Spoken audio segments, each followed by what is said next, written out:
Be a little bit careful on that confirmation. I'm not sure that we have an official Air Force confirmation yet. All of this does quote an Air Force official in central Riyadh.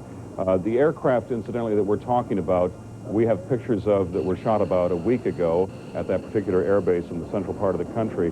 The ones that took off tonight reportedly were loaded heavily with bombs and underwing fuel tanks, which you can see there under the right wing and left wing. Those, incidentally, are to give it a little bit added range. It's about an hour or so flight north. They are also apparently armed with cannons and air-to-air missiles for self-defense. As Bob pointed out, the F-15E configuration not only is able to do air-to-air combat missions, but also air-to-ground. It can take out enemy targets on the ground as well. Perhaps we can look at an overall map of the region now, because the U.S. attack would be mounted from a variety of places, from Saudi Arabia, from other countries in the Gulf, from sea as well. Bill, tell us about the stealth and the cruise missile, the cruise Gary Shepard in Baghdad. Gary, go ahead. Okay, the battle has apparently reached here. We have just, you can probably hear in the background, now explosions. I can see at least one or two of them on the western horizon. And listen to this noise coming from the sky.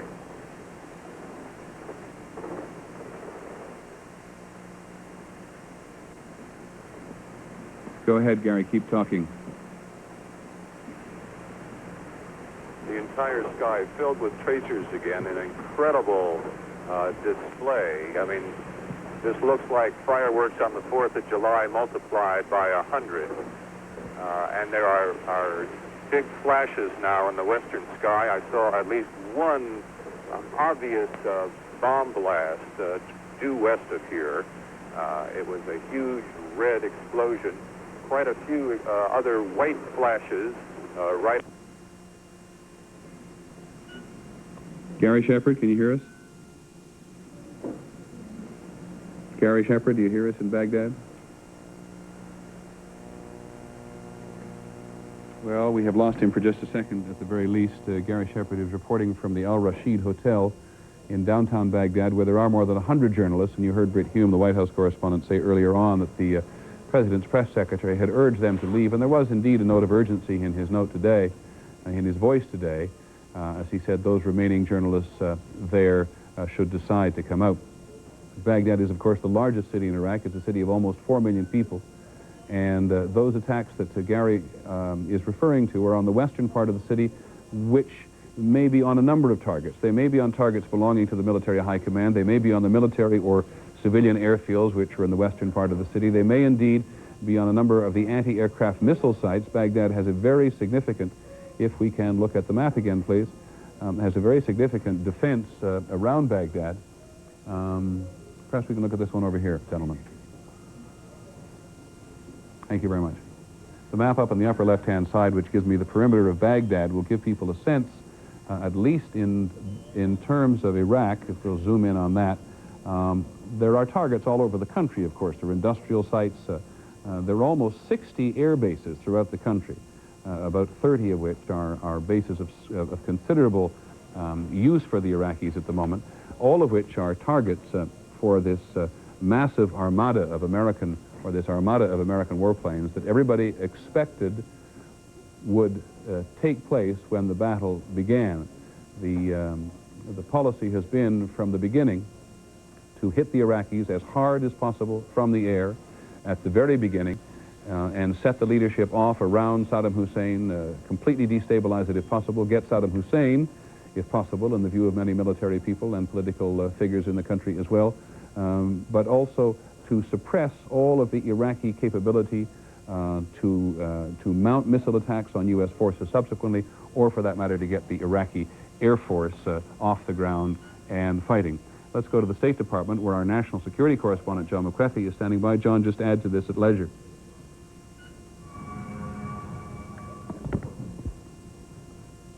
To take the lead on this, if they are hitting targets in Baghdad, it is most likely going to be the military command structure, the communications, maybe even the bridges, as they go after all the sorts of things that can make it more difficult for the command in Baghdad to send out its orders to the front lines down in Kuwait.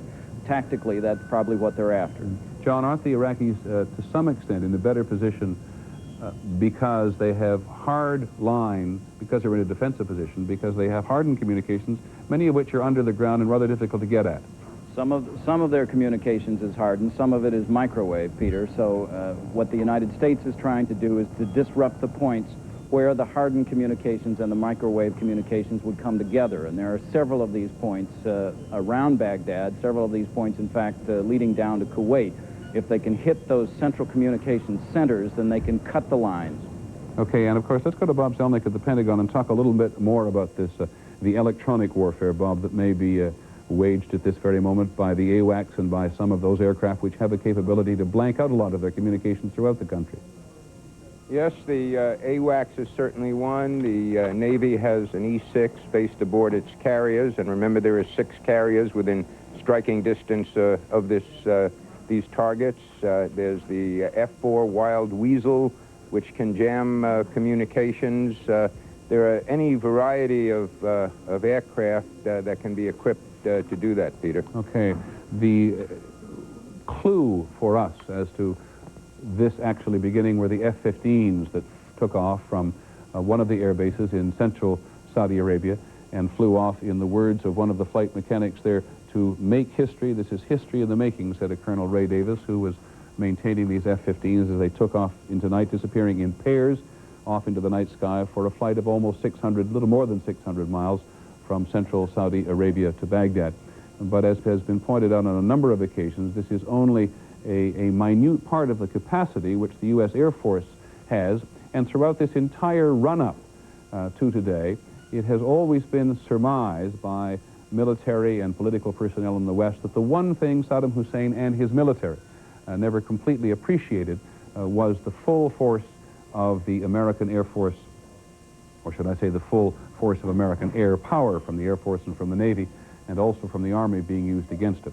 In just a minute or so from now, the President's press secretary, Marlin Fitzwater, is going to come and make a statement in the White House briefing room, and perhaps he will confirm, just in case you were just joining us, what we already know. Here's Marlin Fitzwater. Statement by the President of the United States. The liberation of Kuwait has begun. In conjunction with the forces of our coalition partners, the United States has moved under the code name Operation Desert Storm to enforce the mandates of the United Nations Security Council. As of 7 o'clock p.m. Eastern Standard Time, Operation Desert Storm forces were engaging targets in Kuwait and Iraq.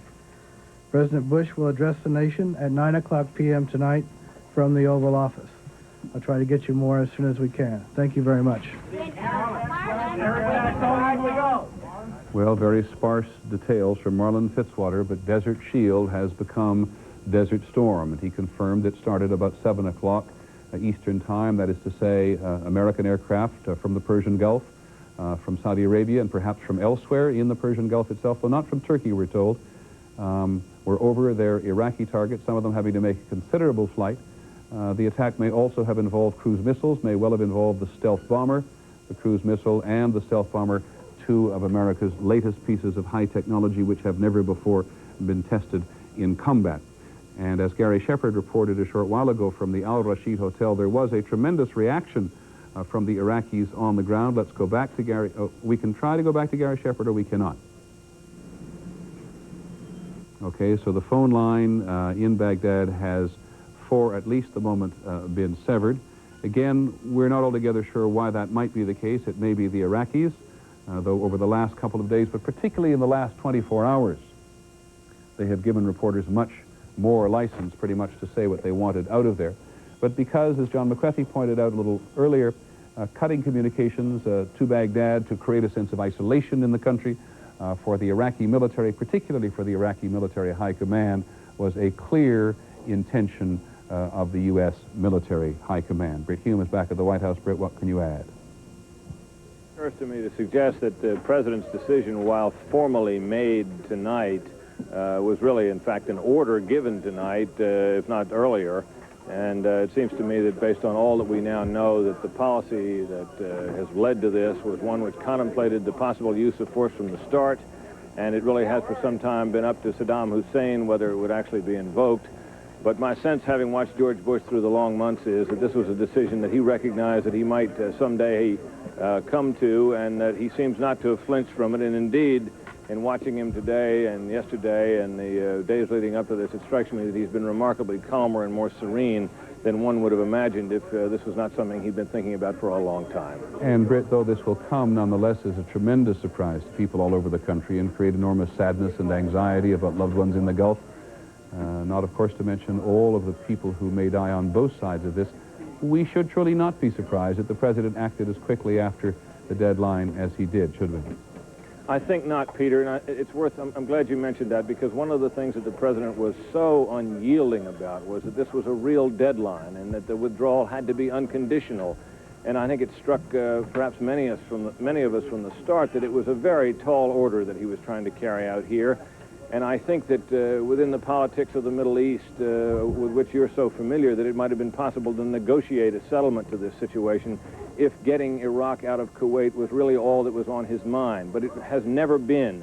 My sense about this president is that he has basically staked his presidency and perhaps his place in history on this idea that he and his coalition partners can write a new set of rules for the world in the post-Cold War time, in which aggressors like Saddam Hussein can be repelled, and that collective security can be real, and that this was the test case for it, and thus his unyielding stance and his early recognition that force might ultimately have to be used. Yes, as I think Britt will say, in the days ahead we shall see. The first true indication of alarm has come, perhaps not also ironically, from the oil markets in Houston and New Orleans, which are still open at 7:10 Eastern Time, 3 o'clock in the morning Baghdad time, and oil immediately jumped $3 a barrel to $35 a barrel on those two markets. A reminder, as we look back at a map of the Middle East, that the United States gets a little more than 23% of its oil from the region, but that the United States, though taking the lead in all of this, is a member of a coalition because so much of the rest of the world gets so much more of its oil from there. But perhaps it is important on this particular evening, at this particular moment, to try to give you a sense of what is happening. It's going to be very difficult for us to give you a sense of what is happening in a first-hand basis. And perhaps you've all heard in the last several days that when war began, there were going to be very stringent rules imposed on the press by the U.S. military high command. It is also the middle of the night, even if we were able to see anything at the moment. And the only first-hand reporting we've actually had of battle at this moment comes from ABC's Gary Shepard in Baghdad. His line has now been cut, but he reports seeing planes approaching from the west, clearly in search of a number of military, political targets in the Baghdad area. And he's very close to the center of downtown and reports no bombs or no missiles falling in the immediate area. But as we listen, for example, to Bill Redeker, who is in the eastern province of Saudi Arabia tonight, perhaps with maps and with diagrams, we can give you some sense of the magnitude of this attack that comes at Iraq and at Kuwait, the president referring to this as the liberation of Kuwait from so many different locations with so much equipment. So, Bill Redeker, just talk at your leisure. Well, there are a number of air bases in this country, and this was always expected to be the launch point for any air assault. We're very close to one. There's several others scattered around this nation. There are approximately 1,058, that's pretty close to being on target, I believe, combat aircraft that the U.S. itself has deployed here. They're supported by about another 150 support planes that would be carrying fuel and supplies. They have been training, obviously, since about the fourth day they arrived here. The Air Force has always maintained that it would be ready no matter what came, because they are so mobile and they can deploy so quickly. However, several additional aircraft have been brought into the theater within the last week or so. So the air deployment has been completed now for some time with the addition of those extra planes. And Bill, the plan has always been to go very, very heavy in the air before committing any American ground forces, right? That's correct. I mean, that's what initially got General Dugan of the Air Force in trouble for revealing those plans, though others had speculated about it as well. That clearly is where the U.S. has an advantage over the Iraqis. We just had another fighter aircraft take off. I don't think we can see it, but we can see his afterburners behind me. Is it, as you turn around and look off at that airbase to which you are adjacent in eastern Saudi Arabia, just to remind people, we're not going to say where people are in the main for security purposes, even though it is widely regarded that the U.S. Has total command of the skies. But Bill, as you turn around there, are you seeing a lot of air activity? Well, no, maybe we can take a look at what we're seeing. Can we turn left there a little bit beyond the domes here? We're not too far. I can't give you the exact location. We're not too far from the air facility. But there is there's no air activity at this very moment. About an hour ago, an hour and 15 minutes ago, we counted up to 20 fighter aircraft taking off. We can tell they're fighter as opposed to cargo or commercial transport because of the afterglow that's kicked out, because of the size of them and at the speed at which they were traveling. And they were as the military says, deploying rather rapidly, one after another, and heading straight up north. This doesn't have much to do with combat, but people are always asking me what those blue things are behind you. And as I recall from our visit to you there over Thanksgiving, that is the roof of the swimming pool behind the hotel. Well, it's a building that's adjacent to the swimming pool. That's correct, Peter.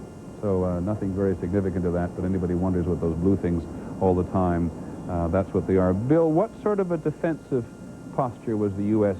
in tonight? You filed earlier for World News Tonight on the general goings-on out in the Gulf today, but there was concern there about an Iraqi preemptive strike, wasn't there? There's been that concern for several days now. We discovered that it was on a heightened state yesterday with the Army. The Patriot anti-aircraft systems here were cranked up to a higher state than they normally are, although they're always on some state of alert.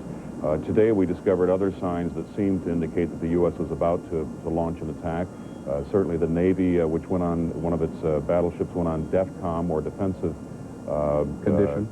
condition, exactly, number 2, which is the next stage, which is the second stage, rather, before going to full war alert. We also noticed that troops were being given chemical warfare atropine kits, the antidotes for chemical warfare. They have all been asked to ship back any incidentals. They've been moving forward during the entire, well, I suppose about the last 5 days, but we noticed some of that activity today as well. And also some of the fighter aircraft that we also talked about earlier this evening were being armed and loaded. So there were several indications today that seemed to indicate that it was going beyond the normal sort of exercise training that we've become so accustomed to in the last 5 months. It truly seemed like they were getting very ready tonight. Okay, Bill, obviously, please don't go away. We want to go to Washington now to talk to one of our resident military analysts who knows the Iraqis well and has been paying particular attention today to the configuration of the opening round in the battle. Tony Cordesman is standing by in our Washington bureau. Tony, you also have a map in front of you. Feel free to use it as you want, and give us your own sense, based on your own intelligence, of what you think is going on at the moment. Peter, I think the most important thing is to understand the scale of this. If they're attacking Baghdad, they're probably attacking the outskirts. Military communications do not go through the center of Baghdad except to the presidential palace. There are numerous underground command sites, at least 5, where Saddam Hussein could be. The key ones are on the outskirts of Baghdad and down near Basra, but there are also underground command sites that they conquered in Kuwait. In addition to that, Can I stop you there for a second, Sure. Tony? Isn't it most unlikely that Saddam Hussein would be in Kuwait tonight? I think it is very unlikely. If he's anywhere, it would be the outskirts of Baghdad or probably somewhere near Basra, which is the key point in terms of his military control in the south. But there are many other points there, Peter, and as John pointed out earlier, there are many landline communications. What is really vulnerable throughout all of Iraq and throughout Kuwait are major radars used to try to acquire our aircraft. They must have those radars to both acquire them, to use their own fighters, and to use their major surface-to-air missiles. There are approximately 250 surface-to-air missile launchers, major ones, that we may be attacking right now. Stop on radar for a second for me, because isn't this where we have an advantage, or the U.S. has an advantage with the stealth bomber and the Tomahawk missile? Stand by for a sec, Tony. We're going to go back to Tehran. Bill? Peter, air raid sirens, or at least air warning sirens, I should point out, went off about 15 seconds ago.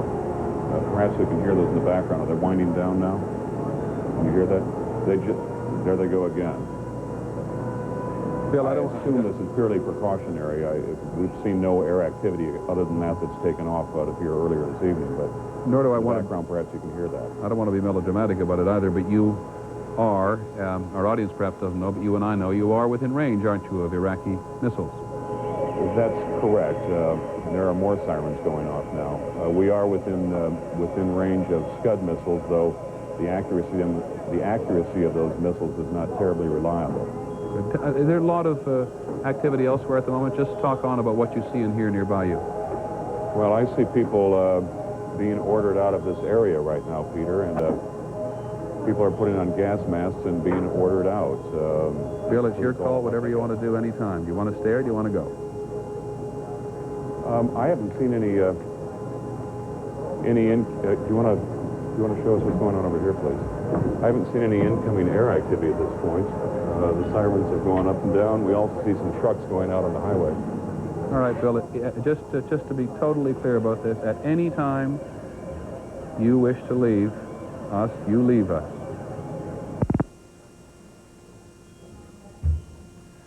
Well, what we lost there was the satellite from the eastern province of Saudi Arabia.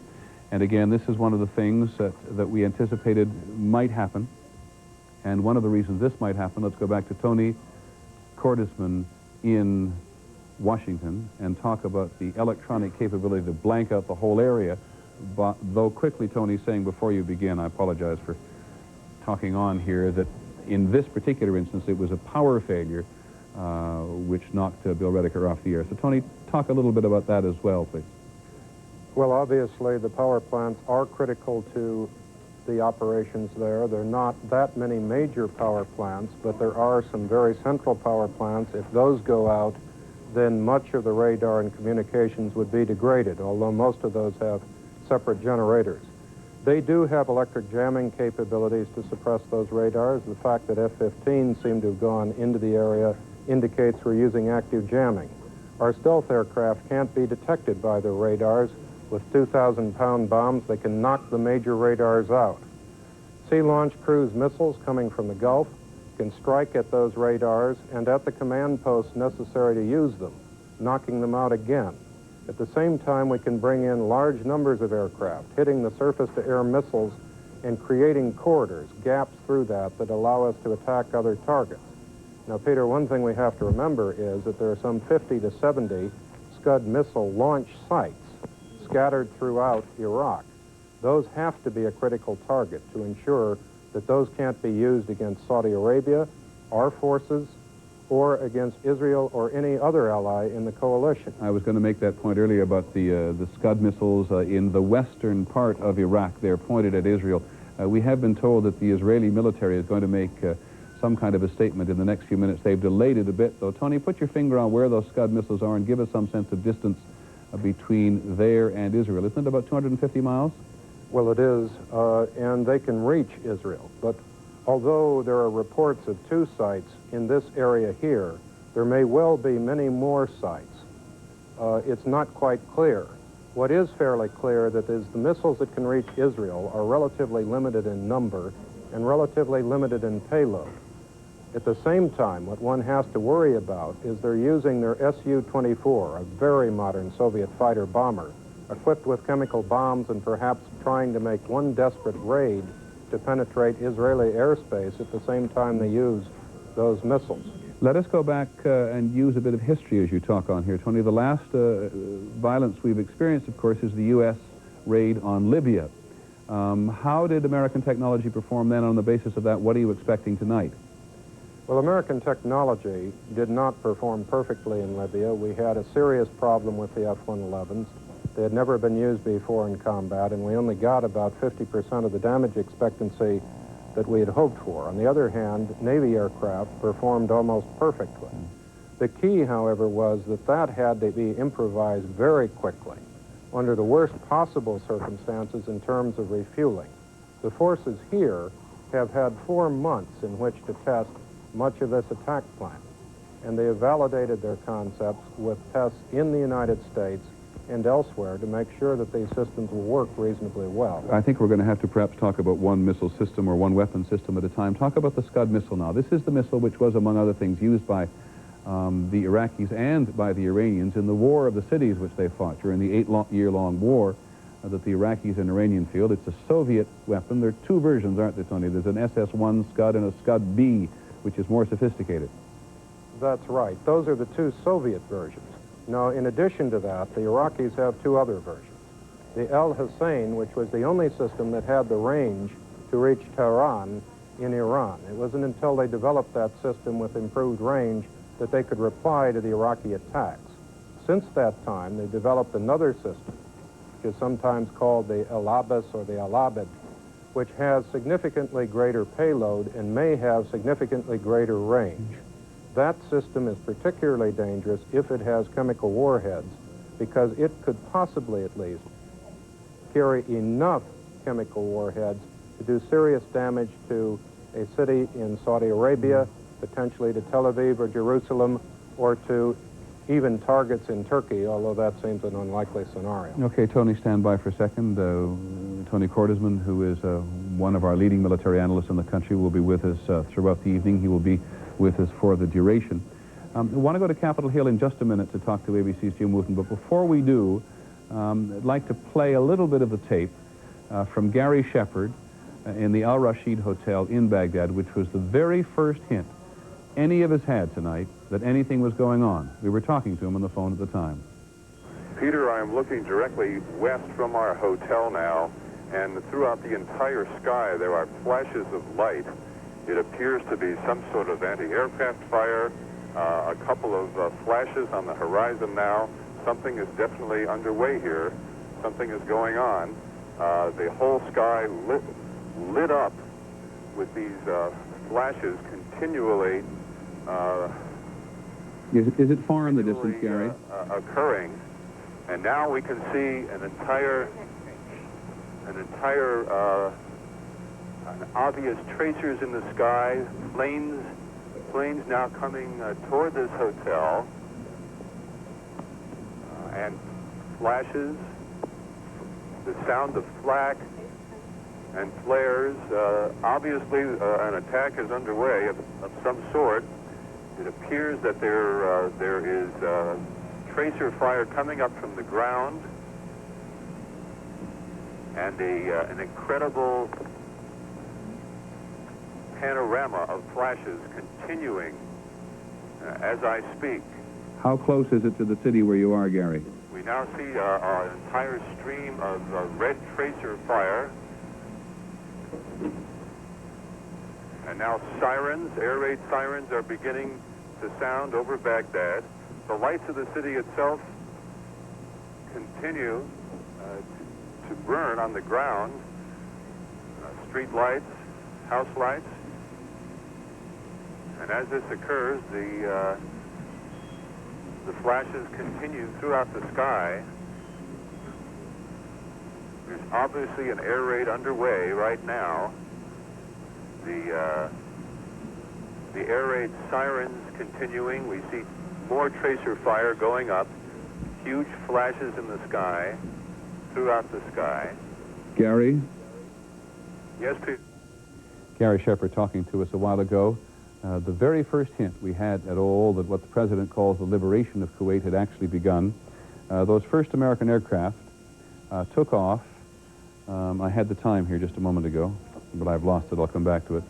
And flew to Baghdad, where it is now 3:27 in the morning and the battle fully underway. One of the early concerns, Tony Cordesman made a reference there to the concern, as everybody's expressed it over the last several weeks and months, that there might be an attack on Israel. ABC's Dean Reynolds is standing by in Jerusalem. Dean, can you give us any hint from there of what is going on? Peter, it's quiet here. I would say almost still this evening. We are awaiting an announcement from the Army. So far, there have been no air raid sirens. The radio has, in fact, been repeating some of the broadcasts made by Gary Shepard from Baghdad. The sense here is one of very low profile. They're maintaining that low profile to stay out of this conflict. As we look out on the Jerusalem skyline, we see nothing but the normal lights of the evening. And from our other ABC personnel around the country, also nothing out of the ordinary. You're able to monitor radio from there fairly effectively throughout the Middle East. You picking up anything from the Arab world? Not so far, Peter. We have, as you know, reported that Radio Baghdad was being jammed was knocked off the air, exactly. But we have not heard anything specific from the other parts of the Arab world, although we are monitoring it. Okay, thanks very much, Dean Reynolds in Jerusalem. Please stand by. The first I finally found those figures. The first F-15 took off from central Saudi Arabia at 4:50 p.m. New York time, which was 50 minutes past midnight in the Gulf, and they would have taken a couple of hours, an hour and a half perhaps, to get, no, big part, an hour to get from there to Baghdad. And those are the targets that we are specifically aware they have been hitting, the airport and the missile installations around Baghdad, because we heard that from Gary Shepard. We have been hearing from Tony Cordesman, one of our military analysts, that they are assumedly hitting all over the country. Also joining us from Boston is General Bernard Trainer, who's also going to be a resident military analyst for us for the duration of this war. General Trainer, what are your first thoughts? Well, Peter, I think this is probably the start of a massive air campaign. I would suspect there's probably between 400 to 600 aircraft in this initial wave. The very interesting thing was that the air raid sirens in Baghdad did not sound until after your reporter on the scene gave an indication of anti-aircraft fire. And I think this indicates that the first wave, or the first strikes into Baghdad, were probably by the stealth aircraft, and they didn't pick them up until the explosions began. Now, with regard to targets, particularly in view of the fact that they lost their communications out of Baghdad, I would suspect one of the principal targets that the stealth was after was the electrical grid, the communications grid, which allowed Baghdad to communicate and produce electricity. So at this point, I think the game plan to electronically cripple the Iraqis is well underway. Just to remind our audience, or to tell our audience, in case you haven't seen General Trainer with us before, that he's had as much experience as any senior American military officer with the Iraqis. You spent about 6-7 months with the Iraqi military, didn't you? No, it's about 2 months. I beg your pardon, 2 months with them. But in listening to you earlier today, we talked a little bit about their preparedness. If the air raid sirens didn't work, as you say, they didn't, and we didn't hear them for quite some time, are you surprised? Nope, not at all. The stealth aircraft are designed to do exactly that. They would be going after targets such as command and control and electrical grids to dominate the communications network of the Iraqis. I wouldn't figure that the stealth aircraft would be going after anti-aircraft missiles. The other aircraft, which will follow and surely are in the air at this point, will be going after that sort of target. Give us a sense, General Trainer, of how much is in the air at the moment and where you think it may be just in terms of flying time. Well, I'm just assuming that we can generate a rate of about 2,000 attacks in a 24-hour period, given the number of aircraft that we have over there. And if we've just launched this sort of thing, just a ballpark estimate would be that would be something in the vicinity from, as I've indicated, probably 400 to 600 aircraft striking targets not only in Iraq but also in Kuwait. And these would be, I would assume, primarily at targets which would allow the Iraqis to control their anti-air defenses, things like their radars, things like their communications. And the preliminary indications seem to bear that out. Okay, General Trainer, stand by for a second. We're going to go to overseas now to London, where ABC's chief foreign correspondent, Pierre Salinger, is standing by. We have indeed lost communications not only from Baghdad at the moment, but also from eastern Saudi Arabia. In the case of Saudi Arabia, we're not sure whether that's a result of something more than a power failure. As Bill Redeker was standing there, out not very far from the ABC News offices, the air raid sirens went. The ABC News office is quite close to an operating military airfield. So we'll try to keep you up to date as to what may be happening in that particular location of eastern Saudi Arabia. But from now, we are, as we always suspected we would be, going to be listening to this from the fringes and trying to analyze it from the fringes, in some cases at great distance, for some considerable period of time. Pierre Salinger in London. Yeah, well, Peter, you're very accurate because now we're being cut off from the real information coming out of that area, although we have heard already that there have been 3 waves of U.S. air attacks by F-15 aircraft, among other things. And those attacks have been going against not only Baghdad, but also against certain Iraqi positions in Kuwait. Other than that, we have heard that there is, of course, an alert inside Saudi Arabia, sirens in Riyadh, in Dhahran, people going into bomb shelters. And that is the situation as we know now. We don't have many more details. Okay, Pierre, thanks very much. Anything you can pick up from elsewhere in the Middle East, too, Syria in particular, and Egypt. Syria and Egypt, both members of the international coalition. And though there was never any thought that Syria and Egypt would be involved in the first wave of attack against Iraq and against occupied Kuwait, in some cases Arab forces and certainly French forces and British forces on the ground are farther forward, closer to the Iraqi positions than are many Americans. Let's go to Washington again. ABC's Jim Wooten is on Capitol Hill. Jim. Well, Peter, speaking of the periphery of this whole thing, I think I am on one of the peripheries of this story, but I can tell you that the leadership of the Congress on the House side, Speaker Foley and Minority Leader Michael, and on the Senate side, Minority Leader Dole and the Senate Majority Leader Mitchell, are all watching now on television, as I assume most of America is. One of the interesting things to note was this afternoon, in this age of cellular phones and electronic marvels, that when the president tried to reach the Speaker of the House, Mr. Foley, to tell him that this was about to happen, he couldn't be reached. He was at Brooks Brothers buying shirts. It's also interesting to note that on the floor of the House today, Representative Henry Gonzalez, who is something of a figure in the House by being chairman of the House Banking Committee, introduced a resolution with 5 articles of impeachment against President Bush. I can tell you that, like most of the stories that will come from Congress in the next few days, that will soon be forgotten. Jim, you are, I think, saying that now that it has begun, the Congress is going to simply line up lock solid behind the president?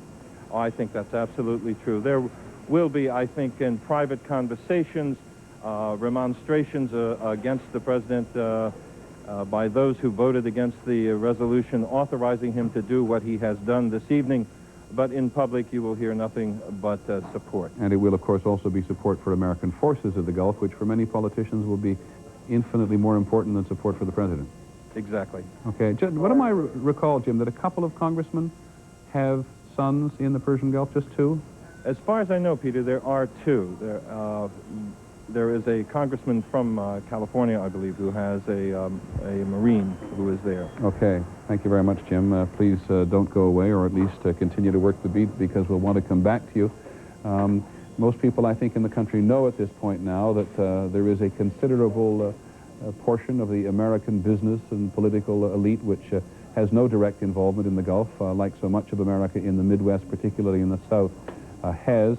I'm recalling that the other night when we were doing a report about this, we phoned around to 20 major American corporations quite haphazardly, quite at random, and found not one CEO had a son or a daughter in the Gulf.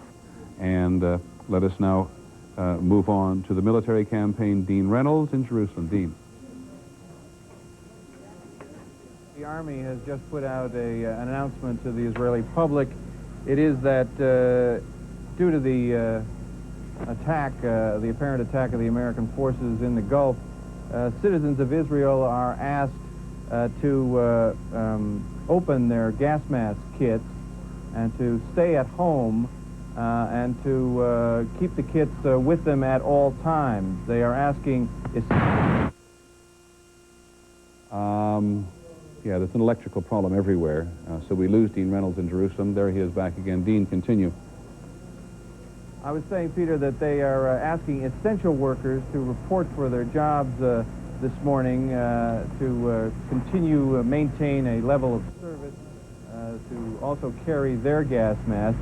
But it is not a state of emergency. They have not declared a state of emergency. This is typical... Really precaution. And there has, as I said earlier, there has been no air raid siren, and the place is still. It is quiet. They are doing what any country that has been named as a target by Saddam Hussein would do once the hostilities have erupted, as they did this evening. Okay, this is also true, of course, about eastern Saudi Arabia. Let's take a look at the big Middle East map again and try to give you some sense of the distances there tonight. The night sky, it's the middle of the night, absolutely the middle of the night in the Middle East. 3:30 in the morning in Baghdad, and 3:30 in the morning, I think, in Israel as well. There may be an hour time change, but I'm not sure there is. But everywhere it is certainly dark. There is no serious first light yet. The sky cleared up. Earlier this evening, there was a pretty heavy fog, which American military personnel said at one point the Air Force would have no trouble flying through. But if we can stop right there on the map and then come back out again, you'll get some sense of the military assets which are already involved in this war and some of the distances. From Tel Aviv to the Iraqi border, from about where Dean Reynolds was speaking to where some of the first Iraqi missiles might indeed be deployed, is only about 250 miles.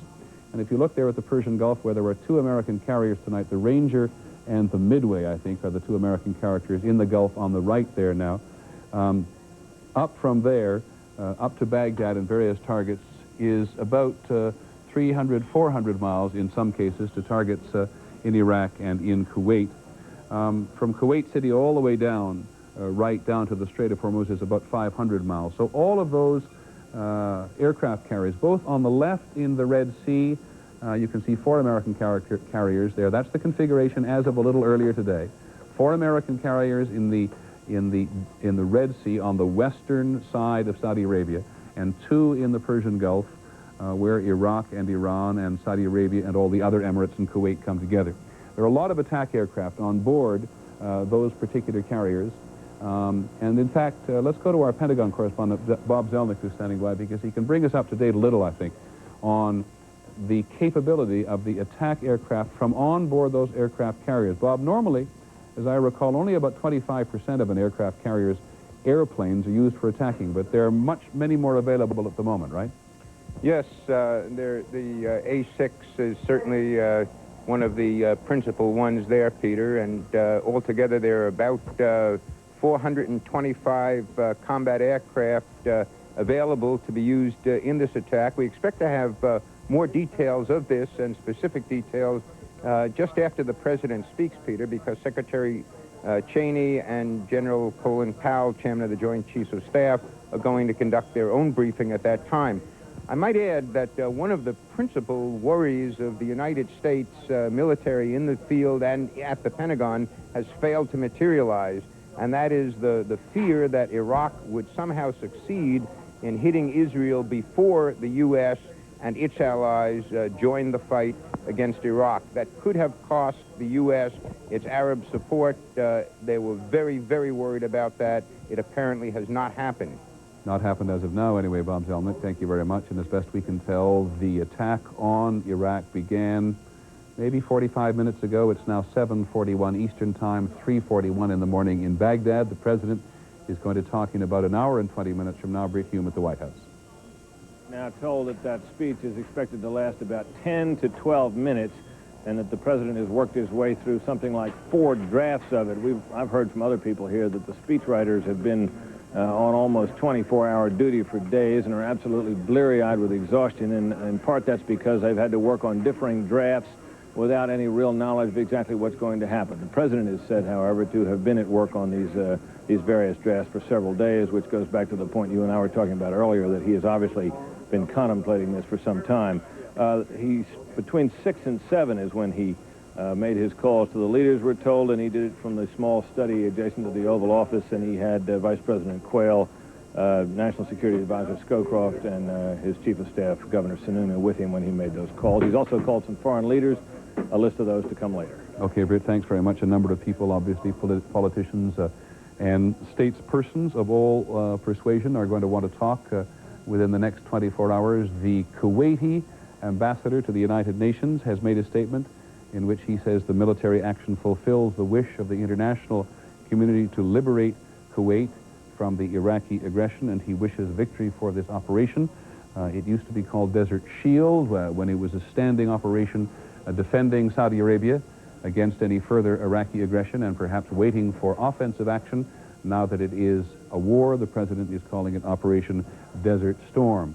The Secretary General of the United Nations, who made that last ill-fated attempt to try to talk Saddam Hussein into a political settlement, has also expected to make some statements a little later this evening.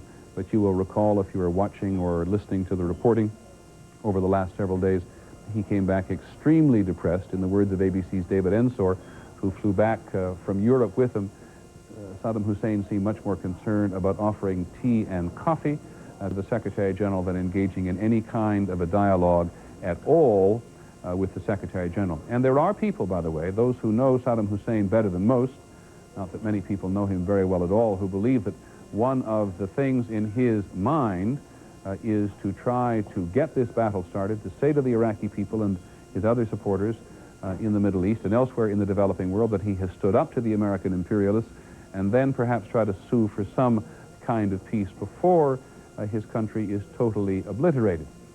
That is, if you believe that the American military and the other 25 nations aligned against him in the Gulf are capable of doing the damage which so many military planners have said they are capable of doing. Britt Hume at the White House again. Britt. Peter, just one brief further thing. We've been trying to get some sense of the nature of this attack, whether this is a preliminary attack with limited goals or whether this is all out. And spokesman Fitzwater simply would tell us that the attack will be and is being swift and massive. Swift and massive, his words. Okay, Britt Hume, thank you very much. We said earlier that the price of oil on the Houston and New Orleans markets, which were still open about a half hour ago, had jumped $3 a barrel immediately on the news that America had gone to war against Iraq. They're now at $35 a barrel. The Tokyo stock market, which is perhaps as sensitive to political and military happenings as any in the world, has fallen by almost 1.5%. It is down 300 points at the moment. War has begun between the United States and Iraq. I say the United States and Iraq because we are not yet sure that other members of the coalition, namely the British and the French, who have an air capability, have engaged in this initial assault against Kuwait and against Iraq. But that is news to come. We will go away and try to pull in some more information over the next 3 minutes, so we will be back after this and a word from your local ABC station. We hope you'll stay with us. Now you can ask Angela Lansbury about Bufferin. Angela, for a tough headache, is Bufferin really strong aspirin? Oh, my, yes. I've learned extra strength Bufferin has the strongest dose of aspirin you can buy, 1,000 milligrams. Miss Lansbury, how can Bufferin be so strong if it has buffers? I wondered myself, till I heard that the buffers don't weaken it. They just help prevent aspirin stomach upset. I depend on Bufferin. Shouldn't you discover the strength of Bufferin? Up to here with antacid taste. Then get great flavor up to here with extra strength Malox Plus Cherry Cream. Up to here with mint cream. Up to here with lemon Swiss cream. Malox, you're the best. It's the strongest, best tasting antacid. Now the 6 o'clock report. Washington. We can't work unless you take something for that cold. Right, Not that kind. Take Contact. Here all is Contact is different. With 600 tidy Tide pills, Contact is different. Contact lasts for 12 hours, up to 3 times longer than ordinary cold medicine, so there's a whole day's work in every Contact. And now the 11 o'clock report. There's a whole day's work in every Contact. Right now, we're all concerned with the outbreak of war in the Gulf. Monitoring the world 24 hours a day. Stay with the experience of ABC News.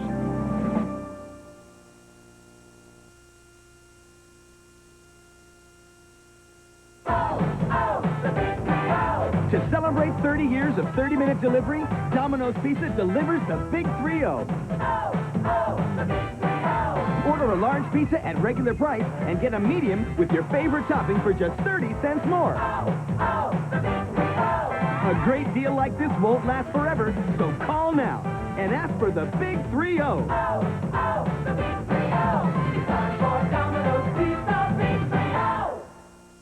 $1,656,564. Here's a commercial for all you bean counters out there who know the value of every penny and every dollar.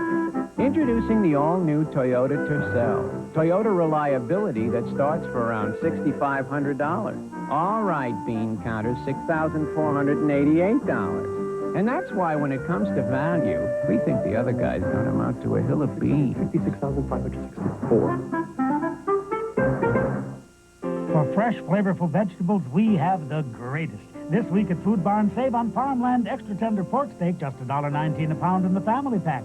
And Campbell's chicken noodle soup, 3 10 3/4 ounce cans for $1, limit 3. Plus assorted Libby's light fruit, 16-ounce cans, just 69 cents while supplies last. And assorted Tropicana twisters, 46-ounce bottles for $1.79.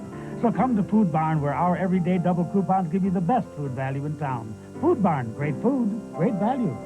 KMBC TV, Channel 9, Kansas City, Missouri. News coverage of the Gulf War continues. Once again from New York, Peter Jennings. I want to bring you up to date as best we can, and it is difficult, and it is going to be difficult. But what we know is this. About 50 minutes ago, American aircraft and perhaps American missiles, perhaps including the Tomahawk cruise missiles fired from the Persian Gulf, suddenly descended on Iraq and occupied Kuwait out of a very dark but very clear night sky. The war in the Persian Gulf has begun. What was known for so long as Operation Desert Shield is now called by President Bush Desert Cloud, Desert Storm, I beg your pardon, he made a statement from the White House a short while ago simply saying the liberation of Kuwait has begun. We expect to hear from the President in person to address the nation in about an hour and 10 minutes from now. We have no sense whatsoever of an Iraqi response or an Iraqi retaliation, other than in some very early reporting, the earliest reporting from ABC's Gary Shepard, that there was a fierce defense made by anti-aircraft artillery on the western outskirts of Baghdad. So, as we have long suspected, the communications and command installations on the western edge of Baghdad were at the very least targets, including the missile batteries on the outskirts of the city and the international and military airfields there. There was, of course, very early concern that Saddam Hussein, who today assumed complete command of all the Iraqi military, we're not sure altogether what that means, but it was announced in Baghdad today, threatened to attack Israel the moment the war began. But there is no indication, according to ABC's Dean Reynolds, from Israel that there has been any move against Israel whatsoever. In eastern Saudi Arabia, where ABC's news offices are located, we were talking to ABC's Bill Redeker when the air raid sirens went off there, and all of the ABC News personnel and a number of the other civilian personnel, perhaps all of them, as best we can tell, adjacent to an air base in eastern Saudi Arabia, have been told to go to air raid shelters, at least for the moment. Sirens have gone off throughout Saudi Arabia. In Riyadh, the capital, we can take perhaps a look at a map there, and in Dhahran, we have known of the air raid sirens going off, but do not have a full sense as to how the civilian population is responding. On the phone from Riyadh in Saudi Arabia, which is the location of the U.S. military's high command, is ABC's Barry Dunsmore. Barry, go ahead. Well, Peter, we are not hearing any information whatsoever from the high command at the moment, although, as you pointed out, this is the spot for the Joint Information Bureau. So far, they have referred us to the White House and the Pentagon. But at some point, perhaps we will be able to get additional information. As far as the situation in Riyadh is concerned, about 20 minutes ago or so, we did have air raid sirens going. And as we had been told that we were well outside the range of aircraft, if air raid signs were to go here, it was the possibility of a missile attack. And there is some possibility that those missiles could be carrying chemical weapons. Therefore, most of the people with ABC News and the other networks who are here in Riyadh have suited up into their anti-chemical and nuclear and biological warfare suits with their gas masks handy. Those sirens that alerted us to the possibility of some kind of attack have stopped. So at this point, we are not really certain what to expect next. Barry, what happens at the moment in terms of command? Does General Norman Schwarzkopf, the supreme American commander in the region, take control, or do the Saudis have control? Well, as you well know, this has been one of the touchy issues throughout this entire 5-month running-up period. I think it's reasonable to assume that General Schwarzkopf is running the show, and I'm sure he is doing everything he can to keep the Saudis in the picture and make them part of it.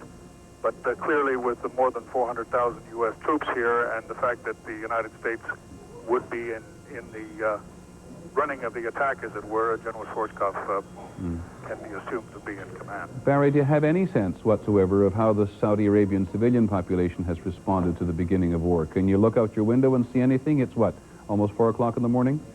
Well, it's almost 4 o'clock in the morning, and we don't see very much from the windows here, Peter.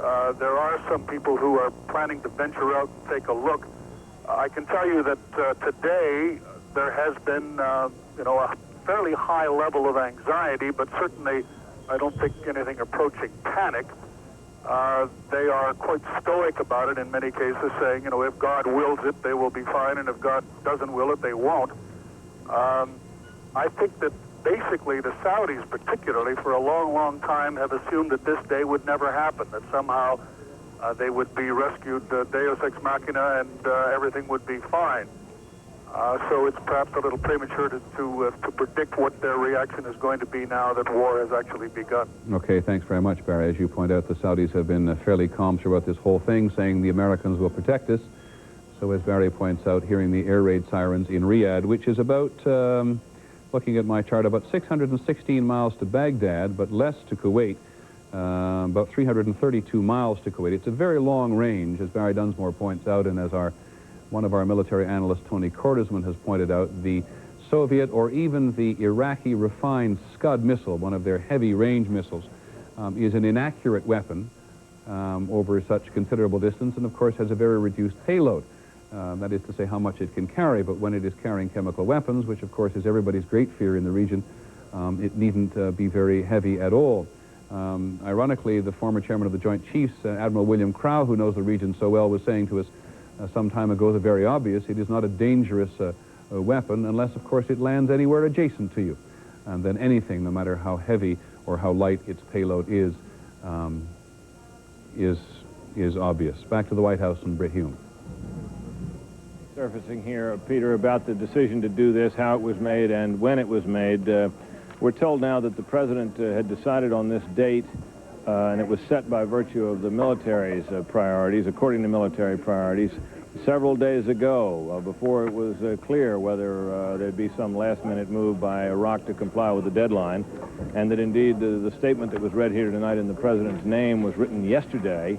The president is said to have been watching news reports on the air tonight and to have seen these first reports, which may indeed, and I believe were the ones that we broadcast, and to have remarked to those sitting with him in the little study there that the air raid over Baghdad was happening just according to the schedule, and that was the first word he had heard in the sense of news reports was this evening as he was sitting in the room where he had called the congressional leaders with his top aides. Okay, Britt, thanks very much. We'll be coming back to you. It is now called Operation Desert Storm. It is an American operation at the outset, but ABC's Pierre Salinger is standing by in London.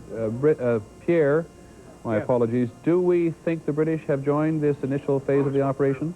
Yes, we now have confirmation, Peter, from the British Ministry of Defense that the British are involved, that Tornado aircraft are involved in the air raids on Iraq and on Iraqi yes, positions in the Kuwait. air raid sign here is going off again. General alarm.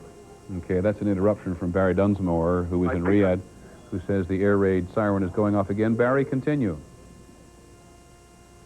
I just said that the air raid sirens here in Riyadh have begun to go off again. And as I indicated earlier, the instructions we have had are to get into our suits. Which you sound like you're doing at the moment, are you? I think, well, in fact, I've got it on. And I've got my mask handy. If you feel like putting it on, Barry, it's more important that you feel that you put that on if you want to than that you talk to us. So it's your call, as always. Perhaps we'll go away from Barry Dunsmore for just a moment now and let him have a couple of moments to consider his own situation, as people throughout the Persian Gulf are considering their situation tonight. Want to talk a little bit about the difficulty of mounting a night operation such as this. There are so many components to what we are talking about tonight, and there are so many families all over America and families all over Europe and the Arab world who have people in the Gulf, whether they're members of the armed forces or in the case of many Arab Americans, they are civilians within the line of fire tonight, for whom this is quite an horrendous night. And there is simply no way to minimize the sense of catastrophe that people in this country and elsewhere feel now that Operation Desert Storm has actually begun. We take it as our role at this moment to keep you up to date with all of the political and social and military components of the developing battle.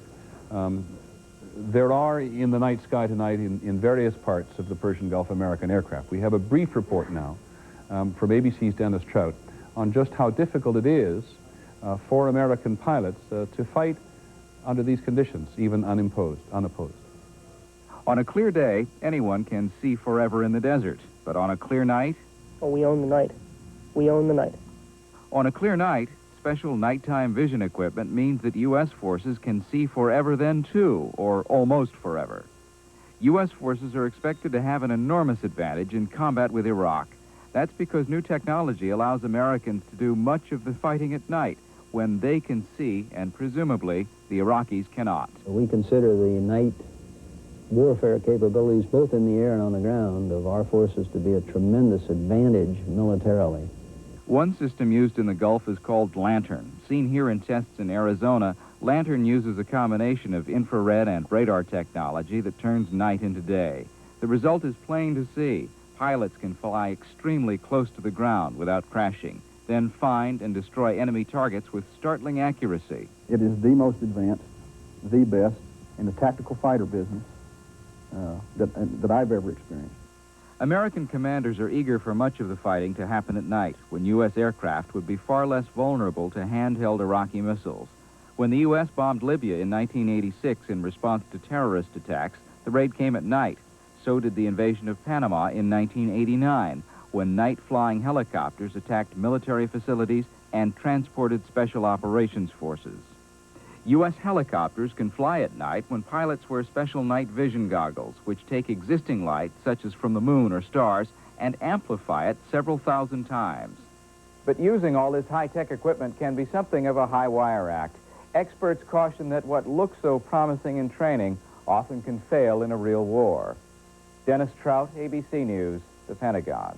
Dennis Trout on one of the aspects of tonight's fighting. We heard earlier from ABC's Jim Wooten and from Britt Hume that President Bush had, shortly before 7 o'clock this evening, in fact, a little bit before that, had spoken to the political leadership up on the Hill, and the Democratic majority, the Democratic leader in the Senate, Senator Byrd, had this to say after he'd spoken to the president. Okay.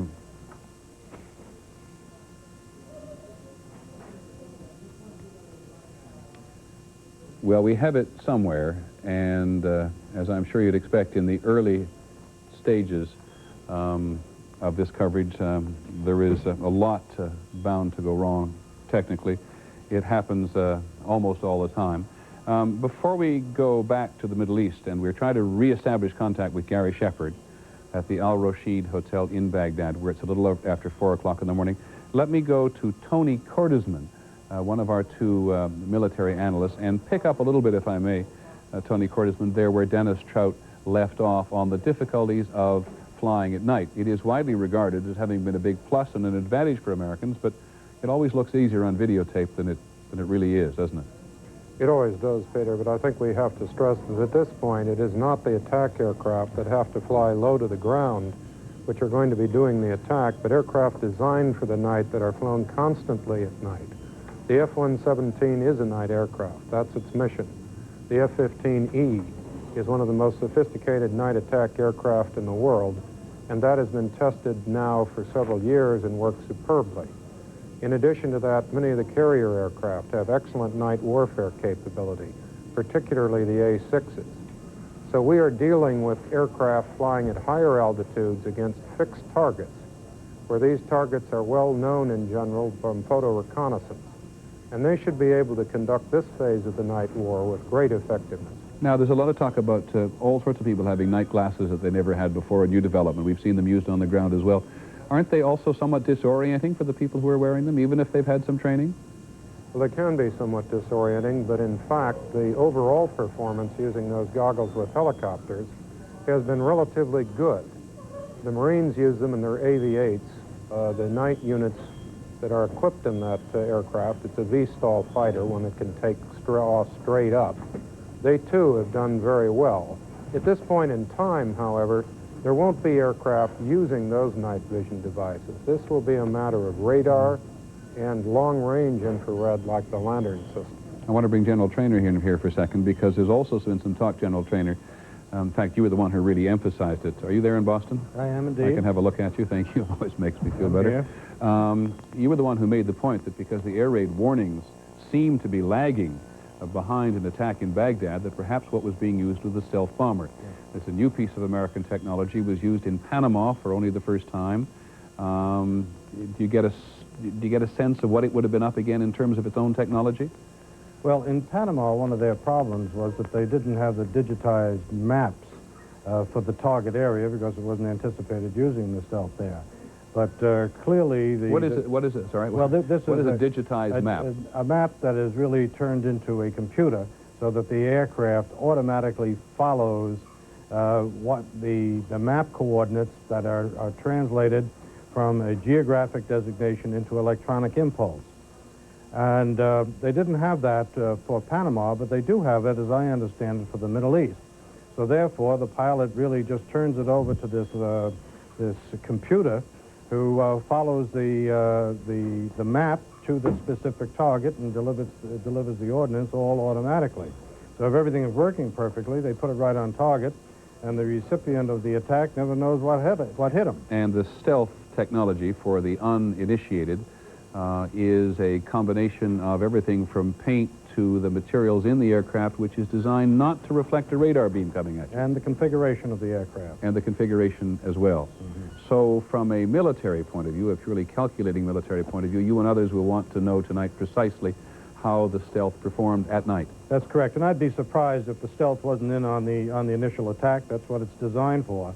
I think it was very interesting that Pierre reported that the British had joined, and I think on the basis of that, I think we can count that the French were involved in it, and I would imagine the Saudis are involved in the operations, perhaps down in the Kuwait area. One of the interesting things, the British Tornadoes have a very good capability of cratering runways to prevent Iraqi aircraft from getting off. By that, they have a series of bombs that open up into bomblets that put holes in the runway. Some of the bomblets are timed devices so that repair teams, when they go out to repair the runways, they are always in danger of one of these delayed bombs going off. And I would suspect that the British would have that as part of their mission tonight. Is there going to be any difficulty for the French, do you think, because the Iraqis fly and are very familiar with Mirage, the French aircraft? Well, I suppose there's always a certain potential. The Iraqis are also aware of most of the characteristics of our aircraft, and I suspect that the Mirages and the various black boxes that are in the Mirages are characteristics that were not given to the Iraqis. And Tony Cordesman, just while we're on this question of high tech tonight, let me ask you one question about the Tomahawk cruise missile, which would have been launched from battleships in the Persian Gulf. How does that evade radar? It doesn't really have to evade it in detail because it is such a small system that it's very hard to detect. Further, it flies very low. It flies under radars. And as a result, it is able to penetrate very effectively. The other problem is the Iraqis really don't have much that can shoot it down. It can be programmed to avoid the major surface-to-air missile systems, and their fighters really don't have the kind of sophisticated radar except for a very few MiG-29s that could locate it and kill it from the air. Okay, thank you very much to both of you for the moment. Just a reminder, in case you have joined us, that what American and now we know British and French aircraft are trying to do, and perhaps unmanned cruise missiles being used as well, are trying to suppress the Iraqi Air Force on the ground, trying to knock out their communications, their military communications, and as best we can tell, their civilian telecommunications by perhaps hitting the power grid in Baghdad, because we've not been able to reestablish contact with ABC's Gary Shepard, who's in a hotel in downtown Baghdad. And of course, they also want to knock out rail lines and highways. The whole aim, if we can take a very quick look at a map of the area, is to try to encircle and cut off those Iraqi forces, including some of the finest Iraqi forces, in Kuwait. Cut them off from their supply lines, cut them off from the military command centers, cut them off from Saddam Hussein and the military high command, who are somewhere in Baghdad or elsewhere in Iraq tonight, trying to run this battle with which they have only, as General Trainer and Tony Cordesman said to us earlier, technical familiarity. During the war with Iran and Iraq, I think it was General Trainer who pointed out when he was there, he found that all of the Iraqi military were subscribing to every single military journal that was available in the Western world, but of course they've had no experience whatsoever with the overwhelming firepower of the American and now the British and the French aircraft. Jack McQuethy at the State Department. Peter, just a moment ago we showed the black and white bomb site footage from Libya. It's interesting to note that when Secretary Baker was over in Saudi Arabia, the man who shot that footage was there with the F-111 pilots. He is going to be on a raid tonight without any question. Secondly, Secretary Baker is here in the State Department tonight. He is watching the reports as things unroll. The man who is very much responsible for putting the coalition together and making it work in these final days so that when this finally happened, the different countries would come together without a problem. At the front door of the State Department tonight, security is much tighter than it has been normally. People are coming in with cots and sleeping bags, anticipating it's going to be a long, long haul. John, you at the State Department must be as mindful as anybody how severely diplomacy failed. Diplomacy failed on the one hand, Peter, to bring about peace. I'm sure that Secretary Baker would argue that diplomacy was successful in bringing about a coalition to try and reverse what Saddam Hussein had done.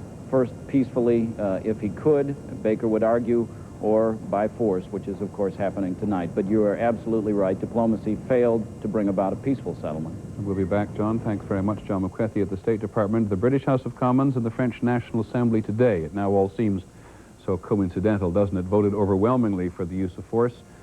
President Mitterrand, the French president, went on television and spoke to the nation, I think for the first time in about 5 years, and explained to the French people how, in his view, diplomacy, despite all their efforts, had tried. They'd been one of the last to try with the Iraqis, and now is the time, he and the French premier said, alas, was the time to use force. The British Foreign Secretary Douglas Hurd has what may be the quote of the day from many people. The Iraqis, he said, have, for the time being, taken leave of their senses. Now, we finally found that comment from the former Majority Leader in the Senate, Robert Byrd, as he was arriving on Capitol Hill after hearing what the President had to say about the beginning of this war in the Gulf. Yes, the President called me at 6 o'clock and said within the hour, by 7 o'clock, we would attack.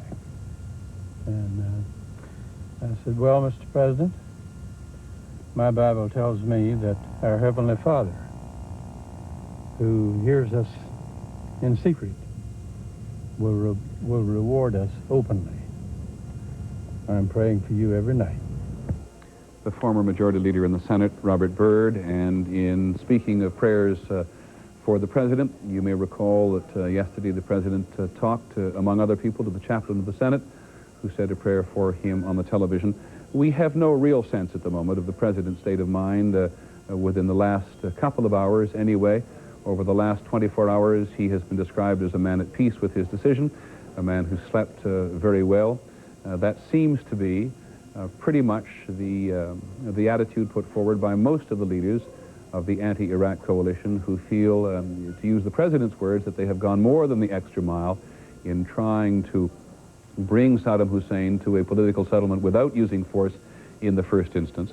We'll talk perhaps at great length, in fact, undoubtedly we'll talk at great length in the days ahead as to Saddam Hussein's mindset, but suffice it to say that perhaps all along, those people who believed Saddam Hussein could be brought to a position where he would give up Kuwait without any combat whatsoever may never have intended that all along. This astonishingly proud man, who someone observed earlier today has been turned, I think someone said perhaps very precisely, from a megalomaniac into the martyr, now has engaged in combat with what he has widely characterized as the imperialist forces of the West. He has a tremendous level of support in the Arab world, certainly, and elsewhere in the developing world, so we will take some time, perhaps, to get some clue to his thinking, but he will not, I suspect, be slow in coming forth with a message. The Secretary General of the United Nations has made a comment about half an hour ago. He, again, who tried so hard in the final days before the UN deadline, this was a UN deadline, remember, for the Iraqis to leave Kuwait, says this evening, I am not well informed, I have no details of what happened, but I think it is for me to express my deep sorrow. I can only be saddened by the beginning of hostilities. As to the President's state of mind, back to the White House and Brit Hume. Well, Peter, a little bit more of the same kinds of descriptions we've had in recent days. The President is described here this evening as being calm and matter-of-fact as he received the early reports of this operation, sitting there with his jacket off in jacket and tie, and having remarked, and I gave you a little of this earlier, when 7 o'clock rolled around, that was the time, exactly at 7 o'clock in the east, when the shelling by American forces was supposed to start. And there's some official wonderment here about the things that Gary Shepard was seeing and hearing just before that. But sounds that the President heard and reports that he got at 7 o'clock prompted him to turn to those with him and say that it's just the way it was scheduled. We will not see the President tonight after this address, this 10 to 12-minute address that he makes. And that, Peter, for the moment, I think is, oh yes, there were a couple of questions asked about why this attack on Baghdad, with so many people there and the possibility of so much loss of life. And the answer to that from spokesman Fitzwater was, quote, "We believe that freeing Kuwait means attacking Iraqi forces and communications facilities, so we had to attack Baghdad." The question was also asked whether any consideration had been given to delaying this attack to allow some of the journalists about whom the President had expressed concern to get out of Baghdad and indeed out of Iraq. And the answer was no, and Fitzwater hastened to point out that in his conversations with some news executives today, he said, he had also suggested that they try other means of leaving than the tiny handful of flights that were still leaving there as of today. So that's it for the moment, Peter. I'm sorry to give it to you in bits and pieces, but that's the way it's coming. Exactly, and that's the way it's going to be for, I suspect, the next several days at the very least, Fred. As to getting out of Baghdad at the moment, we cannot tell you how difficult it's going to prove to be for those journalists who may wish to leave. There were indeed a number of private charters which were intending to fly from the Jordanian capital Amman tomorrow morning in quite early to Baghdad to pick up those journalists and anybody else who wanted to leave, other than Iraqis, by the way, who were not allowed to leave. In fact, Iraq earlier today closed its border with Turkey. A number of Iraqis had been trying to get north to Turkey and out of the border. That, by the way, is a particularly sensitive border because the Turks have been on the alert since the very beginning, lest the Iraqis try to attack up there to divert forces in the Persian Gulf. And the border between Iraq and Jordan is also closed for all those who do not prove to the satisfaction of the Jordanians that they have the means to get beyond Jordan.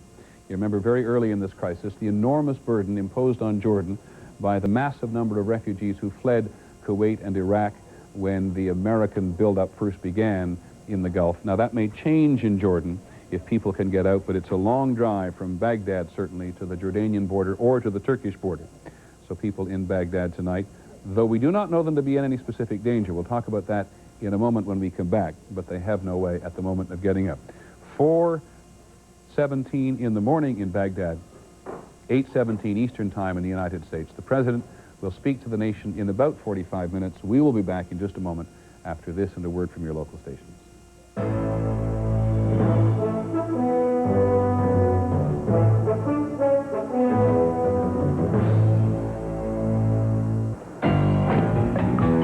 Unfortunately, the Wagner's new vacuum cleaner was not the most trouble-free in its class. Neither was the new refrigerator, nor the new lawnmower they got such a good deal on. Thank goodness they made one new purchase that was the most trouble-free in its class 2 years running, the Toyota Corolla. Maybe you ought to just let that lawn die out. I know what you do for me, Toyota. It's Red Lobster's 19 shrimp and steak special. Sizzling scampi, fried shrimp, plus a juicy steak.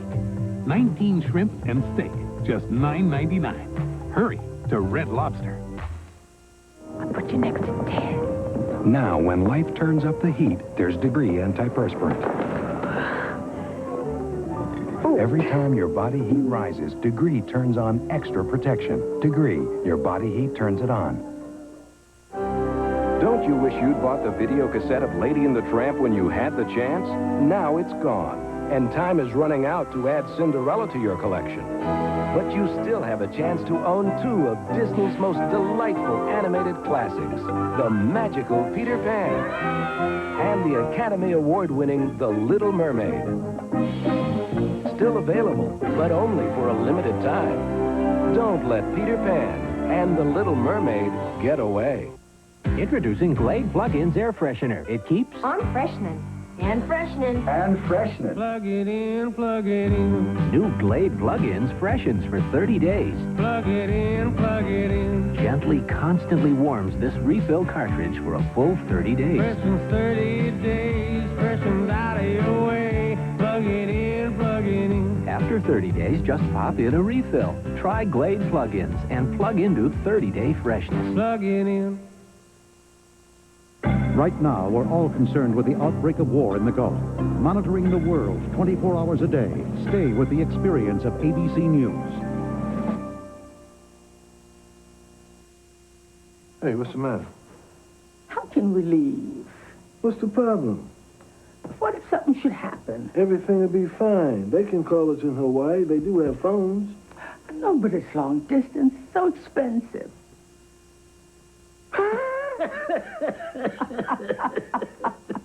I guess I don't make a very good millionaire.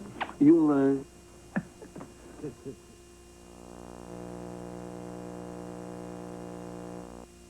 Call this a hamburger.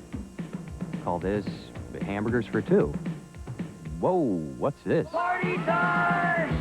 Okay, because from now on, this will buy you one of our original juicy hamburgers. This will buy you two. And this will buy you lots.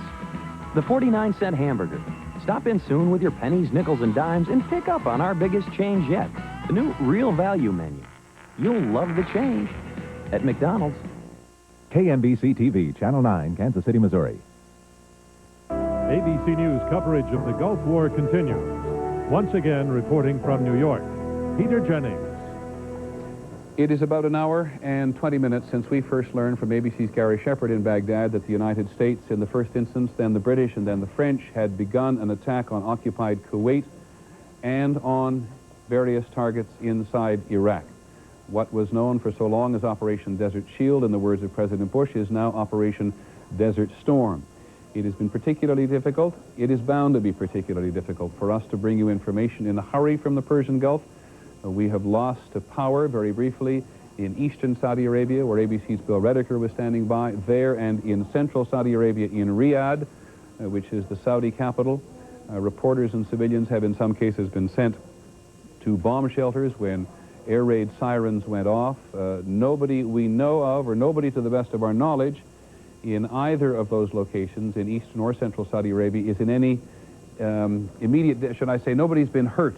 There's been no Iraqi retaliation. There has been no Iraqi response other than against American, British, and French aircraft in the night sky that we know of. But because the overwhelming concern of so many people at home and in the region is of chemical warfare, people are tonight putting on their gas masks, putting on their chemical suits, and trying to work under circumstances which they have either trained for or imagined for a very long period of time, but which, when they occur, are nerve-wracking and, in some cases, terrifying. Bill Redeker has, in fact, just shown up in eastern Saudi Arabia. Bill, tell us what you have been doing since we last saw you and what you know about the situation. Well, the power was cut here, as you recall, when we were last on, and everybody was ordered by the military into the basement of the hotel that we're all stationed at as a part of an air raid drill. Nothing happened. There was no incoming fire, no missiles. Nobody was in any danger that we could tell. I believe it was precautionary. We then all came back up again and resumed our positions here. Another series of sirens has just started again. I don't know what that signals at this point, but they're in the background. Just a few minutes ago, Peter, we saw yet more aircraft taking off and headed out of here, more fighter jet aircraft, 4 of them as a matter of fact. There were tiny lights that you may be able to notice as we show you this, heading out over the skyline here in the eastern province of Saudi Arabia. The first pool report from the Air Force media pool is in, and it says that the pool was awakened at about 1 a.m. by the near continuous thunder of the fighter bombers taking off. When the pool arrived at the flight line shortly thereafter, the parking aprons that had been crowded only Wednesday night were half empty. The first wave took off during the early morning hours. Air crews walked in pairs across the concrete to their waiting planes. One Air Force, we've lost power again. you know, we have no way of predicting or even anticipating or even explaining why that is happening, except to tell you in part that when the war began in the Persian Gulf itself, there are a number of American military analysts we've spoken to over the last several weeks who believe that one of the intentions is to black out the whole place electronically to all but those military personnel, both in the air and on the ground, who have absolute need to communicate with one another. And of course, over Kuwait and Iraq, one of the imperative desires of the military in the very first instance is to block out all Iraqi communications. So when that happens, it does not necessarily mean that something suddenly disastrous has happened. We've just lost power in many cases. And I have someone talking in my ear, so I apologize. I lose a train of thought there. Let's go to the State Department and ABC's John McCarthy. Peter, as we are watching here this evening, the State Department has very little to report at this point. Obviously, Secretary Baker is upstairs trying to pay attention to what is going on, but the State Department is out of the loop in terms of the information. One of the things that the military planners said that they were looking at was the situation with the moon. It was a new moon on the 15th of January, and military planners were looking at how many days after that they would begin to get too much light for the kind of night operations that the U.S. was anticipating trying to conduct. So that may have been one of the key decision points. It's only 2 days past that new moon. So the military was perhaps looking at that as one of the reasons for why they wanted to go as soon or after the January 15th deadline as they have. John, while I have you, because you were a military affairs correspondent for so many years, does a full moon work to anybody's advantage in terms of offense? I know it works to the Iraqi advantage in terms of defense because you can see better, but what about on offense? No, not at all, Peter. The way the American military, with its high technology, has been trained to fight is to fight in the most dark conditions that they can get. When there is a full moon, it definitely plays into the Iraqis' hands and makes it an optimum situation for them to defend themselves because they can see their targets in the middle of the night. The American forces, either the ground forces or the air forces, prefer as dark a condition as they can have because they have all the night vision capability. Okay, Jack McCarthy at the State Department, sometimes Jack, sometimes John. His nickname is Jack. One of the enormous concerns in the Middle East, and it has been a heightened concern over the last several days as to whether or not when war begins, the Iraqis might try to fracture the international, but particularly the Arab coalition, by trying to somehow draw in the Israelis. We want to go again to ABC's Dean Reynolds in Tel Aviv. Dean, you have said, and the Israeli military command has been fairly relaxed over the last couple of days about the intervention of Iraq, but is there any sign whatsoever, because we're getting nothing anywhere else, about an Iraqi movement in any way, shape, or form as to what they might have been doing?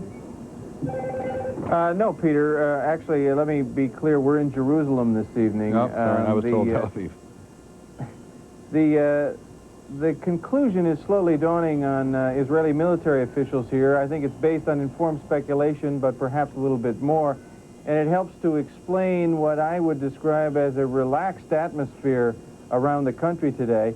And it is their assessment that the H-2 and H-3 missile sites in western Iraq perhaps have been hit by the American Air Force and disabled.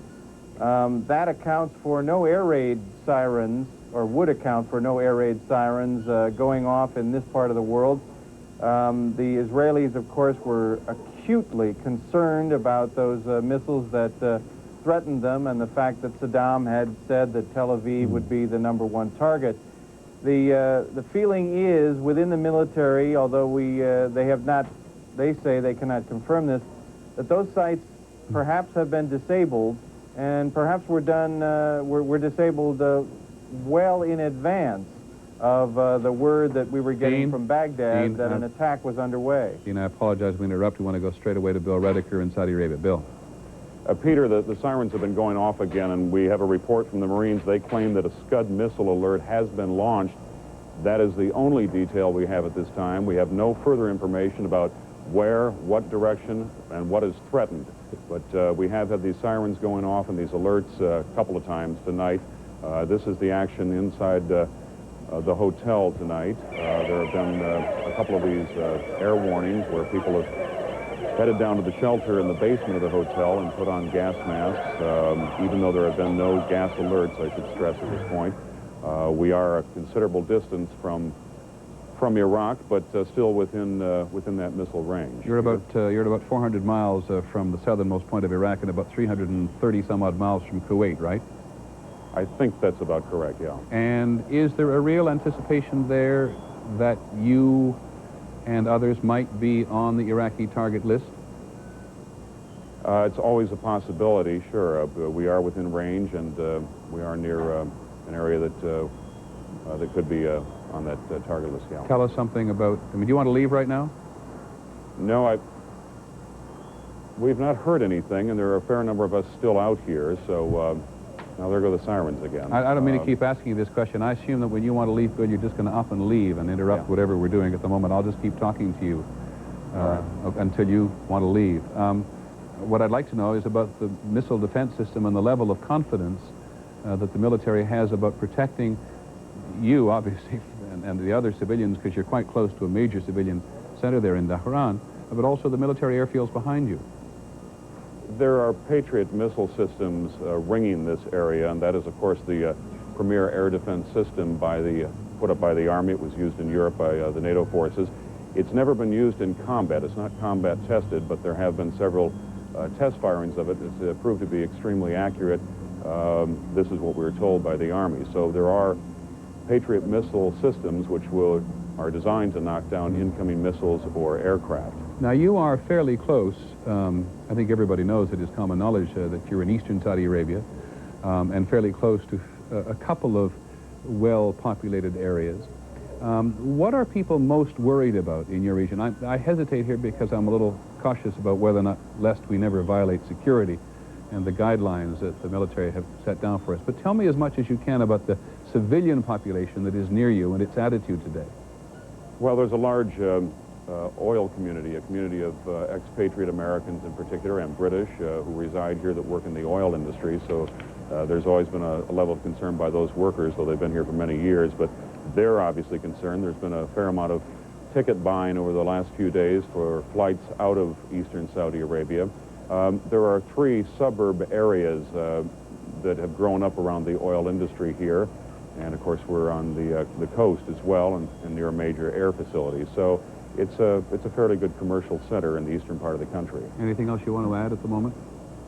Not at this point. We're just trying to figure out, I assume as everybody else is, what the level of threat may be, and it's completely unclear at this time, only that we have that earlier report that the Marines claim that a Scud missile attack has been launched. Again, no further details on that, and of course we have heard those air warnings in the past 15 minutes or so. Okay, but you go and find out, and we'll come back to you when it is most convenient to you. We want to go to London now and talk to Henry Dodds, who is a senior editor. Correct me, Mr. Dodds, if I'm right or wrong, with Jane's Defense Weekly. Am I correct? Nearly right. It's Jane's Intelligence Review. Jane's Intelligence Review, but it's all part of the same world-renowned organization that pays attention to military hardware. Tell us about the Scud missile, how far it can go, what kind of a danger it poses, and whether, in your view, given the fact that it's never been tested in battle, the American Patriot missile can defend against it. Well, the basic Scud missile doesn't have the range to reach Dhahran, so if the Iraqis have fired a missile, they would have to have fired one of their own modifications of the Scud, and even that would be at the extreme range of that missile.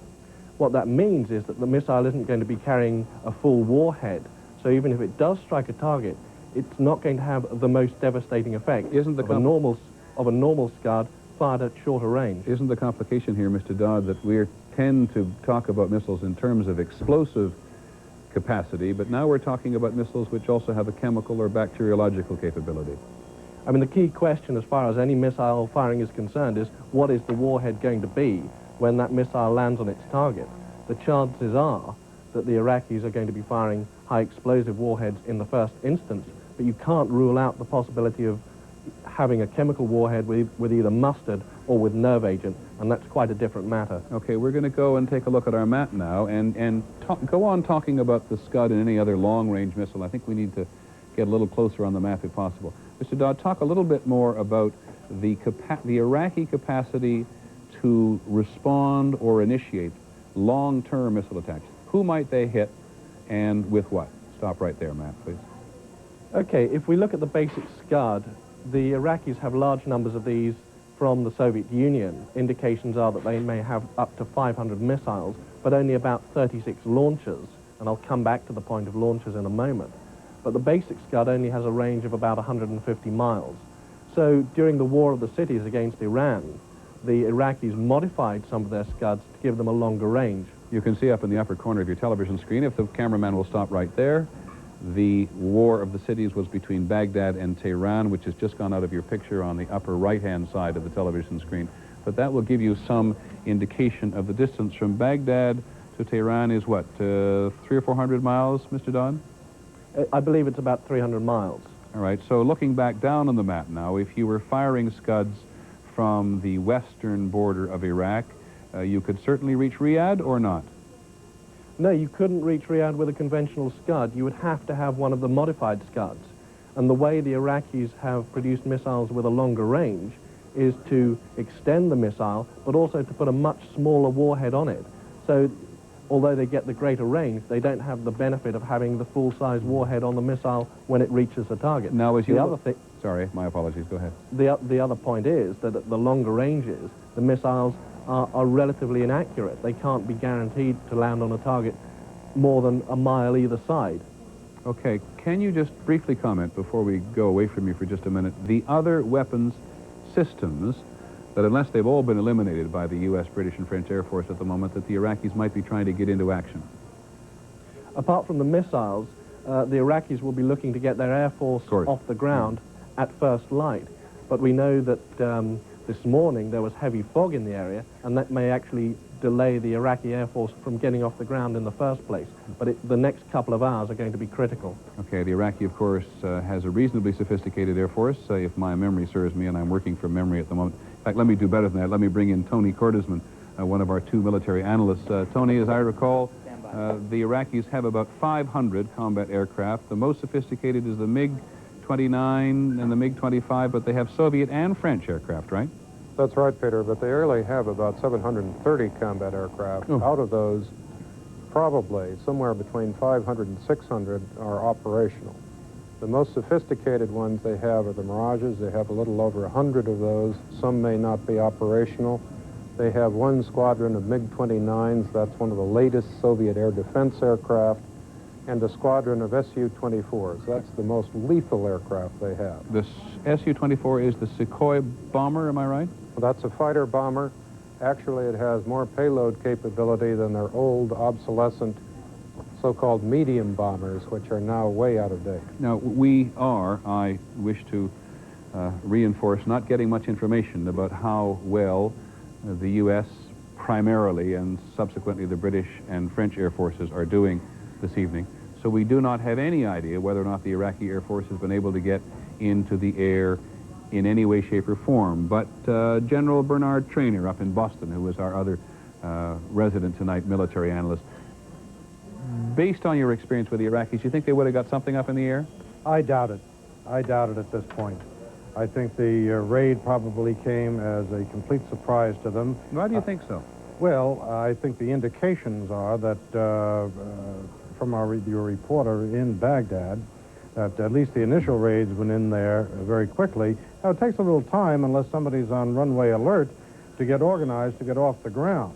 And I suspect that there were a lot of deception plans involved in preparation for this attack and communications jamming. I suspect that they had a tough time getting off, and clearly the airfields and their air power would be one of the principal targets for the air raid. And I suspect even if some of the aircraft did manage to get down the runway, I suspect they didn't last very long. No offense to you, General Traynor, or anybody else for that matter, but there's a certain antiseptic quality to this discussion. I guess it's bound to be that way because we're talking about the potential of military hardware to perform this evening. But give us a little broader view along the same level of, because you know the Iraqi military, what they may be experiencing as human beings both in the air and on the ground at the moment. Well, I suspect the Iraqi officers that fly those airplanes and those that control the various systems are reasonably well aware of the U.S. capability and that any attack that would come against them would be a surprise attack for maximum effect. For the most part, they've been keeping their radar systems down so as not to send out their signature, as it were, so that we would know the various frequencies they are operating on, probably also to conduct maintenance on the equipment and also to save the equipment, because they know that they don't have much in the way of spare parts.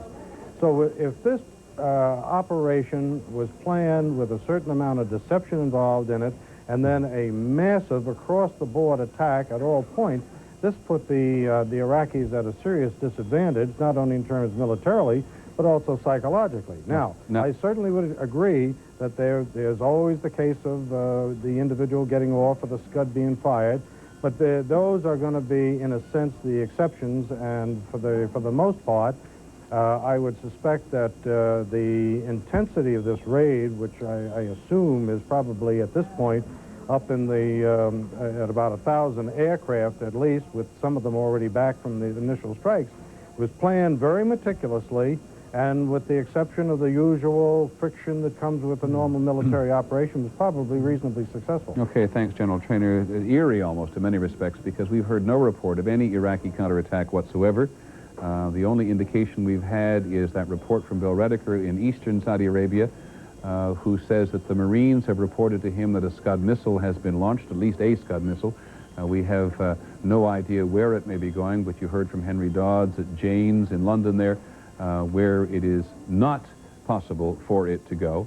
In terms of Baghdad itself, though, we have lost contact with Gary Shepard directly in his hotel on the outskirts of Baghdad. We do get sort of sketchy reporting that what's been going on almost since Gary Shepard first saw those aircraft and the anti-aircraft coming in is a brief anti-aircraft battle, and then a lull, and then another anti-aircraft battle again. So unless the Iraqis on the ground on the western outskirts of Baghdad are simply responding to their own nervousness or the nervousness of adjacent anti-aircraft batteries, there would appear to be, and this is highly speculative, there would appear to be a repeat of the attack on the command and control centers on the western edge of Baghdad and the military airfield there, and of course the missile site. The only sense, ironically, that is other than us talking that we have a battle tonight is Gary Shepard in the Al Rashid Hotel in Baghdad about an hour and 45 minutes ago. It does seem longer in some respects, but here's a brief excerpt from that very first report. We were talking to him, and suddenly it began to happen. Peter, I am looking directly west from our hotel now, and throughout the entire sky there are flashes of light. It appears to be some sort of anti-aircraft fire, a couple of flashes on the horizon now. Something is definitely underway here. Something is going on. The whole sky lit up with these flashes continually. Is it far in the distance, Gary? Occurring. And now we can see an obvious tracers in the sky, planes now coming toward this hotel, and flashes, the sound of flak and flares. Obviously, an attack is underway of some sort. It appears that there is tracer fire coming up from the ground. We've always known all along that the primary Iraqi strength was going to be on the ground. As I said a moment ago, that is the only indication we truly have of fighting on a first-hand basis. Now, President Bush is going to talk to the nation in about 20 minutes from now, precisely. And after that, General Colin Powell, who is the chairman of the Joint Chiefs of Staff, and the Secretary of Defense, Dick Cheney, are going to brief at the Pentagon, which will be our first full assessment of how the military campaign has gone tonight in Operation Desert Storm, as the President has called it. We can go back to Jerusalem now, to ABC's Dean Reynolds, because the Israelis, the Israeli intelligence, has already, Dean, I understand, made an assessment of at least some of the targets that have been hit. That's right, Peter. It's the targets in western Iraq, the missile sites that threatened Israel with the Scud missiles.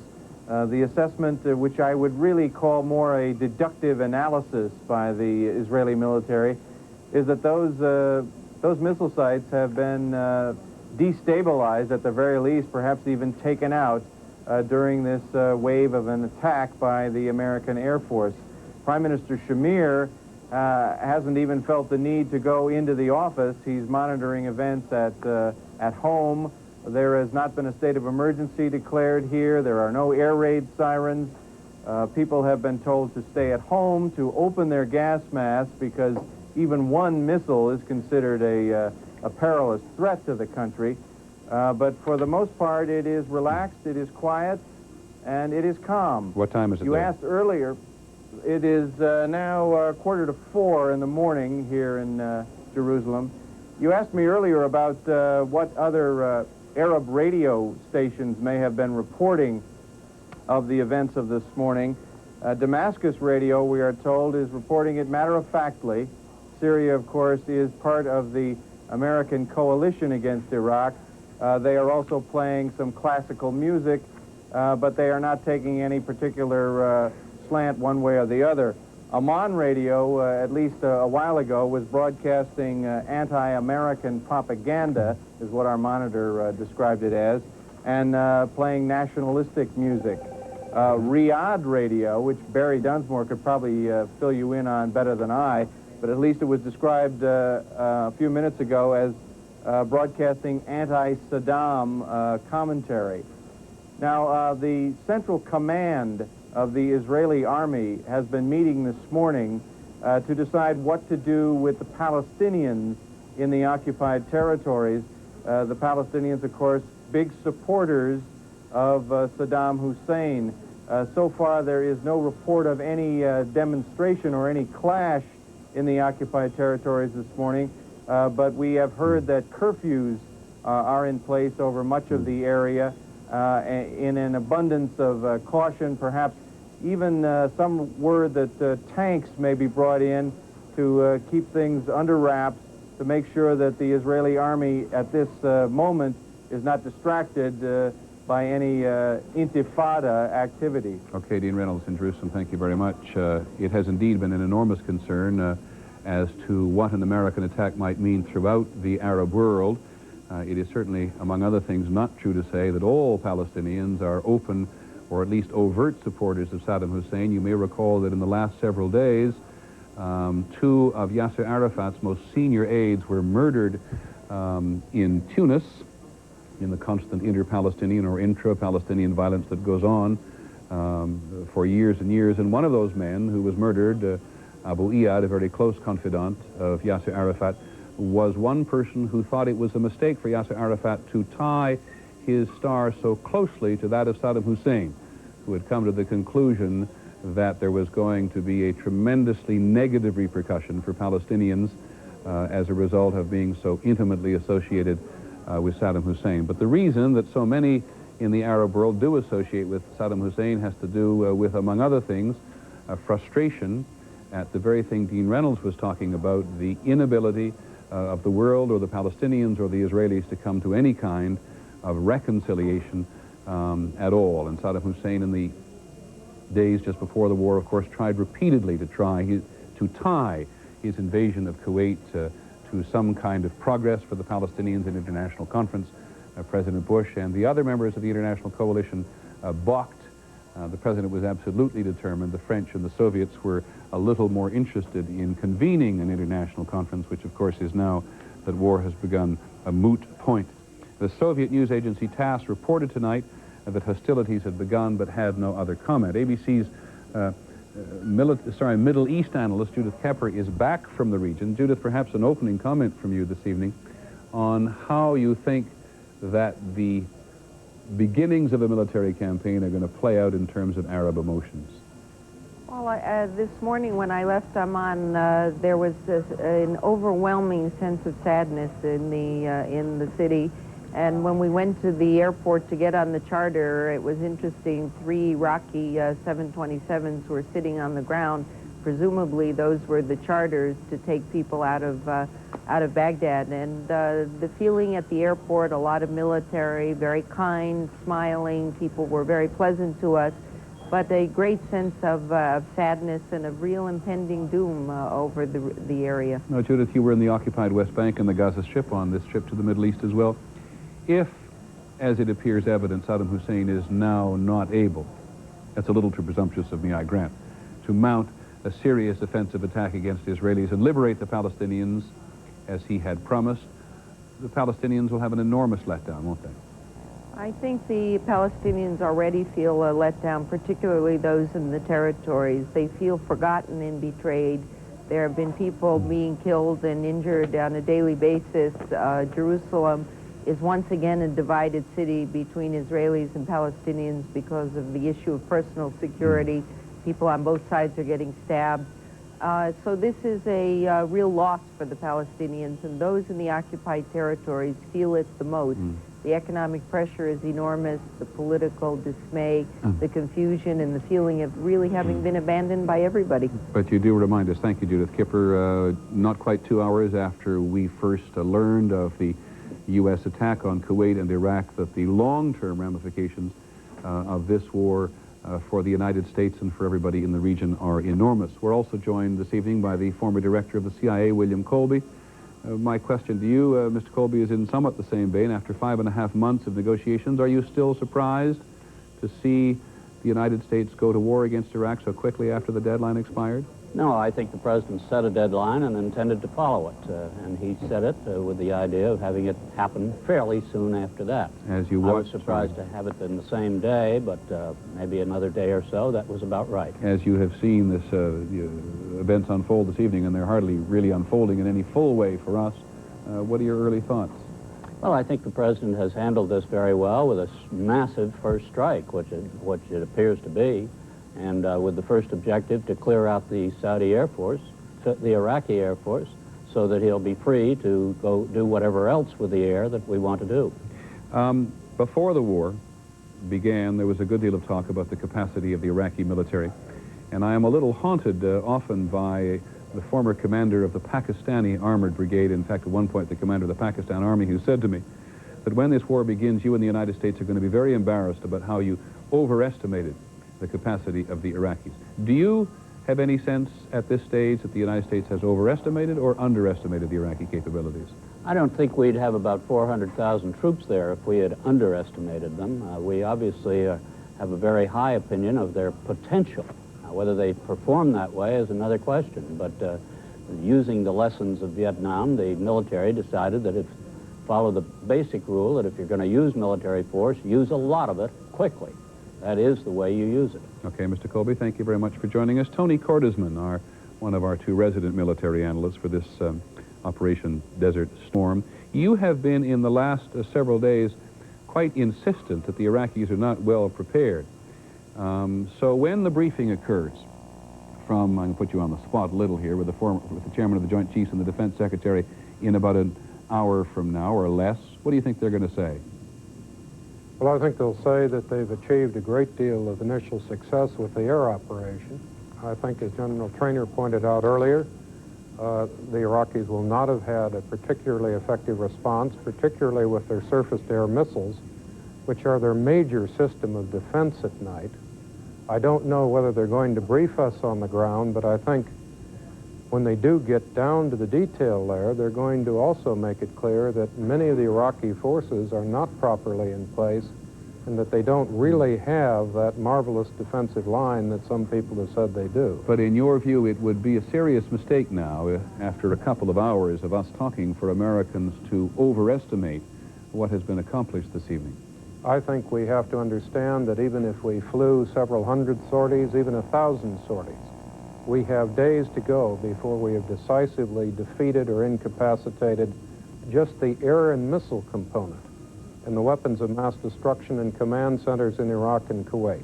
So, I apologize. We have not even begun the land battle, which, if we have to fight it, is the one which poses the most serious risk for American and coalition forces. I actually wanted to stop you short of the land battle there and sort of stay on the air battle for a second, because if we were sitting here 3 or 4 nights from now and the U.S. Air Force was still trying to pound missile sites and air bases and chemical and industrial complexes throughout Iraq, you wouldn't be surprised? I wouldn't be surprised. I think we can accomplish the key phases of the air battle much more quickly. But after all, we have no reason to risk our ground forces when we can attack Iraq's ground forces and its air forces and other facilities virtually at will from the air. The best way to minimize our casualties is to take advantage of our overwhelming superiority in the air, a superiority that Saddam Hussein simply cannot reply to. General Bernard Traynor in Boston, our other resident military analyst for the duration. At the same time, is it also not true that the Iraqi military, the Iraqi army in the field, particularly in Kuwait, can simply keep its head down and endure much of this bombing for the next several days? Oh, I'm sure they can, Peter. We've seen the opening phase of the air campaign, and these first raids are designed to cripple his ability to take offensive action, taking out his Air Force, taking out his missiles, taking out his as many of his air defenses as we can. This is the preparation to allow our aircraft to fly freely over Kuwait and over Iraq to deliver the ordnance on the Iraqi forces that are defending in Kuwait and southern Iraq, and against his military and his political infrastructure inside of Iraq. So these first attacks are not designed to break the Iraqi army. It's designed to allow us to achieve air superiority and to neutralize his ability to launch his missiles and any other type of offensive action against the coalition forces and the Saudi Arabia and Israel. Bernard Traynor and Tony Cordesman, thank you very much for the moment. Please, neither of you go away. It is 5 minutes before 9 Eastern Time. It is first light in Baghdad now. It's just 5 minutes before 5 in the morning there. And clearly many people in that capital city of 4 million people will be waking up to what so many of them in the last couple of days have made clear to Western reporters they knew were coming.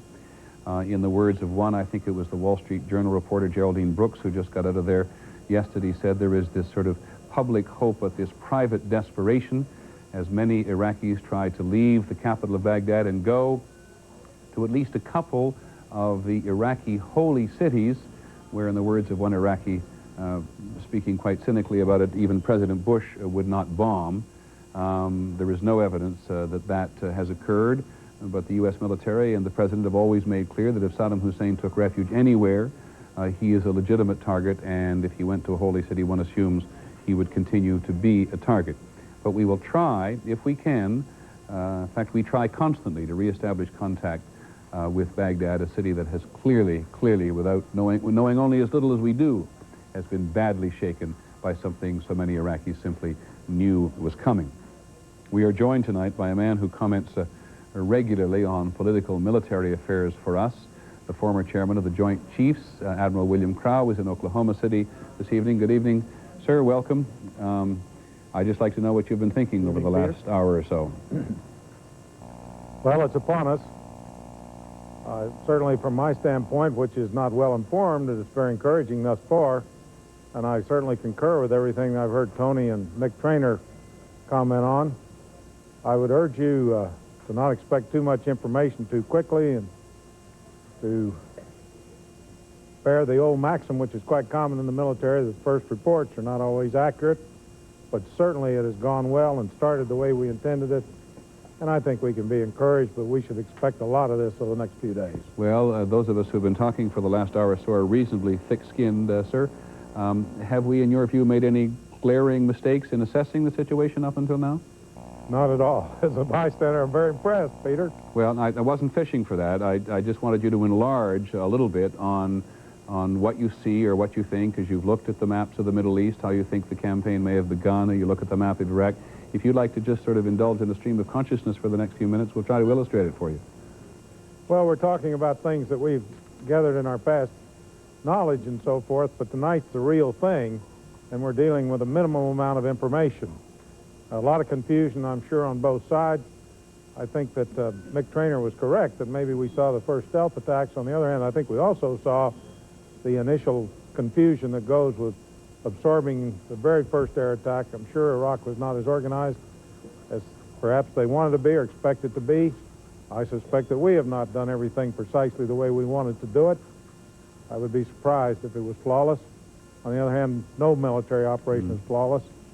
Yes, you said it was at lunch here some days ago that the moment the war begins, every military plan goes out the window. Is that really true?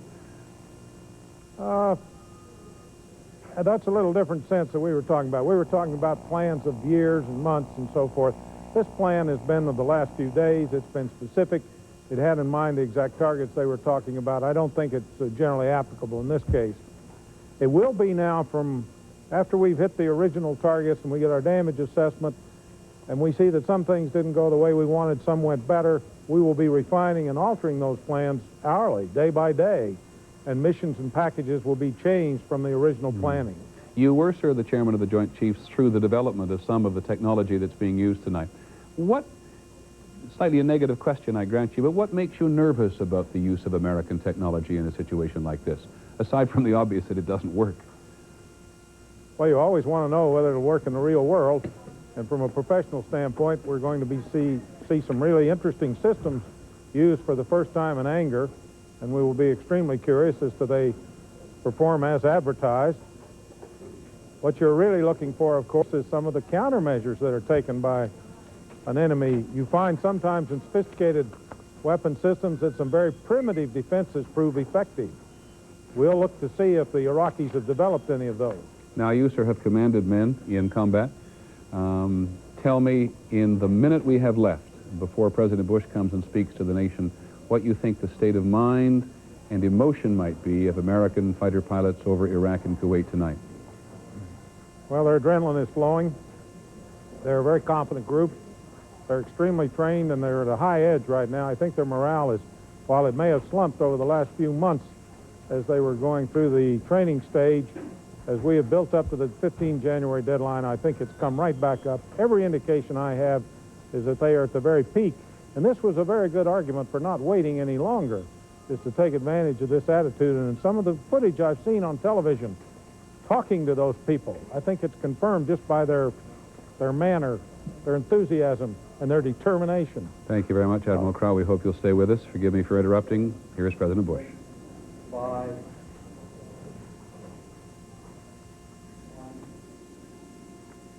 Just 2 hours ago, Allied air forces began an attack on military targets in Iraq and Kuwait. These attacks continue as I speak. Ground forces are not engaged. This conflict started August 2nd when the dictator of Iraq invaded a small and helpless neighbor. Kuwait, a member of the Arab League and a member of the United Nations, was crushed. Its people brutalized. 5 months ago, Saddam Hussein started this cruel war against Kuwait. Tonight, the battle has been joined. This military action, taken in accord with United Nations resolutions and with the consent of the United States Congress, follows months of constant and virtually endless diplomatic activity on the part of the United Nations, the United States, and many, many other countries. Arab leaders sought what became known as an Arab solution, only to conclude that Saddam Hussein was unwilling to leave Kuwait. Others traveled to Baghdad in a variety of efforts to restore peace and justice.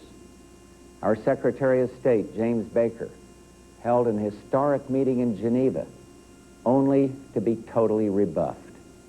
This past weekend, in a last-ditch effort, the Secretary General of the United Nations went to the Middle East with peace in his heart, his second such mission, and he came back from Baghdad with no progress at all in getting Saddam Hussein to withdraw from Kuwait. Now, the 28 countries with forces in the Gulf area have exhausted all reasonable efforts to reach a peaceful resolution, have no choice but to drive Saddam from Kuwait by force. We will not fail. As I report to you, air attacks are underway against military targets in Iraq. We are determined to knock out Saddam Hussein's nuclear bomb potential. We will also destroy his chemical weapons facilities. Much of Saddam's artillery and tanks will be destroyed. Our operations are designed to best protect the lives of all the coalition forces by targeting Saddam's vast military arsenal. Initial reports from General Schwarzkopf are that our operations are proceeding according to plan. Our objectives are clear. Saddam Hussein's forces will leave Kuwait. The legitimate government of Kuwait will be restored to its rightful place, and Kuwait will once again be free. Iraq will eventually comply with all relevant United Nations resolutions, and then, when peace is restored, it is our hope that Iraq will live as a peaceful and cooperative member of the family of nations, thus enhancing the security and stability of the Gulf. Some may ask, why act now? Why not wait? The answer is clear. The world could wait no longer. Sanctions, though having some effect, showed no signs of accomplishing their objective. Sanctions were tried for well over 5 months, and we and our allies concluded that sanctions alone would not force Saddam from Kuwait. While the world waited, Saddam Hussein systematically raped, pillaged, and plundered a tiny nation, no threat to his own. He subjected the people of Kuwait to unspeakable atrocities, and among those maimed and murdered, innocent children.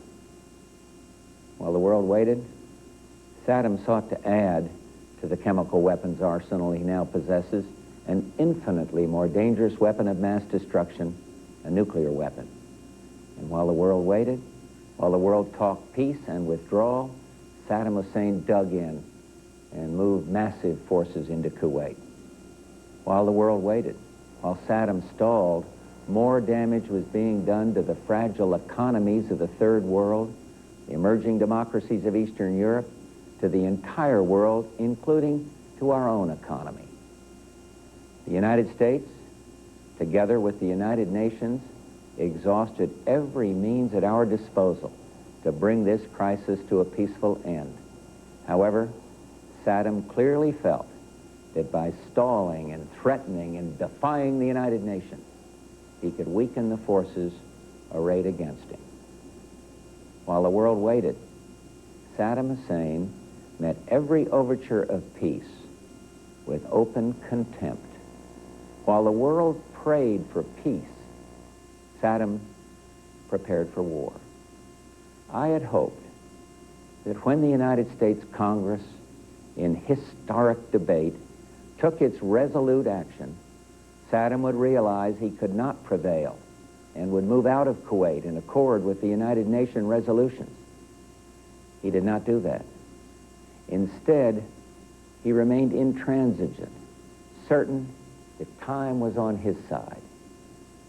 Saddam was warned over and over again to comply with the will of the United Nations, leave Kuwait or be driven out. Saddam has arrogantly rejected all warnings. Instead, he tried to make this a dispute between Iraq and the United States of America. Well, he failed. Tonight, 28 nations, countries from 5 continents, Europe and Asia, Africa, and the Arab League, have forces in the Gulf area standing shoulder to shoulder against Saddam Hussein. These countries had hoped the use of force could be avoided. Regrettably, we now believe that only force will make him leave.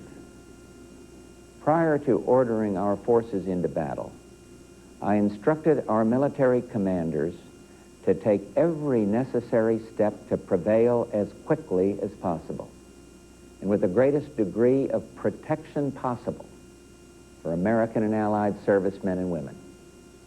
I've told the American people before that this will not be another Vietnam. And I repeat this here tonight.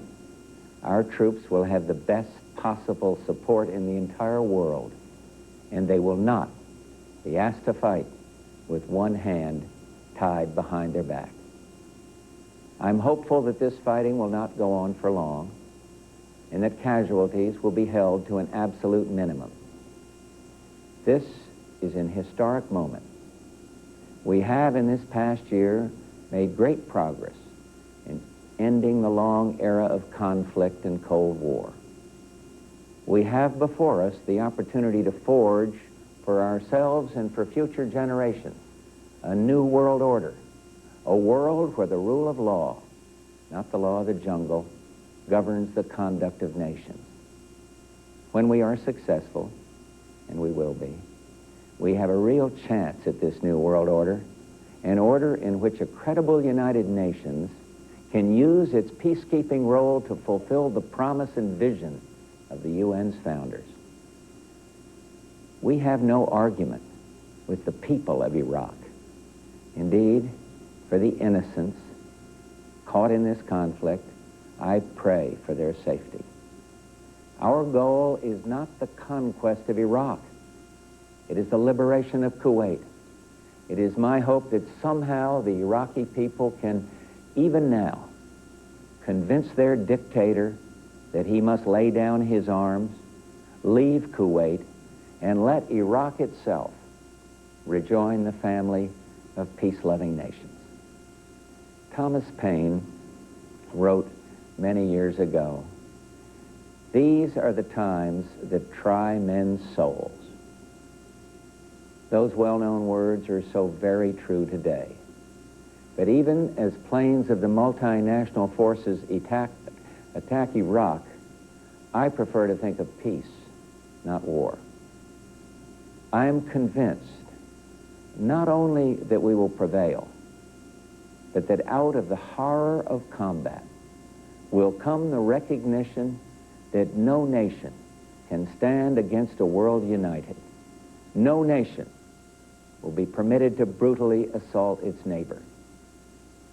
No president can easily commit our sons and daughters to war. They are the nation's finest. Ours is an all-volunteer force, magnificently trained, highly motivated. The troops know why they're there, and listen to what they say, for they've said it better than any president or prime minister ever could. Listen to Hollywood Huddleston, Marine Lance Corporal. He says, "Let's free these people so we can go home and be free again." He's right. The terrible crimes and tortures committed by Saddam's henchmen against the innocent people of Kuwait are an affront to mankind and a challenge to the freedom of all. Listen to one of our great officers out there, Marine Lieutenant General Walter Boomer. He said, "There are things worth fighting for. A world in which brutality and lawlessness are allowed to go unchecked isn't the kind of world we're going to want to live in." Listen to Master Sergeant J.P. Kendall of the 82nd Airborne. "We're here for more than just the price of a gallon of gas. What we're doing is going to chart the future of the world for the next 100 years. It's better to deal with this guy now than 5 years from now." And finally, we should all sit up and listen to Jackie Jones, an Army lieutenant, when she says, "If we let him get away with this, who knows what's going to be next?" I've called upon Hollywood and Walter and J.P. and Jackie and all their courageous comrades in arms to do what must be done. Tonight, America and the world are deeply, deeply grateful to them and to their families. And let me say to everyone listening or watching tonight, when the troops we've sent in finish their work, I'm determined to bring them home as soon as possible. Tonight, as our forces fight, they and their families are in our prayers. May God bless each and every one of them and the coalition forces at our side in the Gulf, and may he continue to bless our nation, the United States of America. The President speaking to the nation from the Oval Office this evening on the night on which he launched Operation Desert Storm to liberate Kuwait. and if possible, surely in his mind and in the minds of a great many people outside the Middle East and many inside, bring down President Saddam Hussein or cripple him in such a fashion that he never again poses a military threat to the region in any way, shape, or form, none of which at this early stage is necessarily guaranteed. This is not the time necessarily to be picking the president's speech apart, but all over America, people will, in time, come to question the phrase, bringing American troops home as soon as possible, whether or not this is redefining the world for 100 years. The president chose to quote one young soldier on that thing. But one thing is certain, this war is going to define George Bush's presidency. I think almost everybody in the United States who's paid close attention to his presidency has agreed on that. So for our first observation to the White House and briefing, Britt. Peter, this is something that you and I have talked about. You know, this president has been criticized as a candidate and indeed as an office holder for lacking vision. Well, it struck me as I listened to that speech that if he has a vision, a long view of the world, he did articulate it tonight. Whether it was convincing to the people who heard it in the crucible of this moment, of course, is impossible to say. But as one who has heard virtually every word that he has spoken on this issue from August 2nd forward, it struck me that he did save his most organized and most persuasive case for the night when he needed it most. Britt, the president says, why act now? Which, of course, is a question that a great many Americans around the country have been asking, as they have very vigorously protested the president's decision to go to war this soon. Are they sitting down in front of you now? No, I'm fine, Peter. Go ahead. I'm okay, sorry. Just, you want to tell that young man next to you that you're on the air? If you do, go ahead while we wait for a second. The point is that there are many people around the country who have taken quite vigorous and public objection to the president's decision to go to war, rather than to let the sanctions work over a lengthy period of time. It was early in November, Britt, when the country, or the president, put the country on an offensive posture rather than just a defensive one. And he says again tonight that in his view sanctions were never going to work. He's firmly convinced of that.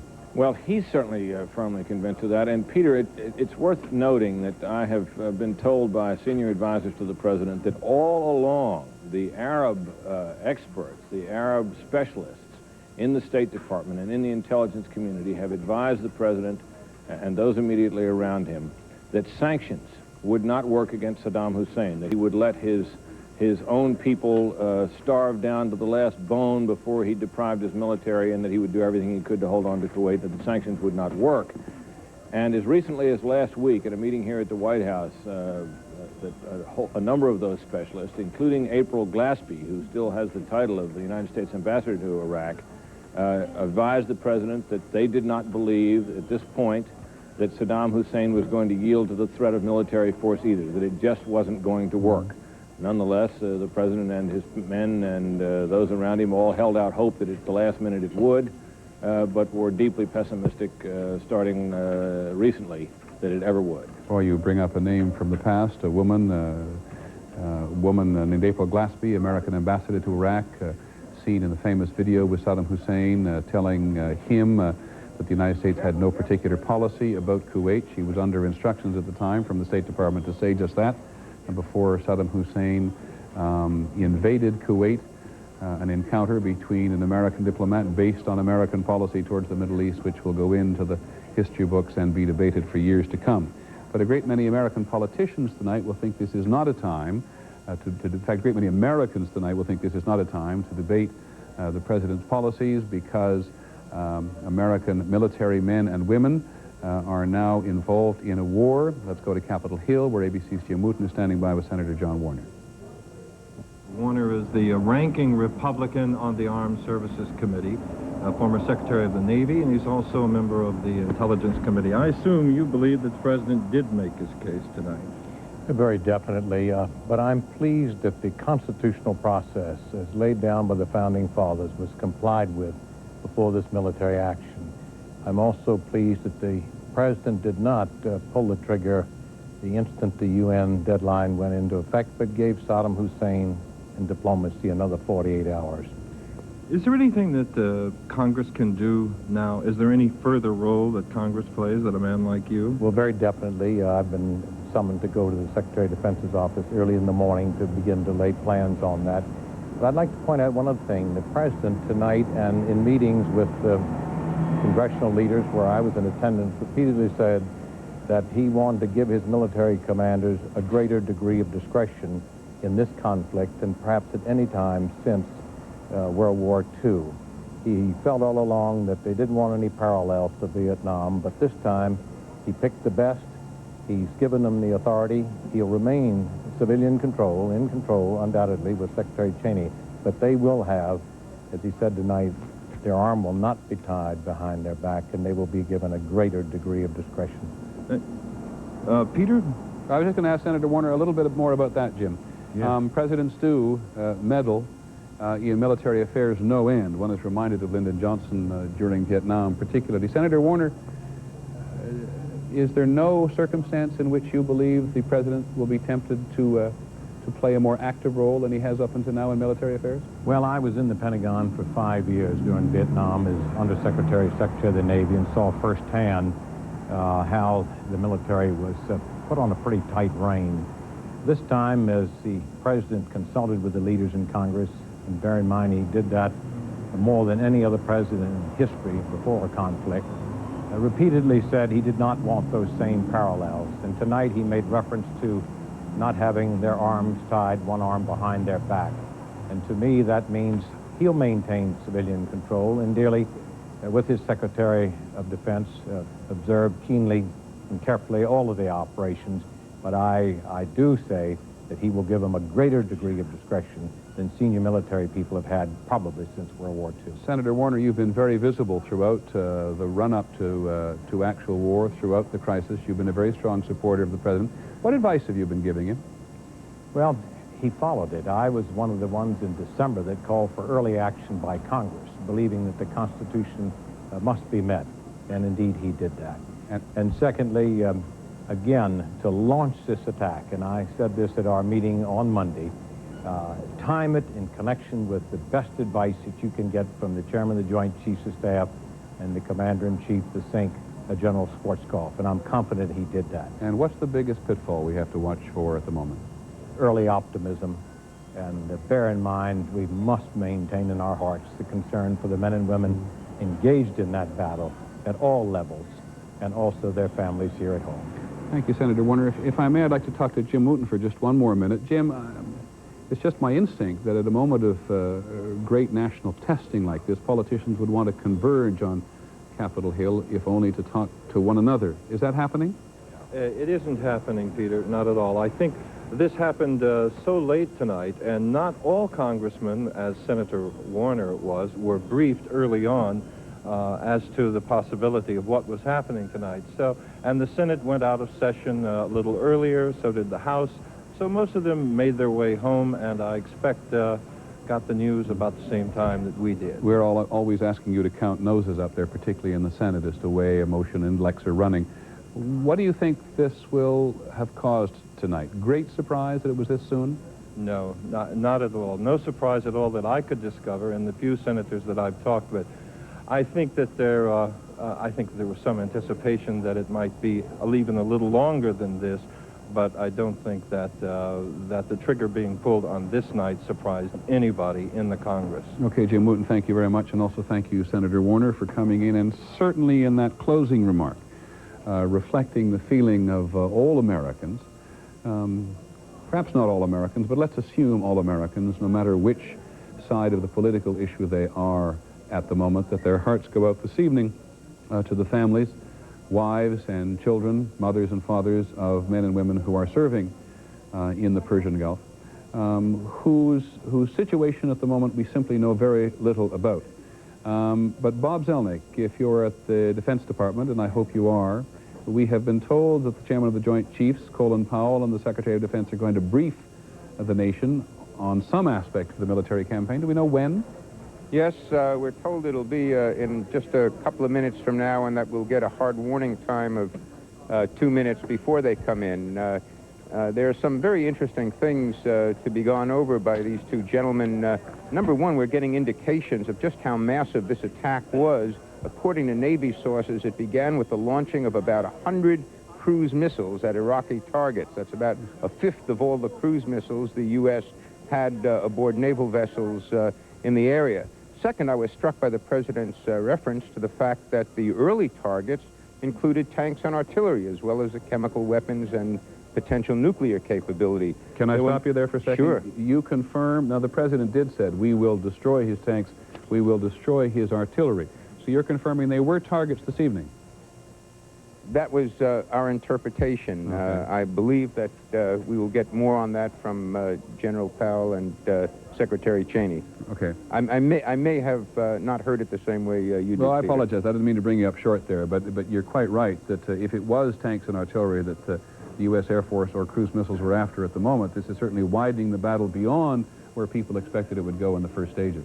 Right, and the other thing that struck me militarily about the President's remarks was that the military objectives remain restrained, controlled, and pointed at the UN resolutions, the withdrawal of Iraq from Kuwait. Again, no big effort to get to the Iraqi government or force changes in Baghdad. Okay, Bob Zelnick at the Pentagon, please tell us as soon as Secretary Cheney and General Powell come along. A couple of other reports, but they are very sketchy. The British Broadcasting Corporation, which has very good sources in the Middle East, and in fact is, along with the Voice of America, one of the two sources of news to which Iraqis and everybody else in the Middle East who has access to shortwave radio will be clinging tonight, is reporting that 5 Iraqi Scud missiles, about which we've been talking for some time, have been launched at Saudi Arabia. And the French embassy in Riyadh, which is the Saudi winter capital, where ABC's Barry Dunsmore has reporting tonight, confirms that at least 1 Scud missile was fired. Now, we've had these reports of the Scud being fired some time ago. You heard ABC's Bill Redeker, who's in eastern Saudi Arabia, refer to a Scud. And we've been talking about the Soviet Scud and the Iraqi refined Scud and all about their ranges.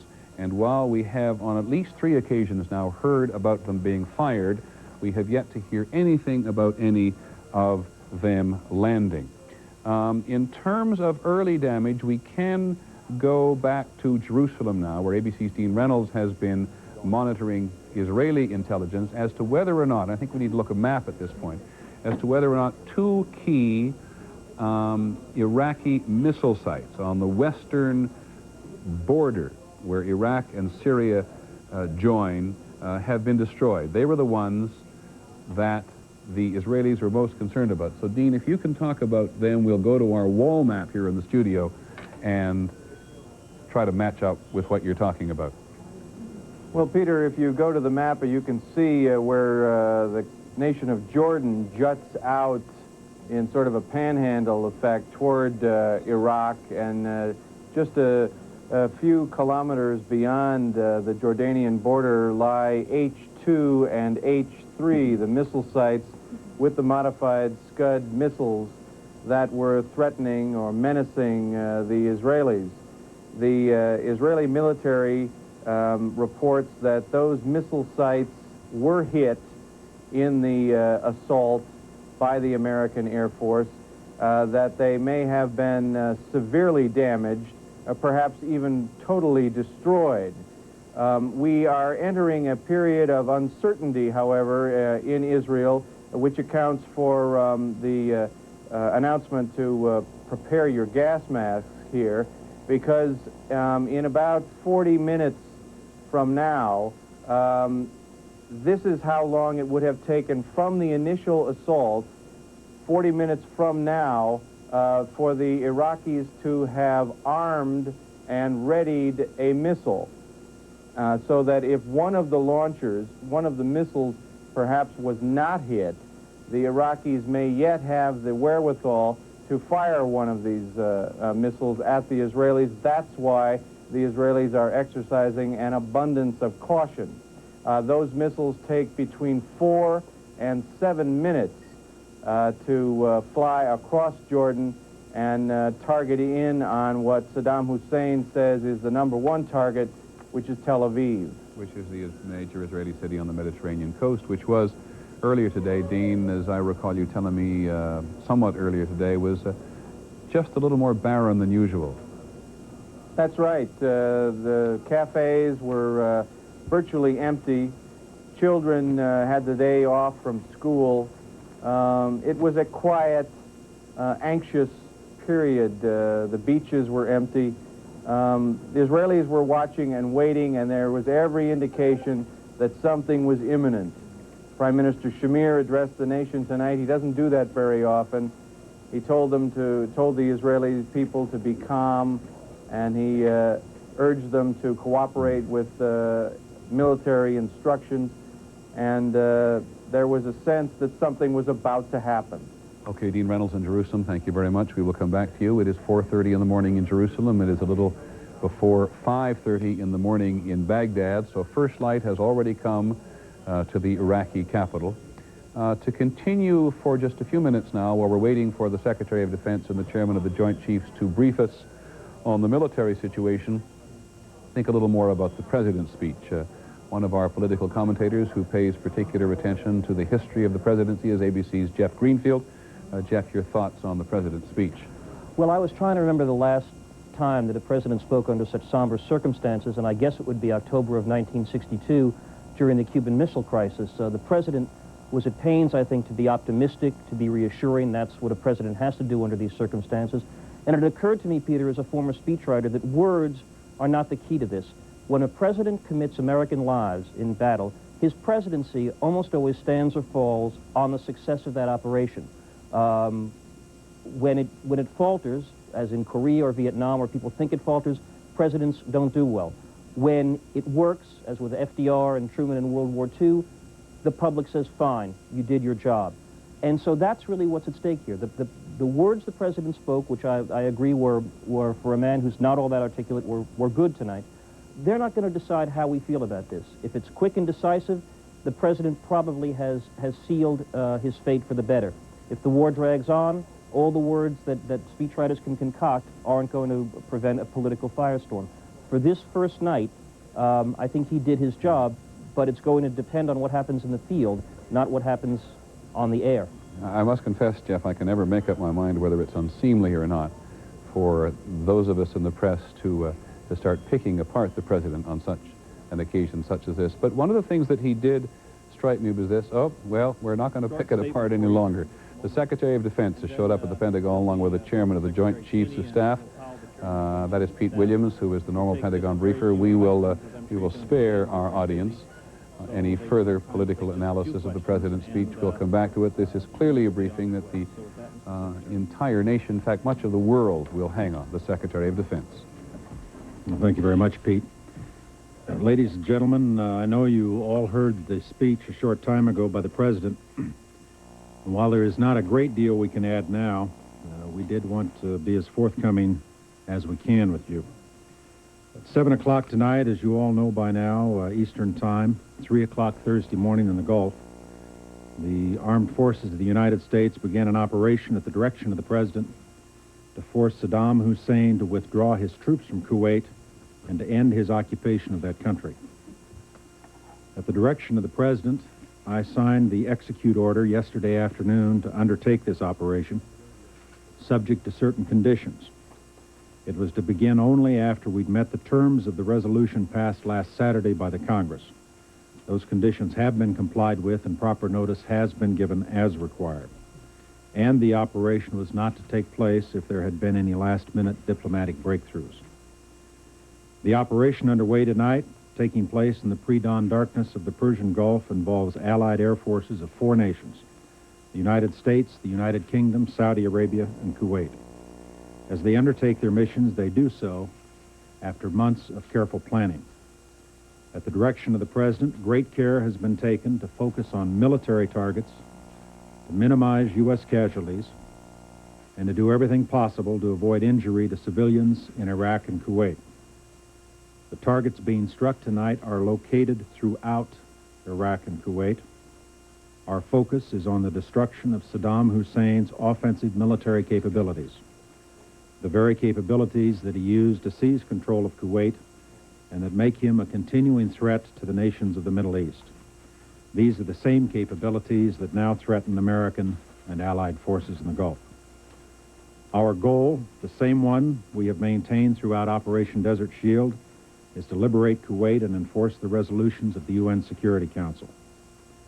This portion of the campaign, directed against Saddam Hussein's offensive military force, is an enormously complex undertaking. It involves all of the services of the United States military and hundreds of U.S. and Allied aircraft.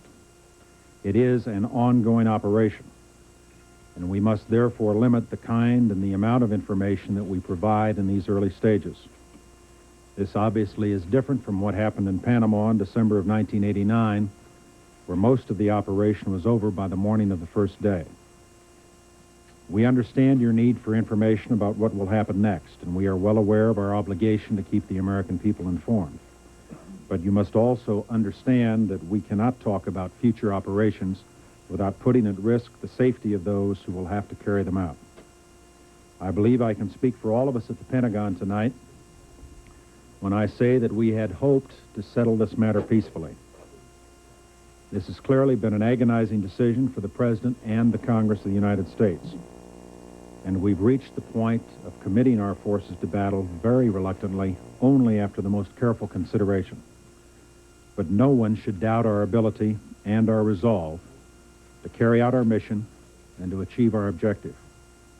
I have great confidence in the professionalism, the dedication, and the determination of the men and women of our armed forces. They are, without question, the finest young sailors, soldiers, airmen, and Marines this nation has ever sent in harm's way. I want to assure all Americans that we will do our very best to carry out the President's orders as quickly and efficiently as possible and at the lowest cost possible. We'd be happy to respond to a few questions. Colonel Powell, can you describe the Iraqi Air Force's resistance, if any, their losses so far, and to what extent do you think that you've already achieved air superiority there? Well, the operation's only 2.5 hours old, so I'm not quite prepared to take on your second question. So far, there has been no air resistance. Can you tell us if there's been any casualties so far? We will, at the appropriate time, be releasing information on casualties. We're not prepared to release any specifics now. I will simply say that the preliminary reports we have received in terms of the success of the operation, and that includes the possibility of casualties, have been very, very encouraging. The operation appears to have gone very well. What can you tell us about the Scud missiles that have been reportedly launched by Iraq? There have been a number of reports of Scud missiles, but insofar as I am aware, they basically are false reports. General Powell, I want to say this. Run down on the types of aircrafts and numbers that were involved in the raids? I really can't at this time because it is an ongoing operation. Let me just say that it involved the Air Forces mentioned by Secretary Cheney and sorties in the hundreds. Were there cruise missiles involved with that? I won't comment on specific weaponry. It's an ongoing operation. What targets were we bombing near Baghdad, and have we bombed any facilities where we think Saddam Hussein might be? We have not been targeting Mr. Saddam Hussein. The purpose of our bombing facilities in the area of Baghdad is essentially to go after the command and control system of the Iraqi armed forces. And we're looking at principally military targets, command and control installations, air defense sites that could put our planes at risk, but they are militarily oriented targets. Have you targeted any Iraq response of any kind? The response of the Iraqi forces at this point has been limited, I think would be the best way to characterize it. But again, let me emphasize, as General Powell did, we are in the very early stages of this operation. It is likely to run for a long period of time. I realize you've all got legitimate questions about it, but there simply are things we do not know yet because it is an ongoing operation, because pilots are just now returning, and there'll be a lot of work required to assess the success of the initial efforts, and there will be a lot of follow-up work required as well. Could you tell us, please, whether or not there have been any indications whatsoever that the Iraqi troops, the 540,000 Iraqi troops in the Kuwaiti theater, have been cut off from their command and control headquarters in Baghdad? I wouldn't want to speculate on that at this point, Wolf. What about, Mr. Secretary, can I follow up, please? Should I follow up? The President said this was strictly an air operation for the time being. When does the U.S. decide to send in the ground forces? It is strictly an air operation for the time being, and I wouldn't want to speculate on the point at which additional forces might be engaged. Have your targets tonight, did any Navy Admiral planes? Jean Murat said on the McNeil Air News Hour this evening that we're, quote, now prisoners of our own country, in our own country. Now that we've defended ourselves from naked aggression in the Middle East, how do we defend ourselves here at home from terrorist attacks? I'm confident that we can deal with the terrorist threat. Have our targets thus far included tanks and artillery? I don't want to get into specific target sets yet. As the information comes in and builds over time, and we can give it to you historically, we will give it out, but I'm not prepared to go into specific target sets and what targets have been hit and have not, because it really is just too early to give you that kind of bomb damage assessment. Saddam Hussein says tomorrow, I give up, I'm sorry, I will withdraw from Kuwait. Will you pause to have a pause in your air campaign, or will you continue with it until you knock out all the priority targets? I will do whatever the President of the United States directs us to do through the Secretary of Defense. Secretary Cheney, from a military perspective, what went into your thinking in deciding to launch the attack at this point this evening? What were the factors? Well, I think there were several factors. Of course, the President made the basic decision to commit the force. It was affected by, among other things, the expiration of the United Nations deadline that had been set on November 30th when the Security Council voted for the use of any means necessary to get him out. I think it was affected in part as a result of consultation with our allies, but it also was based upon the advice of our senior military commanders in terms of picking a time when conditions appeared to be most favorable for undertaking the operation. Let me emphasize, though, that the procedure we went through was to plan for execution of the operation at a point after the expiration of the United Nations deadline, but I had no authority to execute the plan until the President instructed me yesterday afternoon to do so, and it was at that point that we signed out the execute order with the qualifiers I mentioned in my opening statement. Those favorable factors, can you tell us what some of those were? I think I just leave it where it is. Are you surprised that there was no response, or a very small response from the Iraqi forces at this point? Again, I'm reluctant to characterize the response beyond what we've already said about it. We've not had an opportunity to debrief our pilots yet. Some of them are still flying missions, and I think it would be inappropriate at this point to convey the notion that somehow we've got a final fix on it. But I think it would be fair to say, and General Powell may well want to comment on this, that the initial reaction from the Iraqis is such that I'm generally of the opinion that we achieved a fairly high degree of tactical surprise.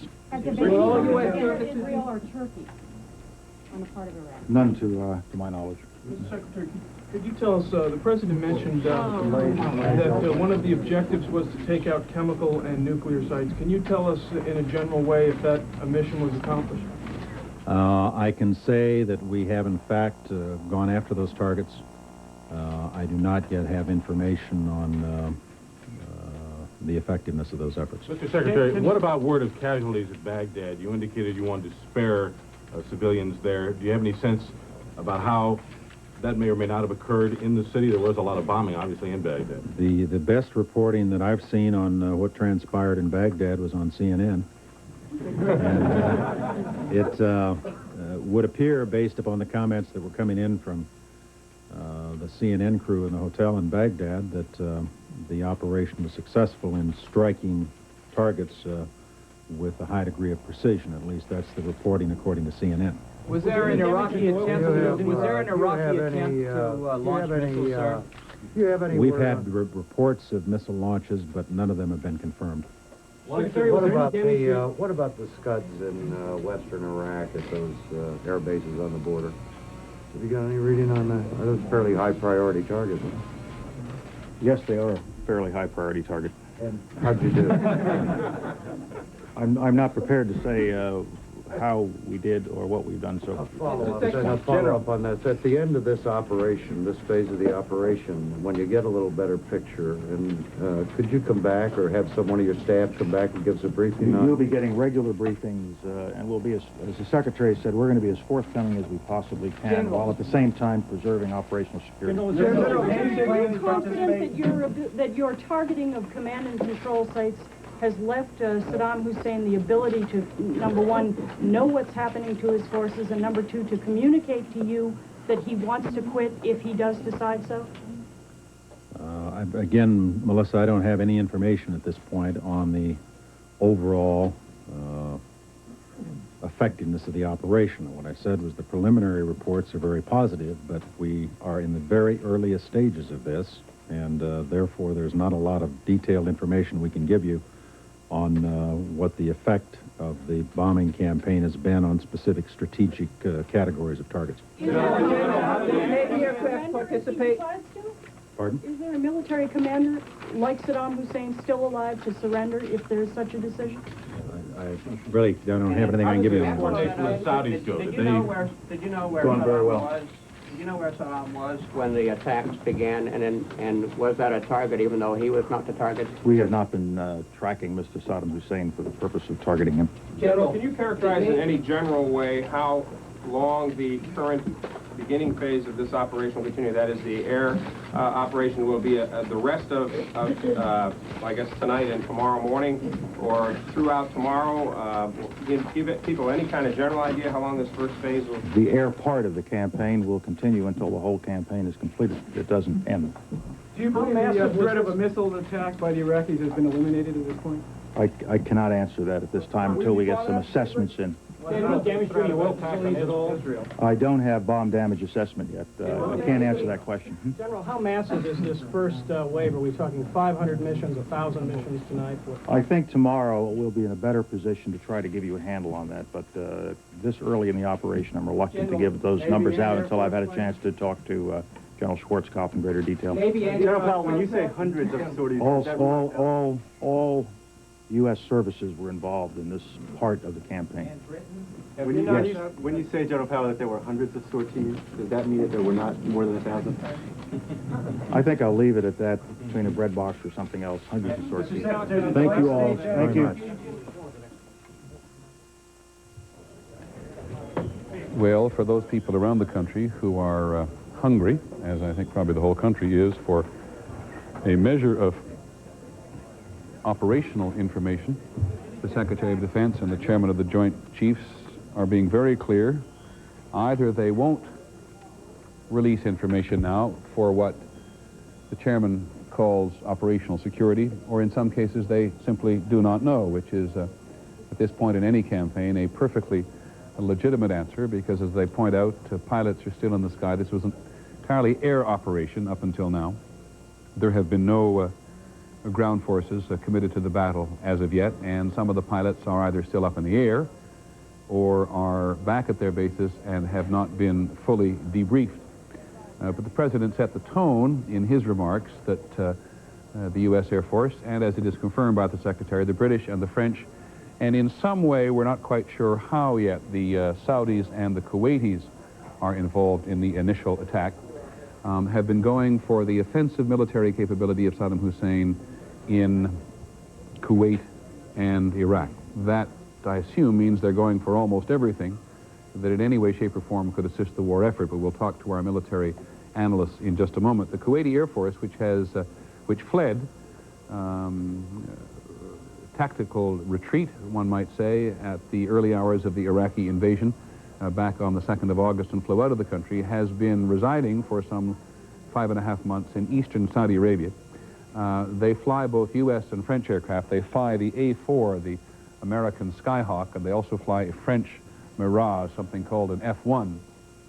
And we saw them over Thanksgiving sitting on the edge of an airbase in eastern Saudi Arabia, sitting there looking rather lonely, but with free Kuwait on the side. They now regard themselves as the Air Force of Free Kuwait, and they have been involved in some way, so says the Secretary, in the campaign this evening. I want to bring in our two military analysts, Tony Cordesman, and Bernard Traynor, who's up in Boston, to talk to us about what they hear. Let me go first to you, Tony Cordesman.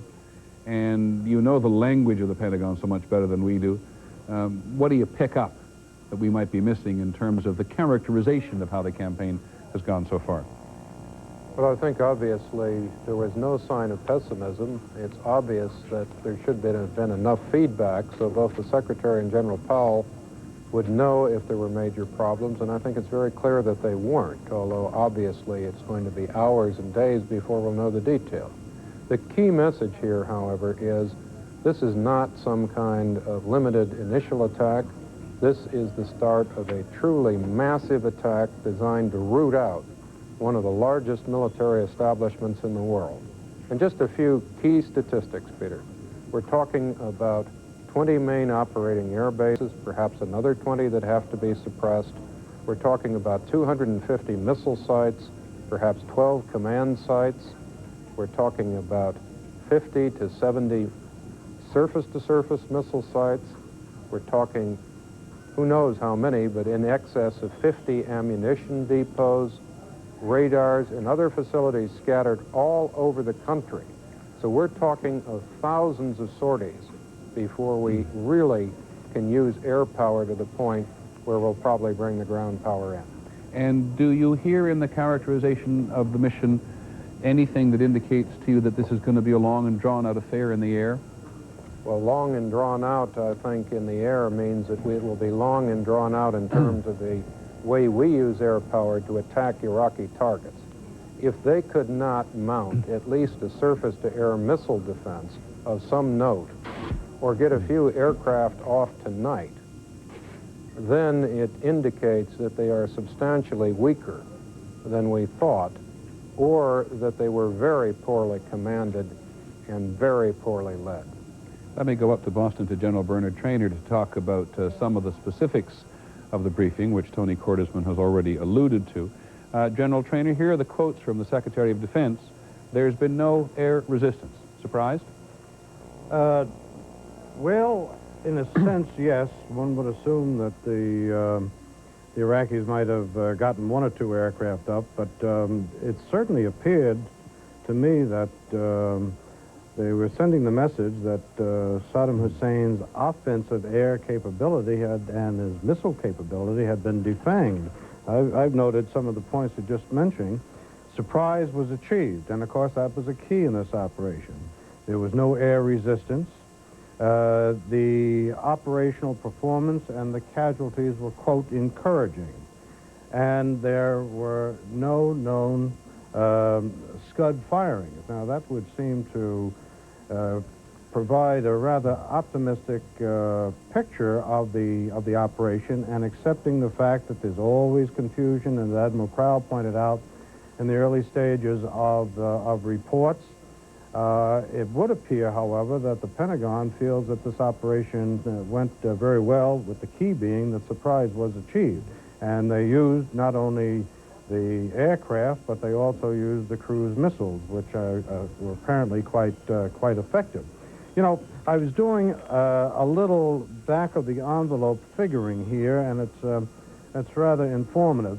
Presumably, at this point, the first sorties of the aircraft have been completed, and they're probably in the process of turning around. Now, working this out and again, it's kind of an unclassified back-of-the-envelope sort of estimate, excluding the cruise missiles, we're probably putting in something like 2,000 in this opening stage, probably about 2,000 sorties with the U.S. and Allied aircraft. Now, working that out in terms of the tonnage that the various types of aircraft can probably carry, we're talking with these 2,000 sorties, we're probably talking about 18,000 tons of ordnance being dropped on targets in Iraq and in Kuwait. And if that is anywhere near accurate, that is roughly the equivalent of the nuclear weapon that was dropped in Hiroshima at the end of World War II. Well, General Trainer, keep on with your sums there. That's a very compelling statistic in terms of tonnage of weapons. We'll come back to you later on and see if you still feel as comfortable about that as you do first time off the back of the envelope. This reporting about the Scuds is somewhat puzzling because here's another one from what under normal circumstances you would regard as a fairly good source. Just reminding you that the Secretary of Defense said that all reports of Scuds as far as he was concerned were false. But here is the Ministry of, excuse me for interrupting, the Ministry of Civil Defense in Bahrain, which is a tiny island just off the eastern province of Saudi Arabia, and he also says that Iraqi missiles were detected heading for an area around Bahrain and eastern Saudi Arabia early on Thursday. It is now 4:30 in the morning in eastern Saudi Arabia and Bahrain, but fell short of their targets. We'll just leave it there for the moment, along with a lot of the information, and reinforce what we said at the beginning, that the knowledge of the early stages of the military campaign is very limited, either deliberately or because it is not available. Here is an Israeli diplomatic source, however, who tells ABC News just a short while ago that all the Iraqi Scud missile sites, we can have a look at them on the map again, which are within range of Israel, have been destroyed or put out of action in some form. That all known, and this is quoting the Israelis now, that all known Iraqi atomic and chemical weapon plants have been destroyed. And one of the things that has puzzled analysts early on as to whether or not whatever nuclear capacity the Iraqis had, they could at least move around in some respects, part of the shell game they played. And if we can go to a map of Baghdad, here is another quote from a very senior source in Israel, which says, no, a city map of Baghdad, if we have one, that the Iraqi parliament buildings and the presidential palace in Baghdad had suffered direct hits. Now you can see the new presidential palace, which is down there on, right at the bottom of the screen on the left-hand side. That is on the western bank of the Tigris River. And the parliament buildings are in the same general area, though they do not appear on that map. But while we have that map, let me just for a second sketch out this question of civilians and targets to which the Secretary referred. On the western side or left side of that river, Baghdad is reasonably sparsely populated. It is largely government buildings, the Ministry of Information, the headquarters of the Ba'ath Party, which rules Iraq, this new presidential palace, which President Saddam Hussein has met, and then little down there, that white portion, just a little bit to your right there, is the presidential compound, the foreign ministry, and in there stop also the information ministry, all of them really right on the banks of the river. Now, this is a fairly open part of Baghdad. You have to go all the way to the left off your screen there to go out to the ring of anti-aircraft missile defenses and the international airport, which the Air Force would have targeted this evening. On the right-hand side of the river there, downtown Baghdad is extremely densely populated. It's where the old city is, it's where the souk, the main markets are, and where a large percentage of the population are. Now, if you look at it from a satellite, we'll just add one more point for the second, which is that if this attack occurred, as it did, before office hours, those government buildings on the west side, those which were targets, would have not had civilians in them. Again, all in the nature of speculative reporting at this point, but joining us is the chairman of the House Armed Services Committee, Les Aspin, who's had a good deal to say about the military campaign. Do you think what we're saying is making any sense, sir? Yes, I think it is. I think that this plan is going pretty much according to the way it was laid out in our hearings. The object is to take Kuwait. Is being done with phases, beginning with the air war, and particularly the air war against the strategic targets, and then ultimately, if necessary, we go to the ground forces. I think it sounds pretty much the way we expected it. Give us a sense of timing, if you will, Congressman. There is this tendency at the moment, as we said earlier, to to think of it as television games in some respects that people are just talking about on television. But how long is this campaign likely to last? Well, the way we had heard it, again, you know, we're waiting to see whether, in fact, they follow the script as we laid out, but that it would take at least a couple of days of the strategic bombing. Then they would go to the bombing, particularly where they focus on the military targets in the Kuwaiti theater of operations. That means within Kuwait itself and the part of Iraq that is neighboring onto Kuwait. And that could take 10 days, 2 weeks. In fact, if it looked like there wasn't enough damage done, it might take longer than that. Now, you've done as much analysis, I think, as any politician in the country on this subject. Do you think there's any chance that the air war alone will dislodge the Iraqis? I discounted it. I didn't rule it out, but I discounted it. And, of course, we've had a big debate in this country about whether air war could do it alone. But I think the interesting thing about the plan that the U.S. military has come up with is you don't have to choose. We're going to do them in sequence. So those people that have been saying that air war will do it all by themselves will have a chance to see whether they're right. Because, in fact, if it turns out that the air war can do it, we'll all pop the champagne corks and not have to send in the ground troops. A couple of points here. The Iraqi Air Force was never regarded as being a very serious threat. Correct. To U.S. forces, did not perform very well during the Iraq-Iran war, wouldn't bomb low on targets. But in terms of what you're hearing about the suppression of the anti-aircraft capacity, are you surprised or not? I'm not too surprised, but I think it's been very, very effective. Let me tell you what I think is happening here. We had heard, and I had heard reports during our investigation of this thing about how what we had was kind of an ace in the hole here, which was an ability to jam their electronics. We had developed fairly sophisticated electronics jamming equipment, mainly, of course, aimed at the Soviet Union over the years. And the Iraqis' electronics systems are nowhere near as sophisticated as the Soviet Union. So there was a number of people in the United States military who thought that our ability to jam their communications was going to be pretty significant, that in fact when the war came, Saddam Hussein would lift up the phone and the phone would be dead. Maybe that's what's going on here. I mean, that what we have had is indications that the Iraqi response has been light. Now, you've got to be careful. These are early reports, and as General Powell and Secretary Cheney said, we don't really know yet. But basically, if the early responses are right, namely that the Iraqi response to our attack was in fact pretty light, two things come up. One was surprise, but you know, how could they have been that surprised? I mean, this was right in the window of when we were going to come. Second was, I think, the question that we want to ask is, was our electronic jamming capability as good as people had advertised it? Okay, Congressman Aspin, thank you. Yes, please, by all means. Okay, there's a couple of other things that I think were interesting here that we wanted to know early in this battle, and I think we're beginning to find out.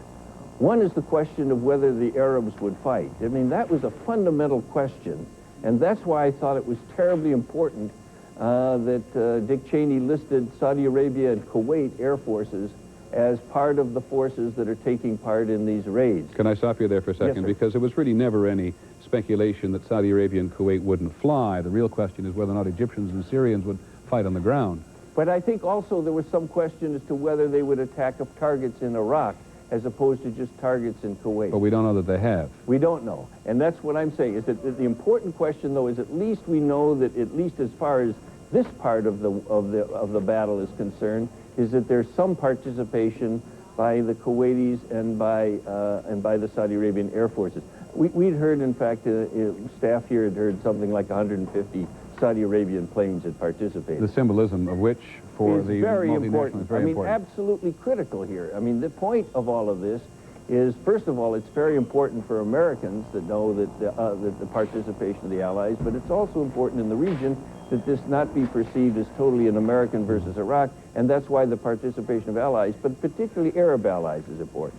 The second issue. My apologies. Okay, the second issue is, of course, the issue of the whole focus on whether they would try and bring Israel in, and that I think is a very important thing to follow here. And And there's some indication, I guess, that maybe the missiles got knocked out early enough and maybe we're over the hump as far as the threat to bringing Israel in. But that's clearly something that we need to watch further. Okay, Congressman, thank you very much for joining us. Aside from your normally upscale military analysis, it is important to hear the Congressman remind us again that early reports can be misleading. And to just pick up a little bit on what he said in terms of Saudi Arabian and Kuwaiti participation, the symbolism of which will be enormously important, not only to the multinational alliance, but in the Arab world in general in terms of the political repercussions of this battle, but we do not yet know what role they precisely played. We don't know the role that any U.S., British, French, Saudi Arabian, or Kuwaiti aircraft played at the moment. One of the most astounding reports we have heard so far, I want to go back briefly to Bob Zelnick at the Defense Department just for this one question, is that you had heard, I thought, from Navy sources, Bob Zelnick, that 100 cruise missiles had been launched. We received that shortly before the briefing. General Powell would not confirm that at the briefing. In fact, he wouldn't mention which planes or weapons had been used. But our information is that there was a massive use of the cruise missiles, which probably accounts in large measure for the degree of tactical surprise because of their ability to avoid radar detection and knock out the very facilities that could detect the other aircraft. Okay, Bob Zelnick at the Pentagon, thank you very much. And not to, again, to make light of it at all, but Admiral Crow did say a while ago that one of the things the military clearly wants to know is whether or not all of the new technology that has been developed since the Vietnam War works, and the cruise missile, of course, has never been tested in battle. But that is a source report, not an on-the-record report, that 100 cruise missiles were launched. They would have been launched from Navy ships in the Persian Gulf. Let's go back to Oklahoma City for just a moment and listen to Admiral William Crow for just a second on what you think of the briefing that we got, Admiral Crow, from the Secretary and your successor in the chair at the Joint Chiefs. I thought it was very appropriate, Peter, and I really sympathize with him on these probing questions that are way too premature at this point when we know so little, and also we are trying to guard information that may be important as we go on. Let me just say in passing that I think the military participation from the very outset of this crisis has been absolutely superb, and we're seeing that reflect again this evening, all the way from the leadership right down to the people that are conducting these strikes. And Senator Warner said that the president is going to rely heavily and give the military great freedom. I certainly hope that's true and very much indicated, and everything that they have done over the last few weeks suggests that that's proper and that they can accept that burden. You've had more than your share of encounters with politicians who wish to meddle in military affairs. Do you take the president at his word? I think I do. I think that's been characteristic of President Bush from the outset in this administration. Now, based on what you've heard in the briefing, no Iraqi resistance of any consequence, or I beg your pardon, limited Iraqi response, says the Secretary of Defense. Surprised?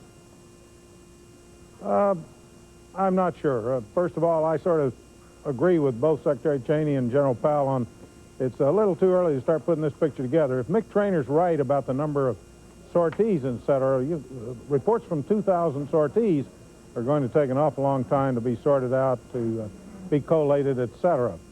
Nevertheless, it is true, as he said, that if there were any disasters or any really unexpected developments, they would know about those. They would know about bad news rather than good news. So I find the entire picture encouraging, but it's still awful early, like election night.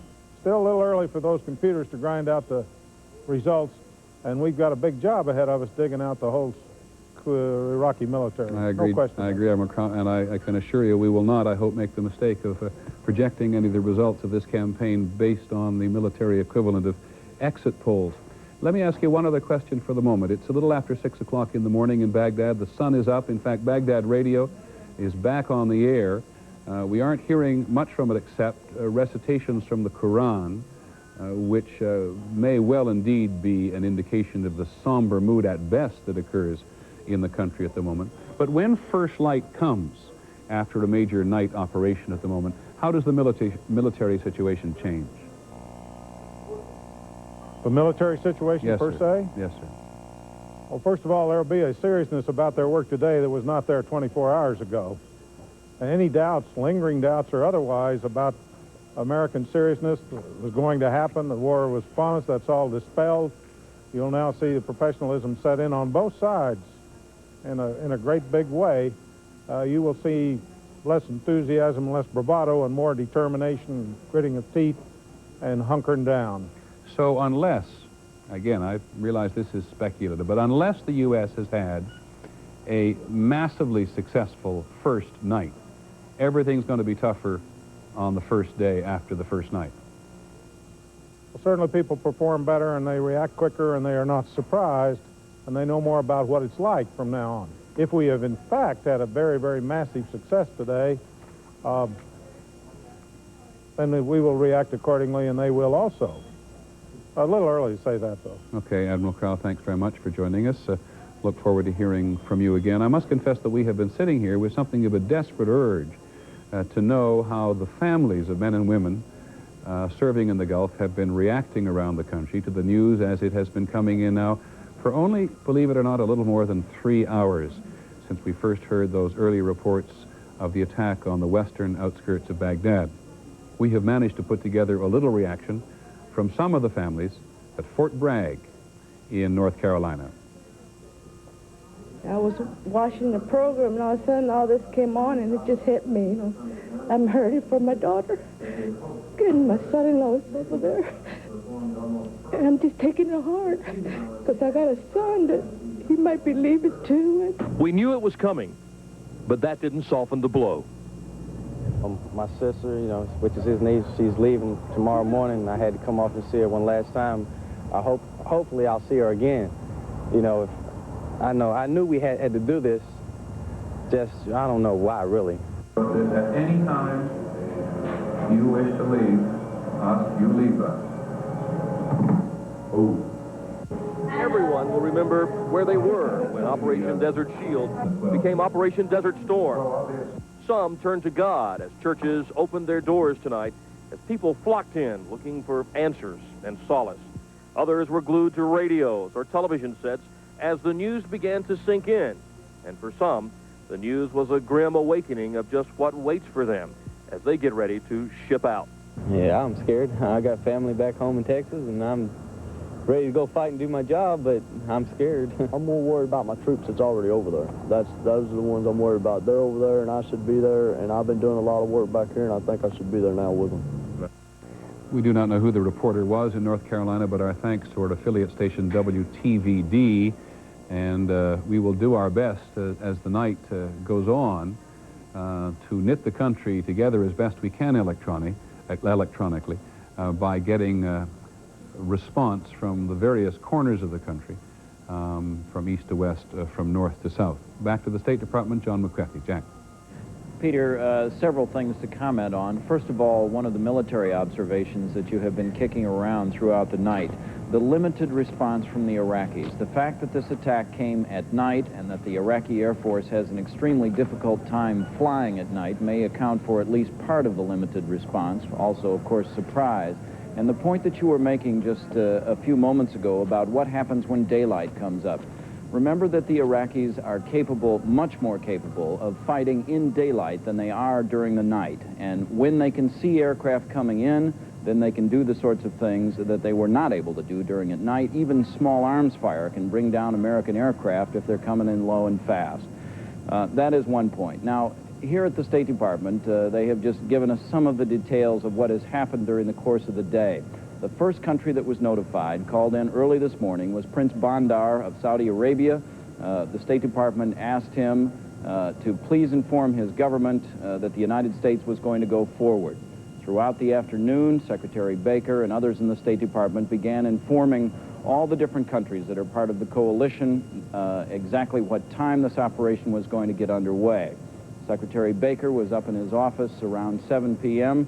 When the actual bombing began. He was watching ABC News and Gary Shepard's report. Then he knew that the world knew what the Bush administration had set into motion. There has been no response from the Iraqi government tonight at all. There was no response prior to this attack. As Secretary Cheney indicated, that was one of the prerequisites, that there were no last-minute feelers coming out from the Iraqis prior to this. The State Department is confirming there were not, and there still has not been. Okay, John McCarthy at the State Department, thank you very much. I think our audience has heard it more than once now, but it is worth monitoring as closely as we can. We think over the next several days as to whether or not part of Saddam Hussein's strategy was to engage the United States in precisely this fashion. Perhaps he didn't anticipate the degree of power that would be launched against him, though everything we've heard from our military analysts has been that at least his generals are aware of the capabilities, not only of the U.S., but of the other members of the alliance. But there is a game being played by Saddam Hussein which so few of us in this country have been able to understand. It was interesting to hear,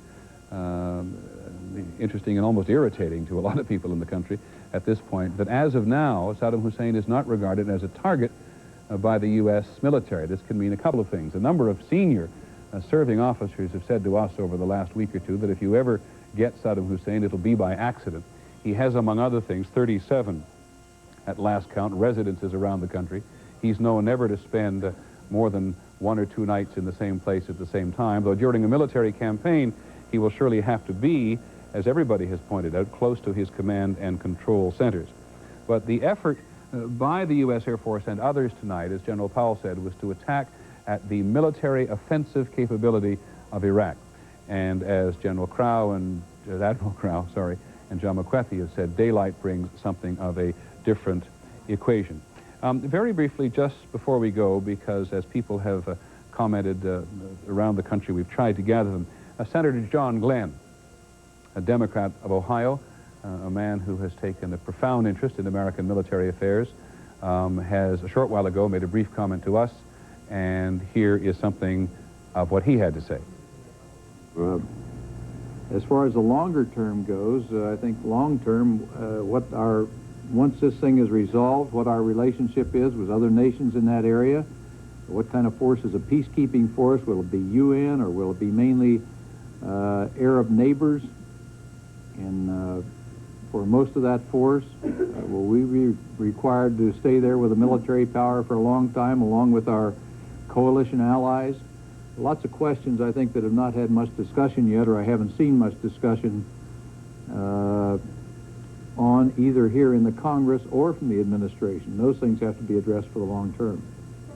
Portion of the senators remarked, Senator John Glenn, Democrat of Ohio, long interested in military affairs and putting his finger on something that many people in the country will have thought about tonight, which is the long-term ramifications for the U.S., whether the U.S. is not in the Middle East now, in a sense, perpetually going to have to guarantee the defense of Saudi Arabia and Kuwait if Kuwait is finally liberated.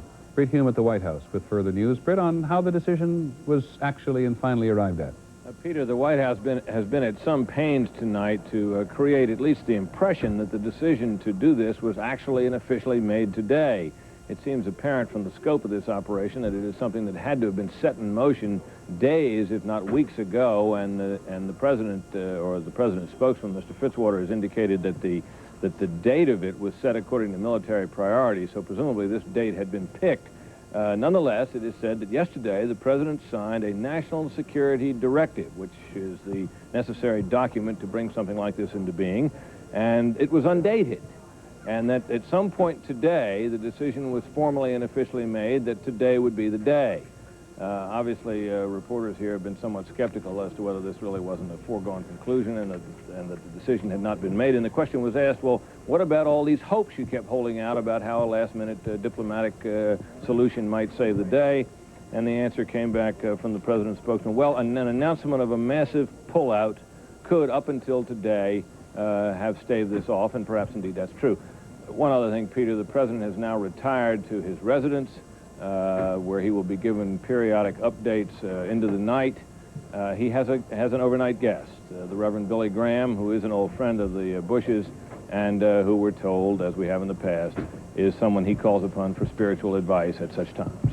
Just to solidify this for me, if you will, forgive my ignorance here, but Secretary Cheney said the execute order was signed yesterday. You say it was undated. That is the order that was given by the president was signed yesterday. Now, these processes that go forward with all of the official documents are at times bewildering even to those of us who try to deal with them on a day-to-day basis. I suspect that the execute order of which he speaks is the execute order that he had to sign to placed the matter formally in General Powell's hands so that he could go on and move it down the chain of command. I think that's how I interpret it, but I could be wrong. Okay, and like everything else, it'll take time to sort out. There will indeed be people in the country who think the president, having gone so quickly after the deadline, which was imposed by the United Nations, under considerable U.S. pressure.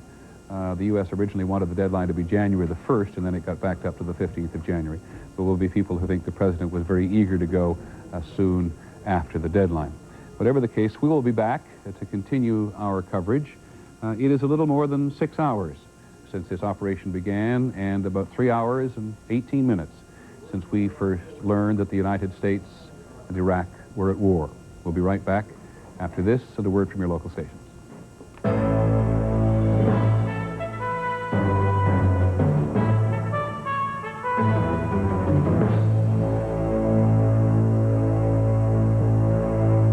Some cars come and go, but every once in a while, they dance. Introducing the new G20 from Infiniti. A mid-sized luxury sedan that offers lots of room, all the amenities, and a nimble spirit that's every inch an Infiniti. Care to dance?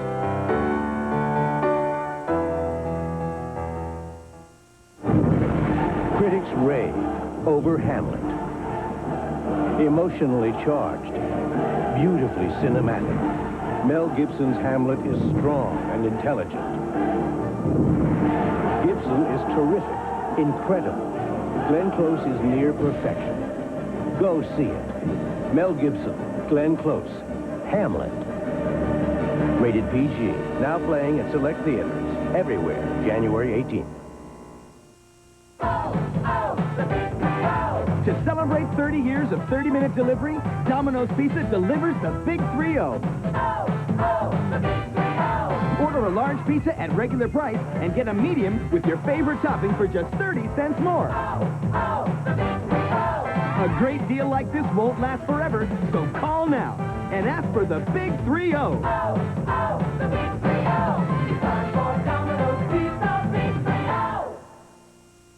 Mama keeps yellow dandy like a dandelion. Oh, you know I love my mama. Clorox 2-Color Safe Bleach cleans, makes colors pop, better than detergent alone. Mama's got the magic of Clorox 2. When this was Grandfather's desk, every week Grandma'd polish it with Pledge for a beautiful shine with no buildup. Now that it's mine, I use Touchable Pledge. With Pledge, smears just disappear. Grandma's gonna love it. Also in a trigger spray bottle. Right now, we're all concerned with the outbreak of war in the Gulf. Monitoring the world 24 hours a day. Stay with the experience of ABC News.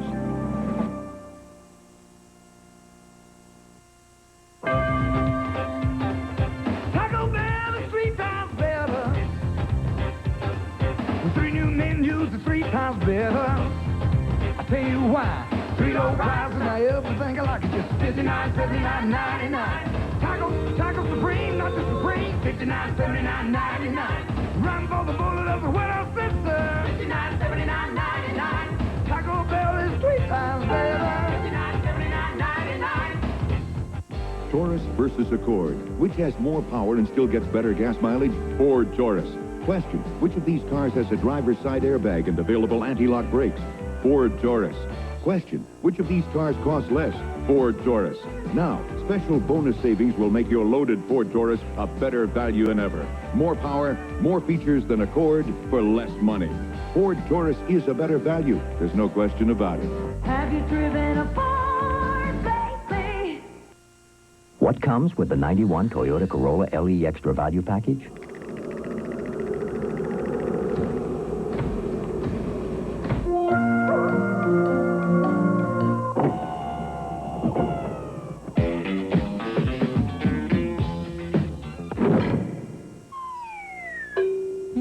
A lot of valuable extras that can add up to a savings of $1,000, plus factory-to-dealer incentives. First News. First thing tomorrow morning. First News at 6 a.m. on Channel 9. I'm Peter Jennings at ABC's headquarters in New York. Probably not possible that you do not know the news now, but about 6 hours ago, the United States, Great Britain, France, and the Air Force participation of Saudi Arabia and the government of Kuwait in exile launched a massive attack against Iraqi forces in Kuwait and Baghdad. We've already had one briefing from the Secretary of Defense and the Chairman of the Joint Chiefs, who give a pretty clear indication that the operation is going fairly well as expected, which is very encouraging in military terms. President Bush has spoken to the nation. Perhaps you were with us. He says the battle has been joined. What was called Operation Desert Shield for so long is now called Operation Desert Storm.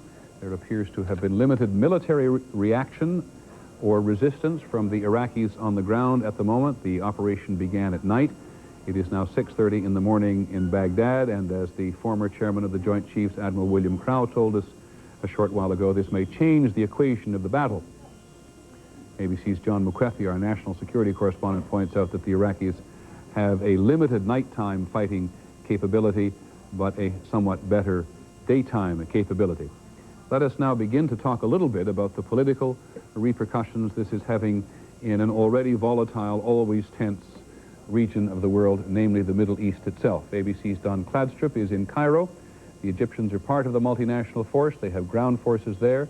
There's no indication that anybody has moved on the ground as of yet. It is 5:30 in the morning in Cairo, Don, so I suspect your knowledge of how the Egyptians are faring is somewhat limited. That's right, but judging by the reaction over the past several days, I think there's probably enormous relief here that the inevitable is finally underway.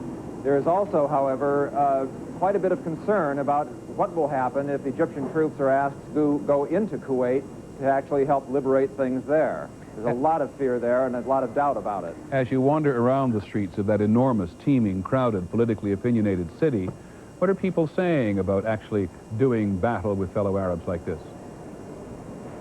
It's a concern that is in the back of their mind. Most Egyptians are firmly behind the offensive to liberate Kuwait. The fear here, however, is that if it becomes a protracted offensive, if it carries on for several days, for instance, or several weeks, the idea of Arab versus Arab could become a factor and could weaken support for the offensive. Forgive me if I'm a little cynical here, but I'm a little surprised at the Egyptians being particularly determined to liberate Kuwait, perhaps more determined to please the United States? Perhaps, I think. This is a standard government line that the idea we will free Kuwait, but and they're constantly coming out with words that our forces are firmly committed to the offensive, but they are not saying how far they will be willing to go. Now, when Saddam Hussein invaded Kuwait and the U.S. began its enormous military buildup, there was the most massive stream of Egyptian refugees who left Kuwait and Iraq and came home to Egypt. Do Egyptians now anticipate another wave if they can get out? That's right, but there is, I think, even greater fear for the number of Egyptians that are still in Iraq and in Kuwait, several 100,000 at least. Well, we lose the satellite to Cairo there. Don Kladstrup standing by. We don't lose the satellite in every instance because something has gone wrong. Sometimes we book a block of time, and when we've used up the time and haven't paid for any more, the international authorities simply take it away. But just a little to pick up on the Kladstrup point there. There are, in fact, 900,000 Egyptians still living in Iraq. It has always been a place where Egyptians have gone for employment. They went to Kuwait as well because they went in pursuit of the money to build a country that became richer faster than any other in the Persian Gulf. And there has been enormous concern in Egypt for some long period of time that what might happen if a ground war begins is that Egyptians would actually be fighting other Egyptians, because not only are there 900,000 Egyptian civilians working in Iraq, but there are many members, some estimates as high as 50,000, actually in the Iraqi army. So there is an indication of just how complicated things become in the Middle East. It is early days, perhaps, to be talking about the long-term consequences of the beginning of war in the Middle East, but as you well know, it has been very much part of the run-up debate to the war. Tonight, we've speculated a couple times from our somewhat isolated position here that all of the country will be concerned about American servicemen and women in the Middle East, but it has not derailed the anti-war opposition which exists in considerable measure around the country. Here, for example, is a brief example of the anti-war sentiment of today from California.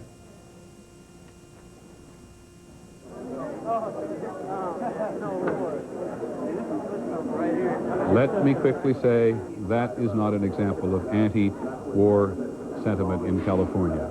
But this is another scene. Let's just continue to roll it for a second, because this is a scene being played out also in many parts of the country of men and women of the reserve waiting to go abroad to the Gulf. I'm not sure if we're going anywhere, but if we do, I'll be ready for you. You have four children in the Persian Gulf. Yes, sir. Okay. Your concerns right now, as you see the fact that obviously war has begun and we have attacked Iraq. How do you feel about that? Scared to death. Absolutely. I was hoping, you know, that maybe some peace would come out of this, maybe within another few days, but this guy's got to be taken care of. There's no doubt about it. Sick about it. May never have intended that So I just feel like crying, really.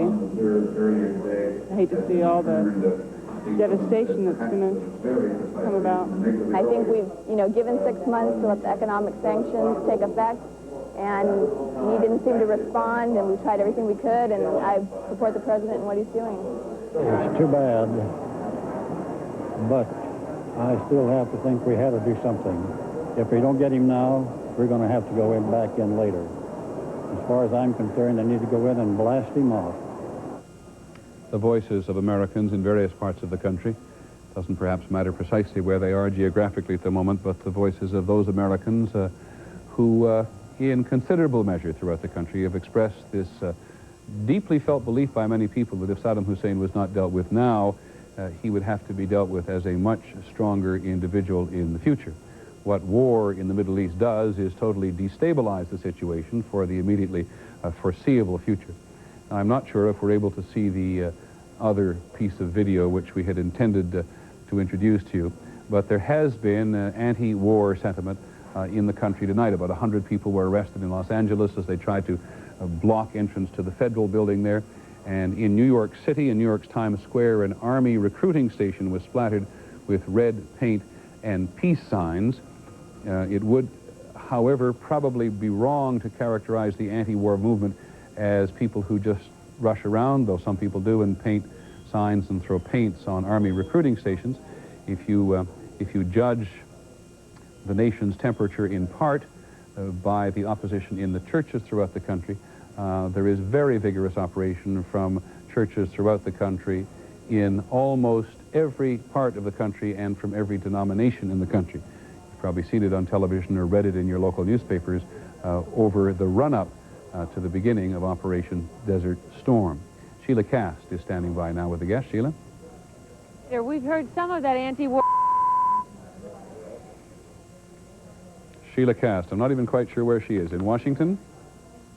Sheila Cast is on Capitol Hill. She's with Congressman Ron Dellums from California. Should we have another try?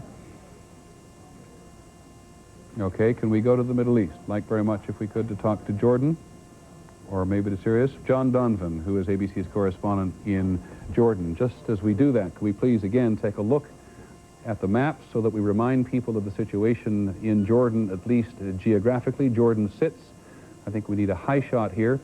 Jordan sits between Iraq and Israel. Right up there on the upper left-hand corner of your screen. That's the Mediterranean Ocean. Go in one square, and that is Jordan, squeezed in between Syria and Iraq. King Hussein, as I think everybody in the country knows, has tried very hard for the last 5.5 months to get an Arab political settlement to all this. He's been virtually cut off at the knees by some people, particularly the Saudi Arabians. Many Saudis are convinced that he knew that Saddam Hussein was going to invade Kuwait, though he and every other member of the royal family has denied it. The Saudis cut off his oil. His country is suffering, has a very strong Palestinian population, very pro-Saddam Hussein. Therefore, early this morning in Amman, the capital, John Donovan, what's the reaction? So far, not very much, Peter, because as you've said, it is early in the morning. I don't think very many people in the country know what has happened. I'd say they're probably about an hour away from waking up and turning on their radios. Jordan Radio has broadcast the news, but only with the sketchiest details, telling its audience that there has been an attack on Iraq and telling them that they should tune in much later in the day for fuller reports. Some people, interestingly enough, are following events here from Israel television. whose broadcast signal spills over into Jordan. Some of those people I've spoken with, and the impression I get, despite all of the opposition that we've heard from Jordanians and Palestinians through these last several months, is that in a way there's a kind of sense of relief. At least the tension has broken, and the great concern that people had here that Israel would be drawn into the war, and then following that Jordan, because it so far has not played out as a scenario, I think that fact alone is giving people some sense of relief. The Jordan Times, an English-language newspaper here at this moment, is making over its front page to report the news.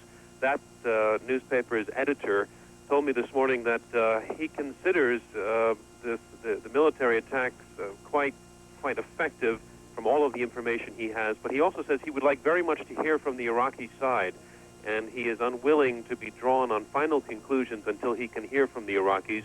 He realizes that due to communication problems, that could be some time. John, a couple of points, John. Let me stop you there for a second on this sort of business of communication he'd like to hear from the Iraqis. In the last days before this war broke out, Saddam Hussein, I gather, refused to take phone calls from anybody, including King Hussein, because he was fed up with people trying to talk him out of this. Is that right? We've heard the same information, and our impression also is that in the last day or so, the king probably gave up trying to get through to Saddam. His tone in a speech, the king's tone in a speech to the nation 2 nights ago, was more or less one of resignation. It sounded as though the king were simply saying to the nation, we are probably facing a war, and let us not lose our heads when that happens. This is a tense country at all times. I would say that these last few days in particular have civil unrest has been threatened as a result of the assassination of the number 2 man in the PLO. He is due to be buried here in the next day or two. As a result of that, Palestinian refugee camps, we understand, were already under very tight control. There were going to be extra security people put into those camps in any case. I'm sure now, given this situation, those camps are going to be looked at as possible locales of serious unrest, but the Jordanians seem determined to control that as much as possible. Let me stop you for a second. John, let me stop you for just a second. I'm going to ask you a question about refugees. The point, by the way, first of all, being that Jordan has incredibly effective internal security. If they want to close down the Palestinian refugee camps, there's no question they can. What about refugees in general, John? Now that war is breaking out, is Jordan prepared to handle an outpouring of refugees from Iraq? Financially, they are certainly not able to handle it. They were very badly strapped back in August when the first wave of thousands and thousands of people came across the border. Jordan spent something close to $50 million on that they just didn't really have to spend. They were hoping for more support from the outside world and never had it. As a result, a few days ago, when it appeared again that there was going to be a new wave, they closed their borders and told people, basically, unless you can prove when you reach our border crossing that you have the money to get right out of Jordan, you cannot come across. Some nations, like Egypt, have set up their own facilities near the border, which guarantee that any Egyptian that comes across will quickly be transported home. So Egyptians are fine, but it's people like Sri Lankans, Filipinos, Indians, Pakistanis, who are there in the tens of thousands as laborers who are going to be stuck. And we have heard reports that several thousand of them might have been stuck on the Iraqi side of the border over the last few days. We cannot confirm that. But at the moment, the Jordanians are very concerned about being flooded with refugees, and I don't think they will open the gates to them, at least not for the next several days. John, in the last 5.5 months, we have seen more fervent pro-Saddam Hussein sentiment from Palestinians in Jordan than anywhere else. And it is quite possible the Jordanians are going to get out of bed just about now and find out that he has suffered a tremendous blow. Now, you used to live in Amman. You've served there a lot recently. How do you think they're going to react? My sense is that Jordanians are probably going to cope with this, that they are going to absorb it. Jordanians I've spoken with already, who I must say are people who are at the educated level of society and therefore somewhat more moderate in their behavior and words, are already saying, well, at least it's over, and now we'll see what happens. However, people with probably less at stake in life, primarily Palestinians in refugee camps who are living in such terrible conditions, are very likely to be angry and very likely at least to want to go out and demonstrate. I'm not so sure the Jordanian security forces are going to want to allow that. The sense here is that there will be some level of civil disturbance, but that it can be controlled and probably is not a threat at all to the regime, and the question of whether American targets here could be hit by mobs has come up. It's in everyone's mind, but the general impression is probably that is controllable. We did notice tonight, it was well past midnight here when the attack began, that the lights went on in the U.S. Embassy, and that embassy staff arrived very quickly after the attack began, many of them carrying what appeared to be overnight bags, without, however, giving the impression that they were planning to leave the country, but more that they were preparing to hunker down in case it would prove necessary inside the embassy. Thank you, John. We have had contact with people there. They seem quite calm and are telling us absolutely, categorically, they are not planning to evacuate. They are also indicating they seem to feel that the situation is at the moment in control and controllable, although all of us are waiting to see what happens in an hour when the sun comes up and people turn on their radios and get the news. Thank you, John. Past experiences, any example, including during Black September in 1970 when the King and the Palestinians fought a vicious civil war. People in the American embassy then were always well protected by the Jordanian establishment, namely the Jordanian army and the Mahabarat, the Jordanian secret service. It may also be, you still with us, John Donovan? Yes, I am. It may also be that given the political support the Palestinians have given King Hussein as well as Saddam Hussein, that the king will be obliged to tolerate, if not encourage, but certainly tolerate a measure of political, you call it disturbance, but outpouring of support for Saddam Hussein today. I would think it depends on what form it takes. I'm certain that the king will allow peaceful demonstrations. He has for the last several months. We saw another one just a few days ago. They have been very moderate. The language, the rhetoric has been quite fierce, but the actual physical manifestation has been quite moderate. People marching peacefully, usually to a stadium, and then making speeches there. I would imagine that if that's what people have in mind, the king will almost certainly allow that. But I don't think he in any way will tolerate even a threatening move by a crowd towards the U.S. Embassy. Okay. That has been attempted in vague form over the last 10 months when various issues have angered Palestinians about U.S. policy, and always the king puts troops between the demonstrators and the U.S. Embassy. Do I assume, John, you're in that he wouldn't want to change policy. Do I assume, John, you're in the Intercontinental Hotel? Yes, about 100 yards away from the embassy. That's exactly. You're right across the road from it. So if anything happens to the American Embassy in Amman, John Donovan will be the first to tell us about it. Just a couple of other points about Jordan, which are not particularly relevant to the moment, but there has been an enormously high state of alert on the Jordanian-Israeli border with the largest deployment of Jordanian forces in many years down there.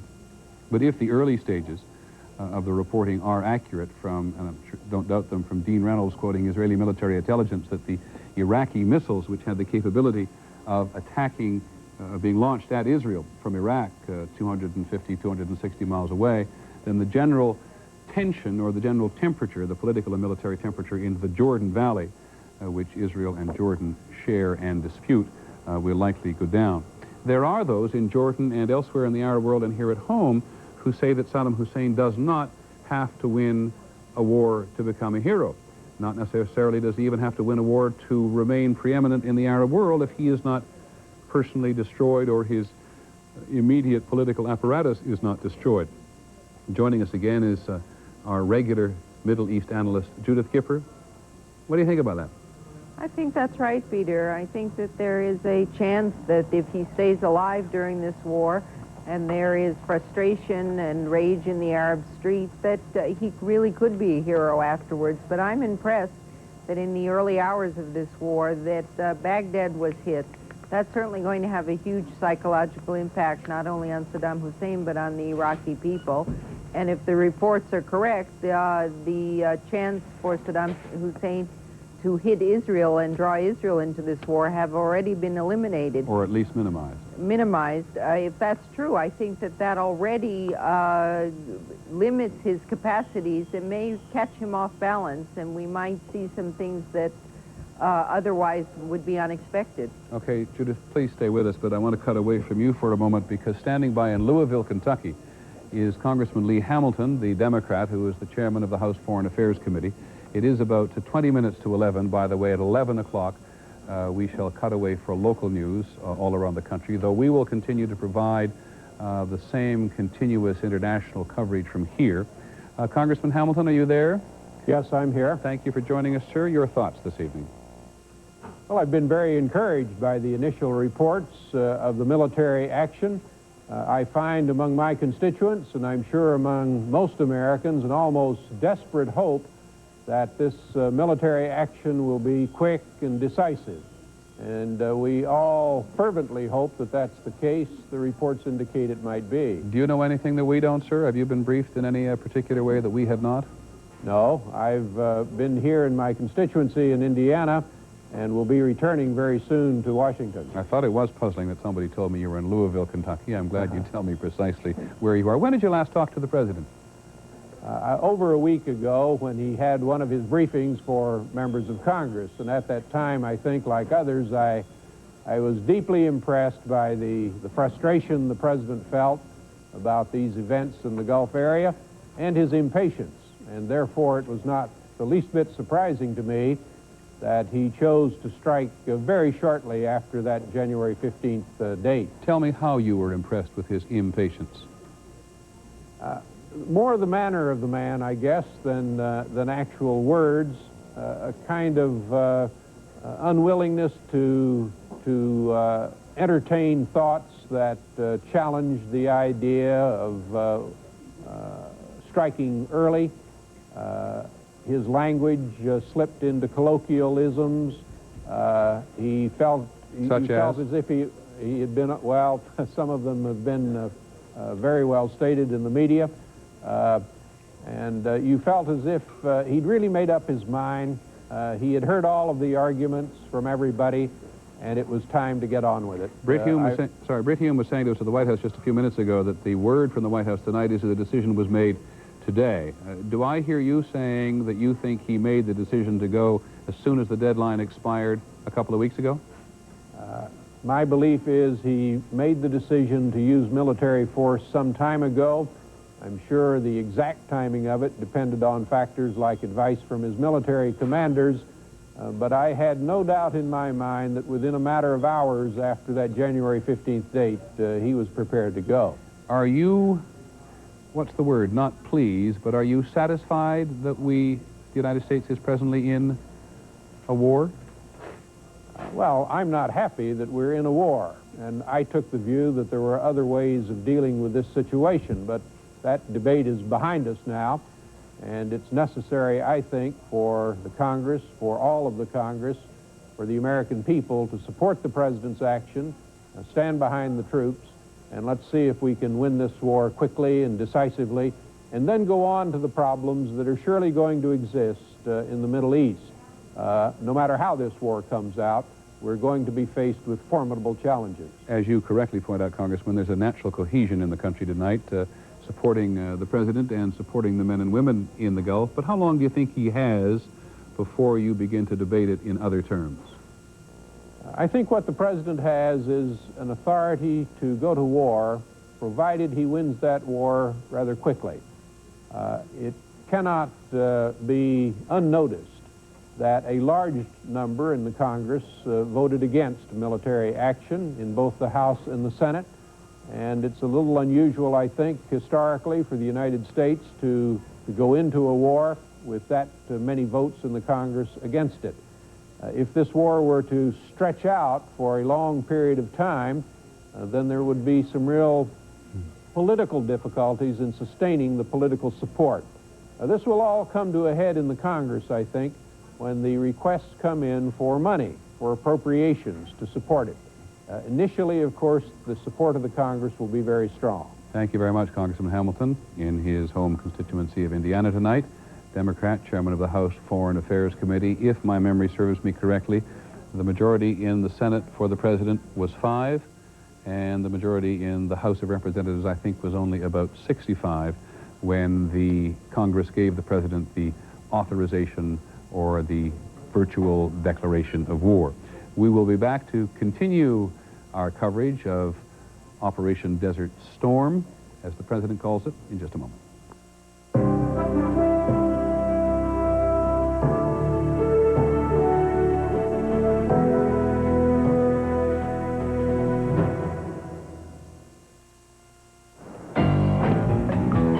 Unfortunately, the Wagner's new vacuum cleaner was not the most trouble-free in its class. Bye-bye. Neither was the new refrigerator, nor the new lawnmower they got such a good deal on. Thank goodness they made one new purchase that was the most trouble-free in its class 2 years running, the Toyota Corolla. Maybe you ought to just let that lawn die out. I know what you do for me, Toyota. Don't you wish you'd bought the video cassette of Lady and the Tramp when you had the chance? Now it's gone, and time is running out to add Cinderella to your collection. But you still have a chance to own 2 of Disney's most delightful animated classics, The Magical Peter Pan and the Academy Award-winning The Little Mermaid. Still available, but only for a limited time. Don't let Peter Pan and The Little Mermaid get away. If this is a cold, this is the flu. Cold. Flu. Cold. Flu. If what you've got is more than a simple cold, now there's Metaflu, with a maximum dosage of 4 strong medicines to give you flu-strength relief for even your worst symptoms. New Metaflu from Parke-Davis. For more than a cold. For the flu. Metaflu. When this was Grandfather's desk, every week Grandma'd polish it with Pledge for a beautiful shine with no buildup. Now that it's mine, I use Touchable Pledge. With Pledge, smears just disappear. Grandma's gonna love it. Also in a trigger spray bottle. It's Red Lobster's new lunch menu. Right now, featuring our lunch shrimp combo. Just $3.99. Tempting scampi and fried shrimp. Plus potato and salad for a limited time. Just $3.99. At Red Lobster for lunch. ABC News coverage of the Gulf War continues. Once again, reporting from ABC's World Headquarters in New York, Peter Jennings.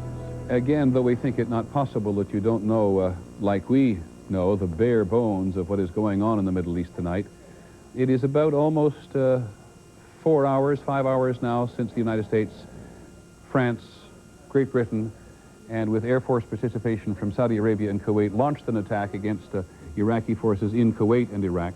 The early characterization of this first night of apparently a massive array of American firepower from the air, from the Secretary of Defense and the Chairman of the Joint Chiefs, is that it is going about as well as expected. There appears to have been reasonably limited, in some cases almost non-existent resistance from the Iraqis, and there is a real suggestion that using at least 2 weapons, American cruise missiles fired from battleships in the Persian Gulf and the stealth bomber, that the American Air Force and Navy have accomplished a measure of surprise that has pleased the U.S. military immensely.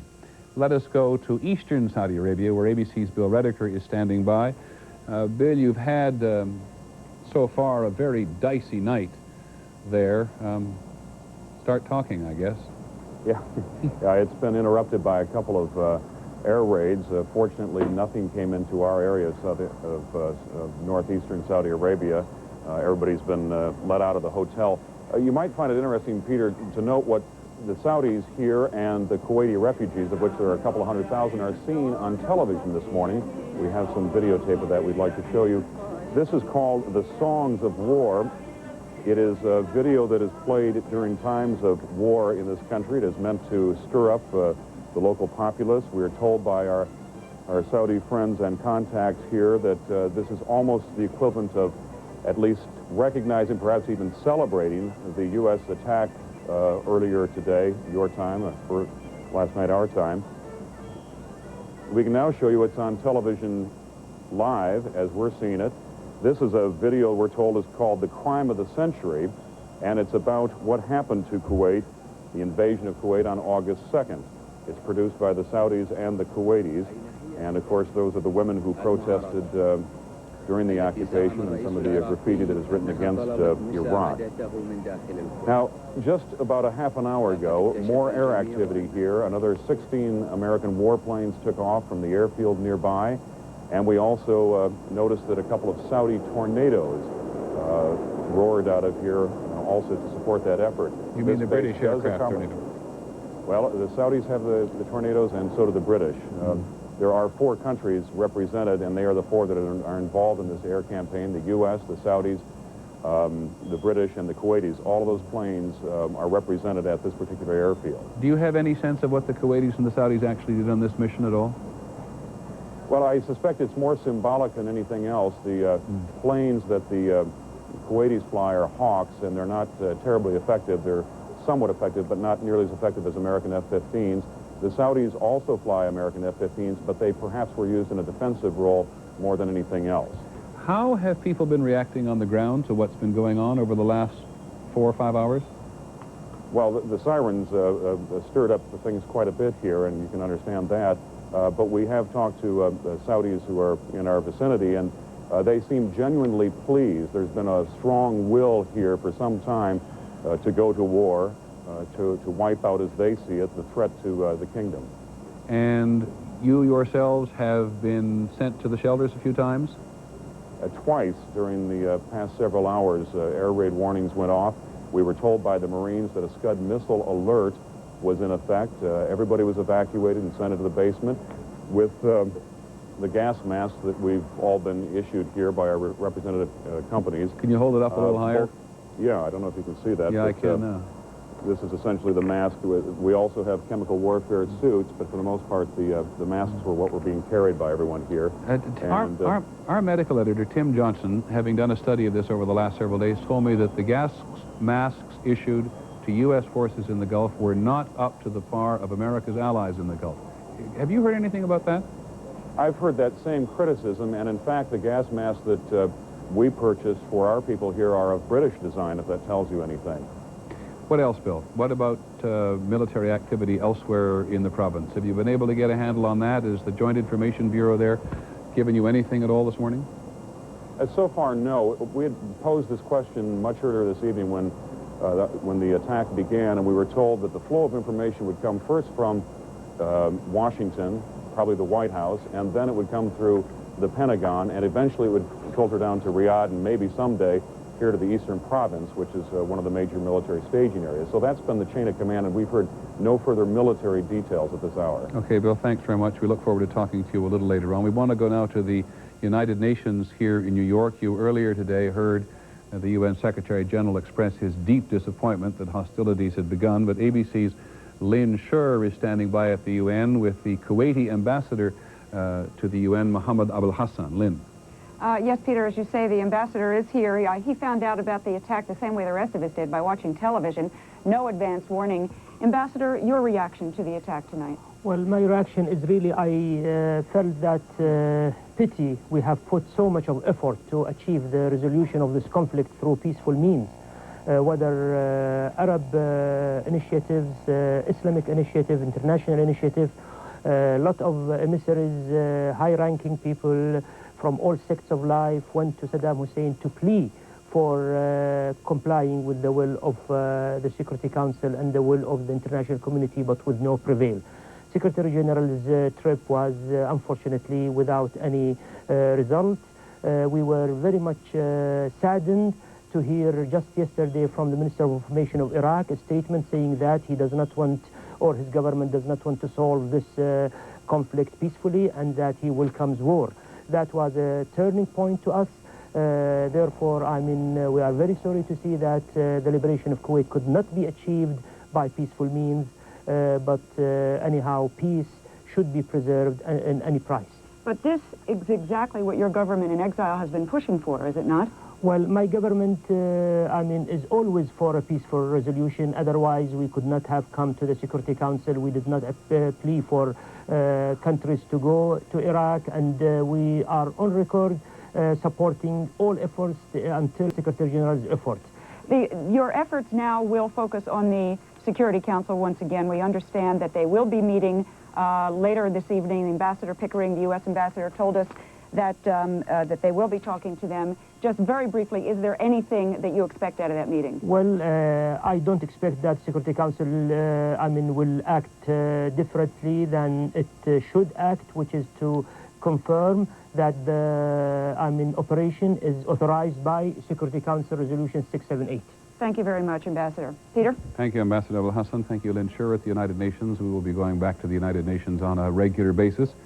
It has come in the last 5.5 months to play a vastly larger role in American foreign policy than it has played for many years, and it may be within the realm of possibility that before too long the Iraqis will be looking to the United Nations for some kind of relief if the war continues to go as badly as it has gone in this first night. But we will remind you, as we have been reminded so many times, that these are very early days. And here are the characterizations given to us. There's been no air resistance. Operations appear to have gone well, and that reports of Iraqis firing their Scud missiles are false. That from the Secretary of Defense and the Chairman of the Joint Chiefs of Staff. Now it is 10:57 Eastern Time, almost 7 o'clock in the morning in Baghdad. Local stations on ABC can now cut away for their local news. Carol Simpson will continue with the international news for the next half hour out of Washington, and then I will be back with all of my colleagues in half an hour from now for a full-blown version of Nightline. I hope you'll join us. I'm Peter Jennings.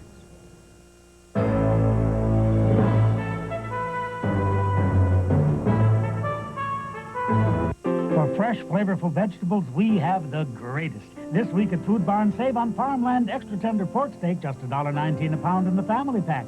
And Campbell's chicken noodle soup, 3 10 3/4 ounce cans for $1, limit 3. Plus assorted Libby's light fruit, 16-ounce cans, just 69 cents while supplies last.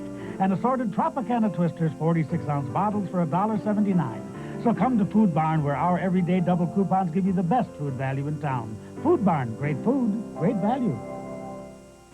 The new Mix 93, the best mix of the 70s, 80s, and 90s. Tune in now.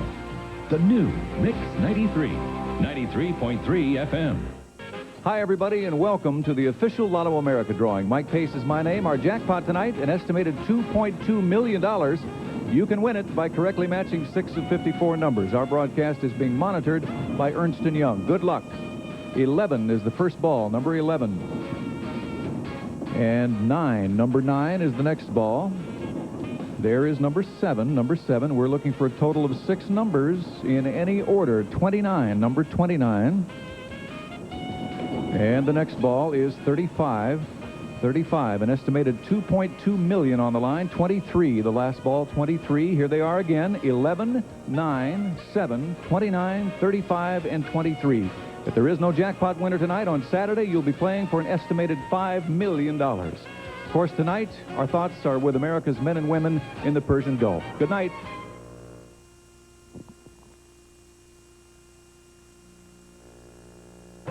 Thanks, Kansas City, for making us #1. This is KMBC 9 News at 10. The liberation of Kuwait has begun. A shocked nation watches as war begins with Iraq, and the president says the U.S. will bring all its might to the battle. Our troops will have the best possible support in the entire world, and they will not be asked to fight with one hand tied behind their back. It brings tears and concern for the families of soldiers in the Gulf, and it brings a common plea. I'm just praying and hoping that nothing don't happen to them. Good evening, everyone. It is an historic night. It is not unexpected, but it is shocking nevertheless.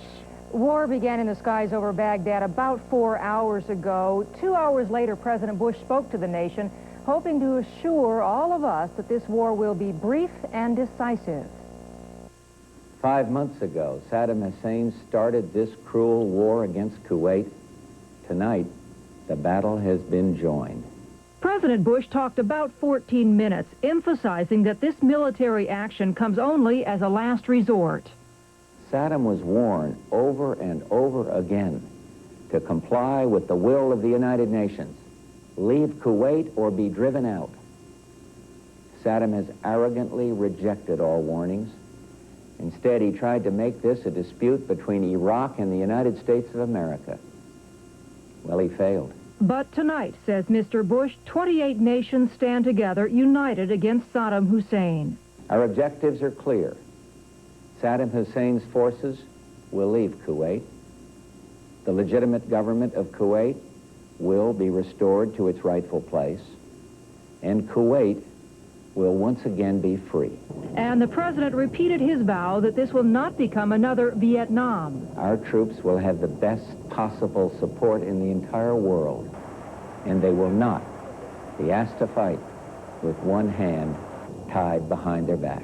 Tonight, as our forces fight, they and their families are in our prayers.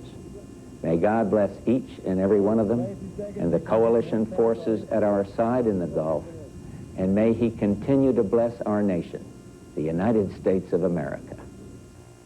Official Washington reacted tonight with a combination of surprise and sadness, but as the battles rage, all in Congress are offering the president and military solid support. Mike Goldfein is live in our exclusive Washington Bureau right now with the very latest for us. Mike? Good evening, Larry and Lori. It is very difficult to describe Washington tonight. First, around town, as you might expect, the security is unbelievable, tighter than I have ever seen it in nearly a decade here. In addition, there is a terribly unified spirit around town right now. No one wanted this war, but now that it is upon us, as Senator Dole said earlier tonight, all other considerations end. Like most in Congress, Senator John Glenn learned of the initial American attack from television. Joined by his wife, the senator spent the evening riveted in front of the tube. It was shortly before 7 o'clock. And I started making some calls, and by the time I was beginning to learn anything, it was on TV. Glenn, a highly decorated fighter pilot in World War II and Korea, opposed military action against Iraq, but now hopes the Pentagon will hold nothing back. Moderation in combat is self-defeating. And by that, I mean that you have to go in a situation like this. If you want to save the most lives, you go in with overwhelming force. Other senators even more forcefully urged the military to crush the Iraqi regime. Eliminate Saddam Hussein's war-making ability, his long-range capabilities, neutralize that completely, yes. Wipe him off the face of the earth, yes. If captured, bring him to trial, and if he's found guilty, execute him. It's a time none of us wanted to happen. It's here, and I think we have to do everything we can to support the troops and certainly the families that are here at home. Anti-war demonstrators quickly gathered across the street from the White House after word of the attack. They were vocal, but by most standards, the turnout, estimated at a couple hundred, was quite small. What was not understated was security. Police ringed the White House in sizable numbers, many equipped with gas masks. No major incidents there, apparently a couple of arrests. Here is a statement which you have just gotten in from Senator Dole. He said, "We join united not as Republicans or Democrats, but as Americans behind our president, behind our young men and women of the armed forces, behind our cause," which our cause is to repel aggression. That's typical of the kinds of statements we're hearing tonight, Larry and Lori. Congress, again, united 100% behind the president. We expect to hear more from them through the course of the evening and possibly even more resolutions of support tomorrow on the floors. Thank you very much, Mike, for bringing us the very latest. We will, of course, keep our eye on ABC, and we'll cut away to them for any further updates, and their continuing coverage will resume at 10:30. And this has been a very difficult night for people who do have loved ones stationed in the Gulf. But as Mike Walter tells us, many of them tell us they are relieved that something has finally happened. We're here to support each other. For months, they had watched and waited. Now they met and prayed. Loved ones are over there. We're going to have to support the president. We're going to have to support this move. We're going to have to support what's happened. This support group has been gathering for months. This meeting, they listened to a former sailor who was based on the USS Nimitz. He supplied some words of encouragement. I have no worries as far as us having a problem over there at all. Then they gathered around two tiny television sets and watched as the president announced that the country was at war. Operations are designed to best protect the lives of all the coalition forces by targeting Saddam's vast military arsenal. To be honest with you, I feel kind of relieved. I mean, that we don't have to wait anymore. I think waiting was the worst part, and I think it was bad for the guys over there to, you know, just sit there out in the middle of the desert and wait. At this point, now that it started, we're behind our country, behind our boys and girls, and behind our president. And we can only pray for the best and pray for a quick capitulation. Something definitely has to be done with Saddam. He is a tyrant and needs to be eliminated. I just hope it's over quick and we get our boys and girls back home fast. Bourne's daughter is part of the 1st Tactical Fighter Air Wing. He says there's little doubt she was preparing some of the jets that took off on the early morning bombing raid. Mike Walter, KMBC 9 News. The support group plans to meet often. In fact, Dolan plans to spend tomorrow with the Stanfield family as they watch the unfolding war in the Gulf. Many of you have called tonight asking about the lay of the land where the war began this evening. This map gives us some perspective of where things are. The waves of warplanes swooped out of eastern Saudi Arabia at a major air base over the city of Baghdad, lighting up the pre-dawn skies and hitting military targets in the Baghdad area. Baghdad about the size of Boston in population, Iraq about the size of the state of California in square miles, and Kuwait smaller than the state of New Jersey. The Pentagon describes the attack tonight as being very, very successful with the planes returning to their home bases. And we all waited and watched the television screens trying to find out the very latest on what was going on in this area, just like most of you at home. People found out about the start of the war in a variety of ways. It's one of those things you'll probably always remember, where you were when war started against Iraq. Those attending a 24-hour vigil of prayer at Visitation Church found out from the altar, from the leader of the liturgy. I just received news. I understand that the war has begun. We will continue with our prayers. And the prayers continued at Visitation Church as they have since 11 o'clock last night. He who dwells in the shelter of the Most High and abides in the shade of the Almighty, says the Lord. In retail stores, wherever there was a television, people stopped and watched and worried as reporters in a Baghdad hotel described what they were seeing. And networks stopped all regular programming and people watched, eager to find out the latest. President Bush will address the nation at 9 o'clock p.m. tonight from the Oval Office. I'll try to get you more as soon as we can. People knew it was coming, but still they are stunned and shocked. And a man who finished his time with the Air Force just last August tells us what must be going through the minds of pilots in the Gulf tonight. I think it's going to be the fear and anxiety. I think fear of the anticipation of what is going to happen, and I think they're anxious to get back home. I think everyone is ready to come back home, get it over with, do what they have to do, and come back home. I don't think they wanted a drawn-out deal like Vietnam. I think they want to get it over with and take care of what they have to and come back home. Thoughts about what is going on a half a world away tonight. Just moments after the word of war hit Kansas City, there was a show of support at a memorial to our last war. This sign appeared tonight at the Vietnam Veterans Memorial. The Kansas City Fire Department, Parks Department, and Vietnam Veterans Committee are asking people to place flags there to show support for American troops who are now in harm's way. Before the U.S. attack, a group of protesters held a peace vigil at the plaza. The demonstrations had been a weekly occurrence after Iraq invaded Kuwait. As the UN deadline approached and then passed, they became daily. Another vigil is planned at the J.C. Nichols Fountain tomorrow at noon. This is an especially painful night at Kansas City's Red Cross offices, where families of the Persian Gulf soldiers have been coming for months to pray for peace. And instead tonight, they got war, and with it a very emotional outpouring. Dave Eckert is standing by live in front of the KCK Red Cross office, and Dave, there has to be a very somber mood there tonight. Oh, very much so, Lori, which is probably the main reason I'm standing outside the office and not inside with the families. The people inside are in real emotional turmoil, and somehow it just didn't seem right to have our cameras in their faces as they watch tonight's developments. They are extremely emotional, and they allowed us to chat with them briefly. What we heard was genuine fear. They gathered in the room where they've gathered for months, these people with husbands and sons and boyfriends in the Gulf. But this time was different. This time the U.S. was at war, and their loved ones were in the middle of it. He said he knew that they were going to fight. If it wasn't today, it would be tomorrow. He said, just keep praying and be strong, because he's being strong for me. I'm mad, frustrated. You know, we talking about human lives over here, you know. We're not playing games. These are lives they get ready to lose. And, you know, it's just frustrating. There were tears and hugs, waves of anxiety and fear. Red Cross workers and clergy members were there to offer any help they could. But the best help for these people is an end to the violence and a safe return of the troops. When I heard the news, I was angry. I was angry that it happened at all. And I just wonder if these men I know they're prepared for war, and we're there to do a job. But when I spoke to my husband, he didn't give me any indication that this was going to get started. None. Last night, every one of these ladies' husbands called them except for mine.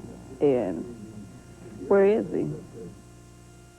Where is he? The question that rings out here in KCK tonight and across the country as we watch this war unfold.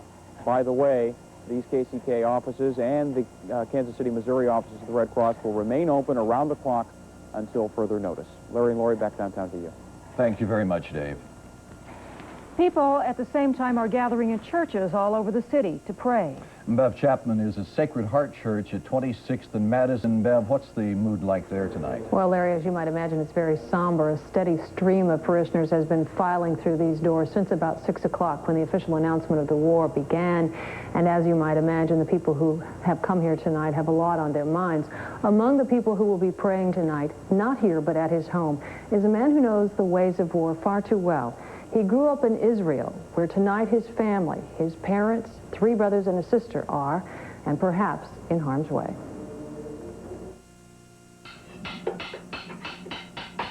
As Sam Nachum and his son Benjamin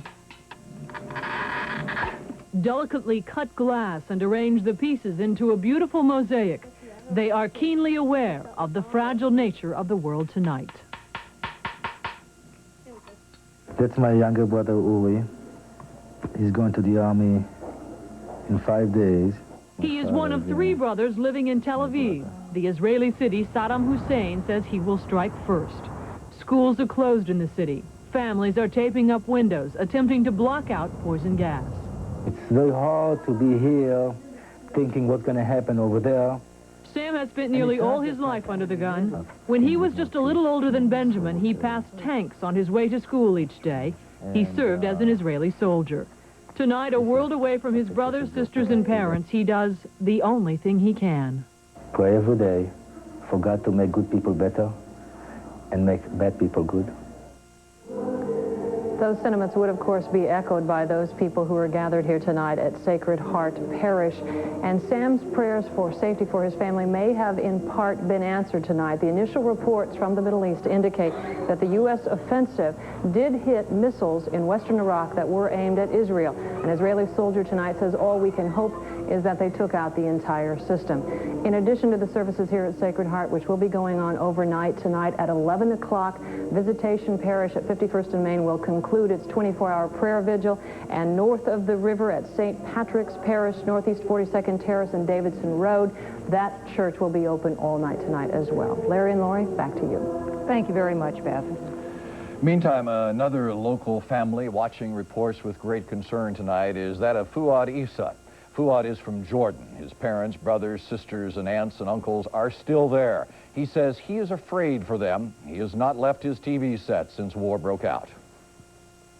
You know, the area is so close and it's so populated that it's not going to hit a certain group and leave the rest. You know, it's gonna hit everybody. And I went for just a second, and my husband says they attacked. You know, that caught me off guard. Fuad spoke with his family on the phone just last night. He said they were convinced there would be no war. World War II was the last time that the United States was involved in desert warfare, and joining the tank war between America and Germany in North Africa in no way resembles what is happening in Iraq tonight. And joining us now is Colonel John Brooks, who fought in the entire North Africa campaign in his more than 20 years in the Army. He fought in World War II, Korea, and Vietnam. Colonel Brooks, I'm wondering, what are the major differences between the war that's being fought in Iraq tonight and the war that you fought in North Africa?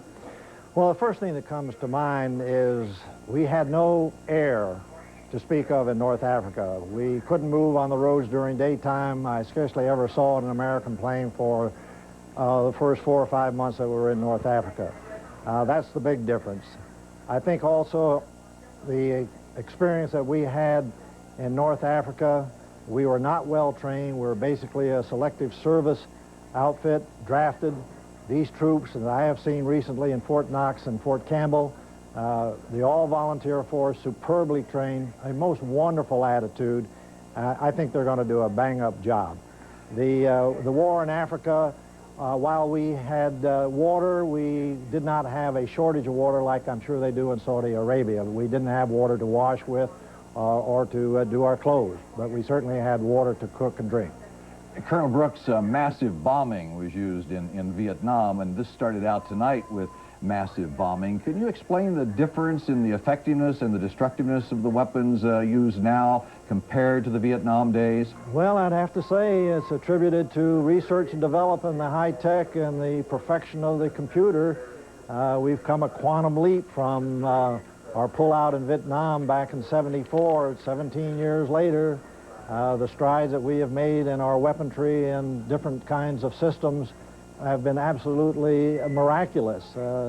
I find it so hard to comprehend those reporters sitting in Baghdad televising the attack, and we're sitting thousands of miles away. It's just a new ball game. It's a different war. Well, as this war continues, we may be calling on your expertise from time to time, Colonel Brooks, to help us sort it all out. Thank you, sir, for joining us tonight. You're welcome. Thank you. We'll take a short break now, and when we come right back, we'll check on area gasoline prices. And we'll see how the city is keeping the water supply safe from terrorists. Honored as Missouri's best newscast, this is KMBC 9 News at 10 with Larry Moore, Lori Everett, Brian Busby, and Len Dawson.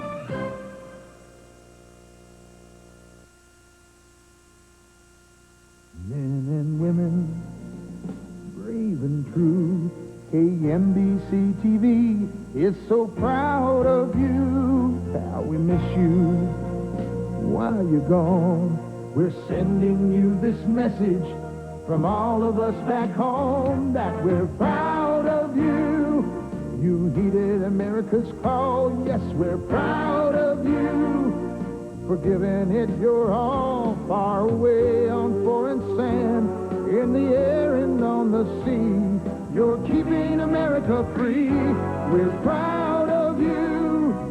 The courage that you've shown will keep on shining through till you're safe back here at home. To our armed forces from Missouri and the state of Kansas too, you make us proud to be Americans, and Channel 9 is proud of you. I'm a born shopper. I want a lot in my new car. Style, technology, an airbag. Guess what? I couldn't get it all in a Buick Regal or an Oldsmobile Cutlass. Then I looked at this Mercury Sable, one of Car and Driver's 10 best, and priced about $700 less than the Buick, $250 less than the Olds. So I went along with the experts at Car and Driver. And with the savings, I consulted a few experts of my own. See your Lincoln Mercury dealer today for a great deal on a '91 Mercury Sable. You know, I'd forgotten how much fun it can be to just let loose with the kids. When I think back, some of my best memories are of things my parents planned with my sisters and me. Dad, Big Bird is so big. I really get a kick out of my kids. There's nowhere else they can see their best friends on stage. And there's nothing like Sesame Street Live. See Big Bird and your favorite Sesame Street friends live on stage at the Kansas City Municipal Auditorium this Thursday through Sunday. Everyone has been worried about the price of gasoline if war breaks out. Our crews have been around the city tonight, and so far we have not yet seen any indication of higher prices, but that could change tomorrow, and of course we will keep you informed. Another concern at the time of war is the safety of our water supply. Could it be vulnerable to terrorist attack? In tonight's Health Watch report, Kelly Ackerman tried to get some answers at the Kansas City, Missouri Water Works. Most of us take for granted our safe water supply, but it's something local water departments are monitoring all the time. And now, with war breaking out, scrutiny here at the Kansas City, Missouri Water Works is even more intense. Samples are taken every 4 hours, and supervisors are now on alert to look for even the smallest discrepancies in those water samples. But could standard testing alert them to chemical warfare? We believe that we can detect a lot of it, ones that we know about anyhow. Hopefully, the others would be detected in some manner with all the samples and all the analysis we run on the water as it goes through the treatment plant and within the distribution system. One of the biggest changes here at the plant today is increased security. Due to increased security here, our access was restricted. We were not allowed to tour the facilities today, and we were asked not to show any pictures of the plant that might give away the layout. We are probably vulnerable to some degree in different ways to do it. When you say vulnerable, you mean that this is a spot that they might target?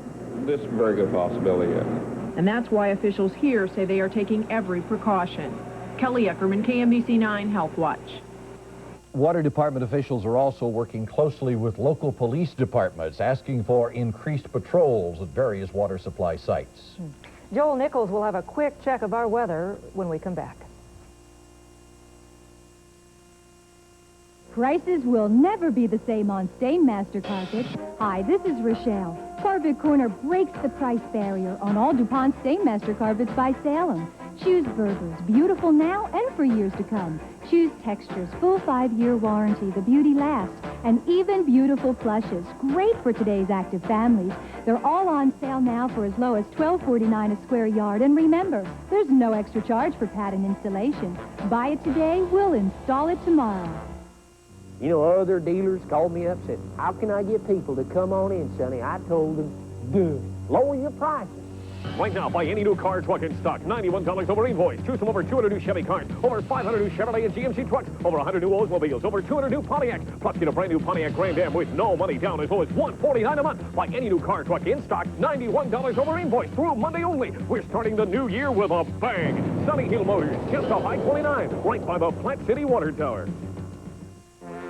Do you do a lot of laundry? Then you need an extra-large capacity washer from Best Buy.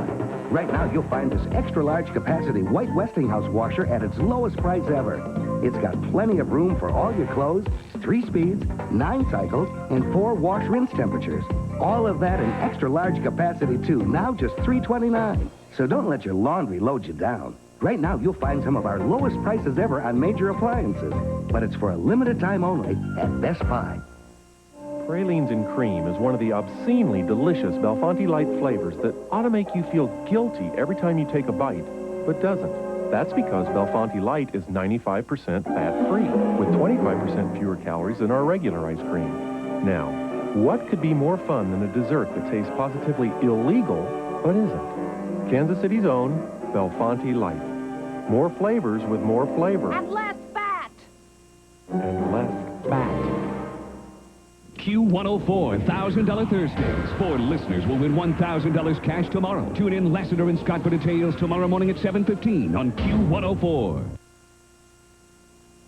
Thank you to the weather watchers who did call in on this night of nights, and we want to thank them in the mid-20s, especially Todd and Stillwell, who has a cousin in Persian Gulf. Special prayers with you tonight. A high of 30 today, 24 was our low, 28 right now, west winds at 8, humidity 96%, and the pressure rising. Let's take a quick look at the forecast for you. As you head out overnight, clouds will hang on, dense fog, still a possibility, be prepared. By tomorrow, limited sunshine late in the day, that's good news, 37 degrees actually for a high. Friday, more of the sun and a high in the mid-40s, and the extended looks pretty good. Saturday, close to 50, and then clouds roll in Sunday, but a little improvement again Monday. So some tranquility in our weather, and on a night like this, we can use it. We can all use a little cheering up. Thank you very much, Joel. You're welcome. We'll be back right after this.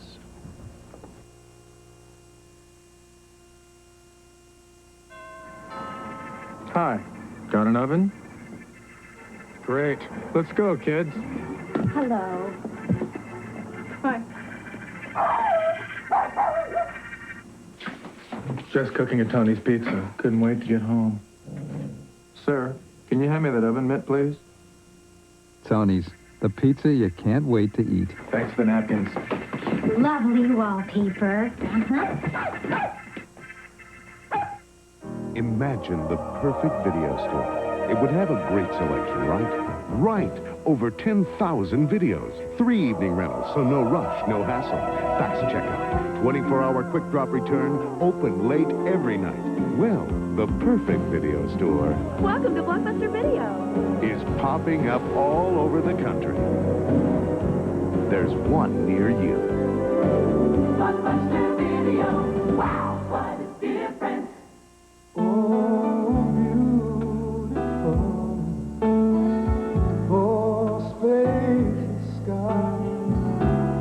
Amber waves of grain.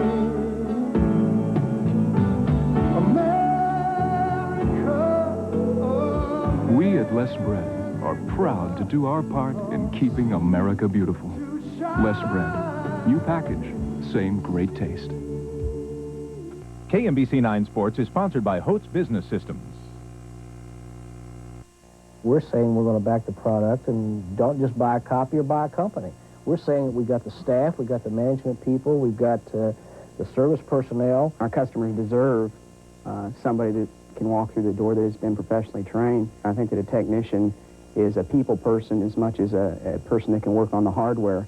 The customer knows that they can call us up and that the next day they're going to get their supplies. That's what Holtz really means, is taking care of the customer. A St. Louis County judge has granted the father of Christine Busalaki the right to take her out of Missouri. Christine was severely brain damaged in a car accident 3 years ago. Peter Busalaki says that his daughter is in a persistent vegetative state and he wants to move her to Minnesota. Minnesota has a more liberal right to die law. Kansans may be facing the largest tax increase in state history. Governor Joan Finney outlined her budget today. It includes a $700 million tax increase for property tax relief and more spending for state programs. The proposal would eliminate most sales tax exemptions, including those for utility bills. Now we do have one sports note of interest tonight. KU took on Miami. We have final score in now. KU wins it 73-60. And we'll be back in just a moment.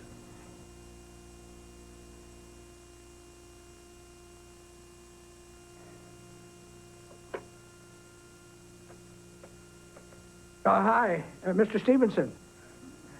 I'm not coming to work today. No, I'm not sick. No, I'm not taking vacation. Well, guess you could say I'm retiring. That's right.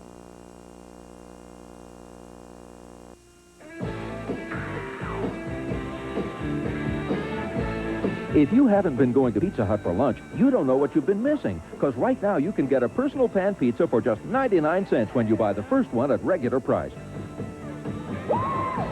Burgers are boring, so bring your friends to participating Pizza Hut restaurants for lunch and get the 99-cent personal pan pizza deal that everyone's eating up.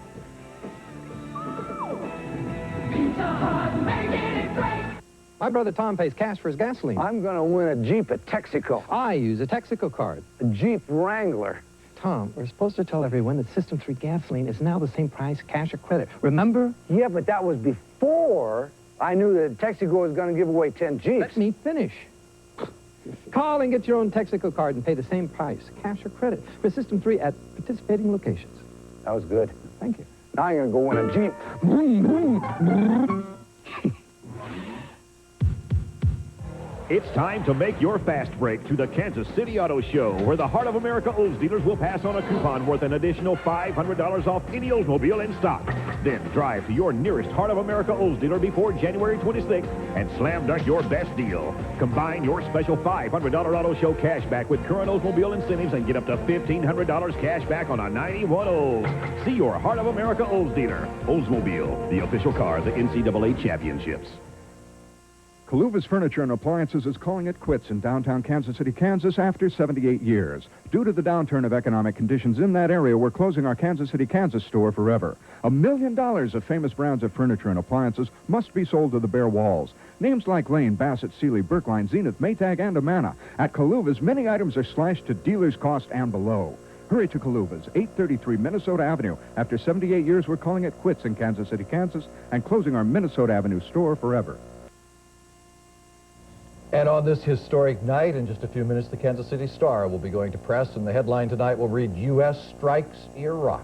An historic night, the biggest letters, the biggest type that they have imaginable. We also have one update for you on gasoline prices. We are now getting reports into our newsroom of several service stations that are increasing the price of gasoline. One viewer reports to us that a service station in Stanley has raised the price from $1.09 to $1.29 a gallon just this evening, and we certainly appreciate everybody calling in and updating us on that, and we'll have more on that as well tomorrow. And we appreciate you being with us this evening. We will now rejoin ABC for continuing coverage of the Gulf War. Good evening.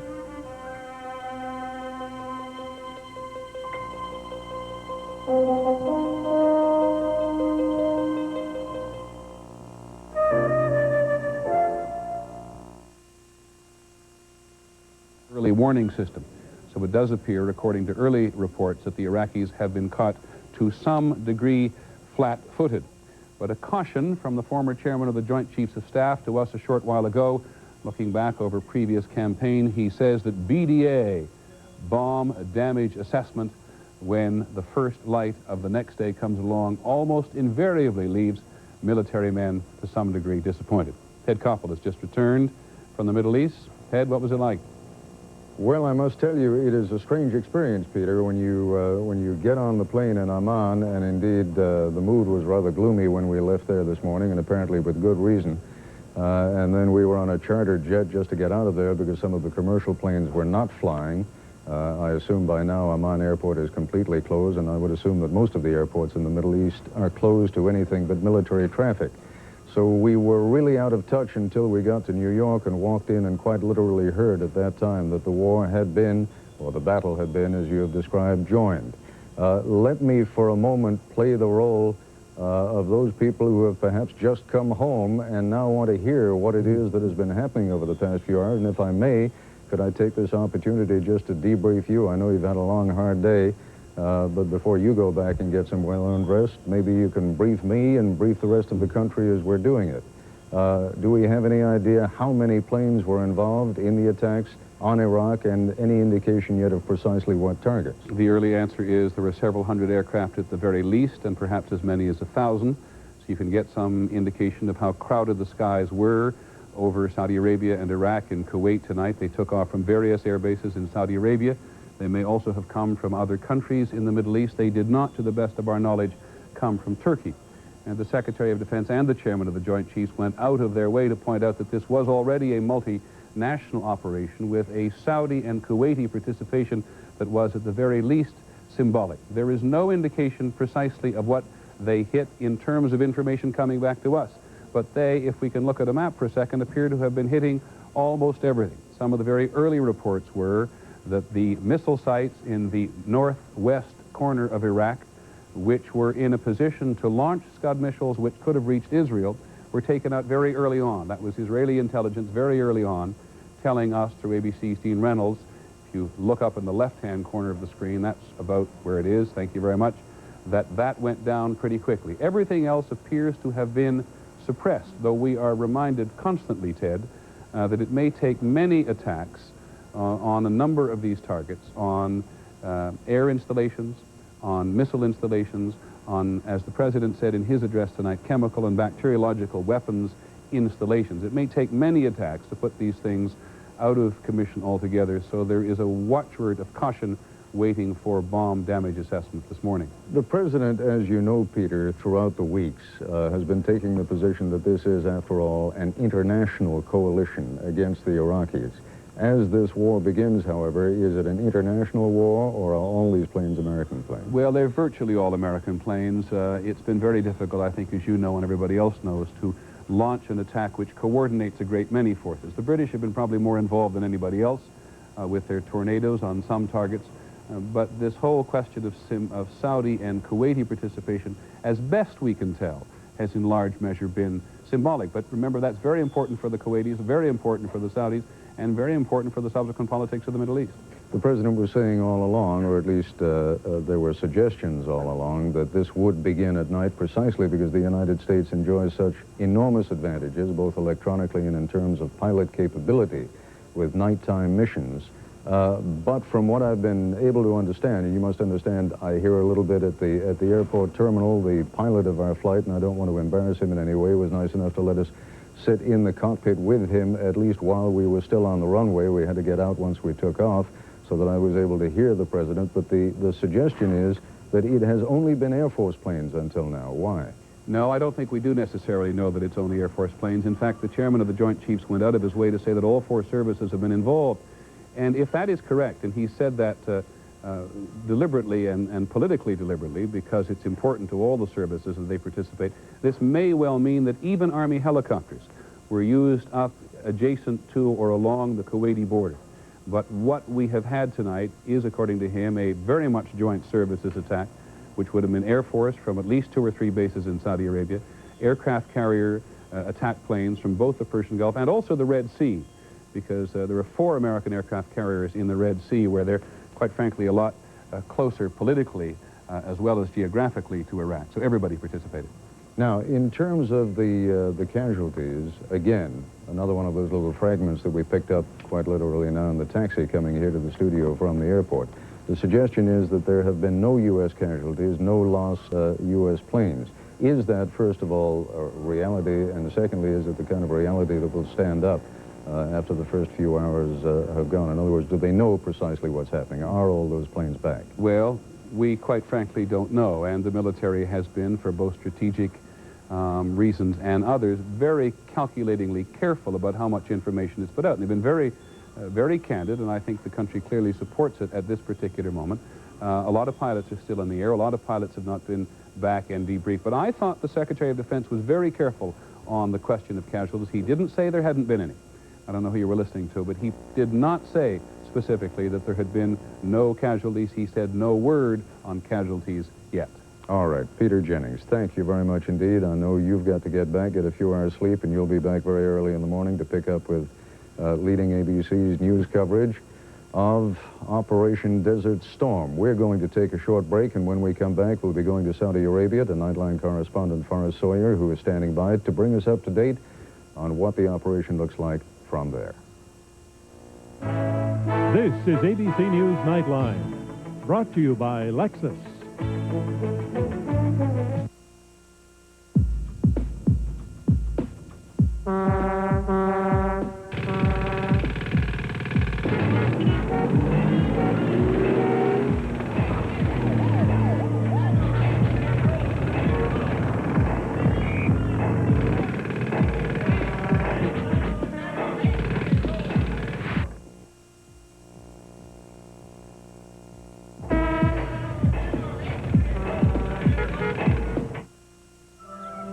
No one can guarantee you a perfect world.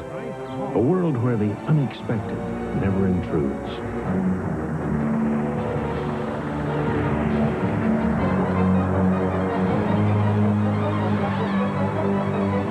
But some of us know we'll be taken care of, quickly and compassionately. In an imperfect world, you're in good hands with Allstate, a member of the Sears Financial Network. To get a Super Bowl ring, I had to listen to this. To get a Super Bowl pin, I had to listen to this. Your Hardee's Super Bowl combo and a free Super Bowl pin. That's right, the complete set of NFL commemorative Super Bowl pins is only at Hardee's. 25 in all to celebrate the Super Bowl silver anniversary. So a ring or a pin, you make the call. Officially licensed Super Bowl pins, $2.99 when you buy a Coca-Cola product, or free with a Turkey Club combo or any Super Bowl combo. Only at Hardee's. This isn't what you think. It's a new kind of cold relief. Introducing fast-acting, better-tasting Tylenol Cold Effervescent. Strong, non-aspirin cold relief from Tylenol. The only effervescent cold medicine that speeds 2 cold medicines to your sneezing and congestion, while it sends Tylenol pain reliever to your aching body. New orange-flavored Tylenol Cold Effervescent, part of Tylenol's complete cold relief line. Nobody cares for your cold like Tylenol Cold. Right now, we're all concerned with the outbreak of war in the Gulf. Monitoring the world 24 hours a day. Stay with the experience of ABC News.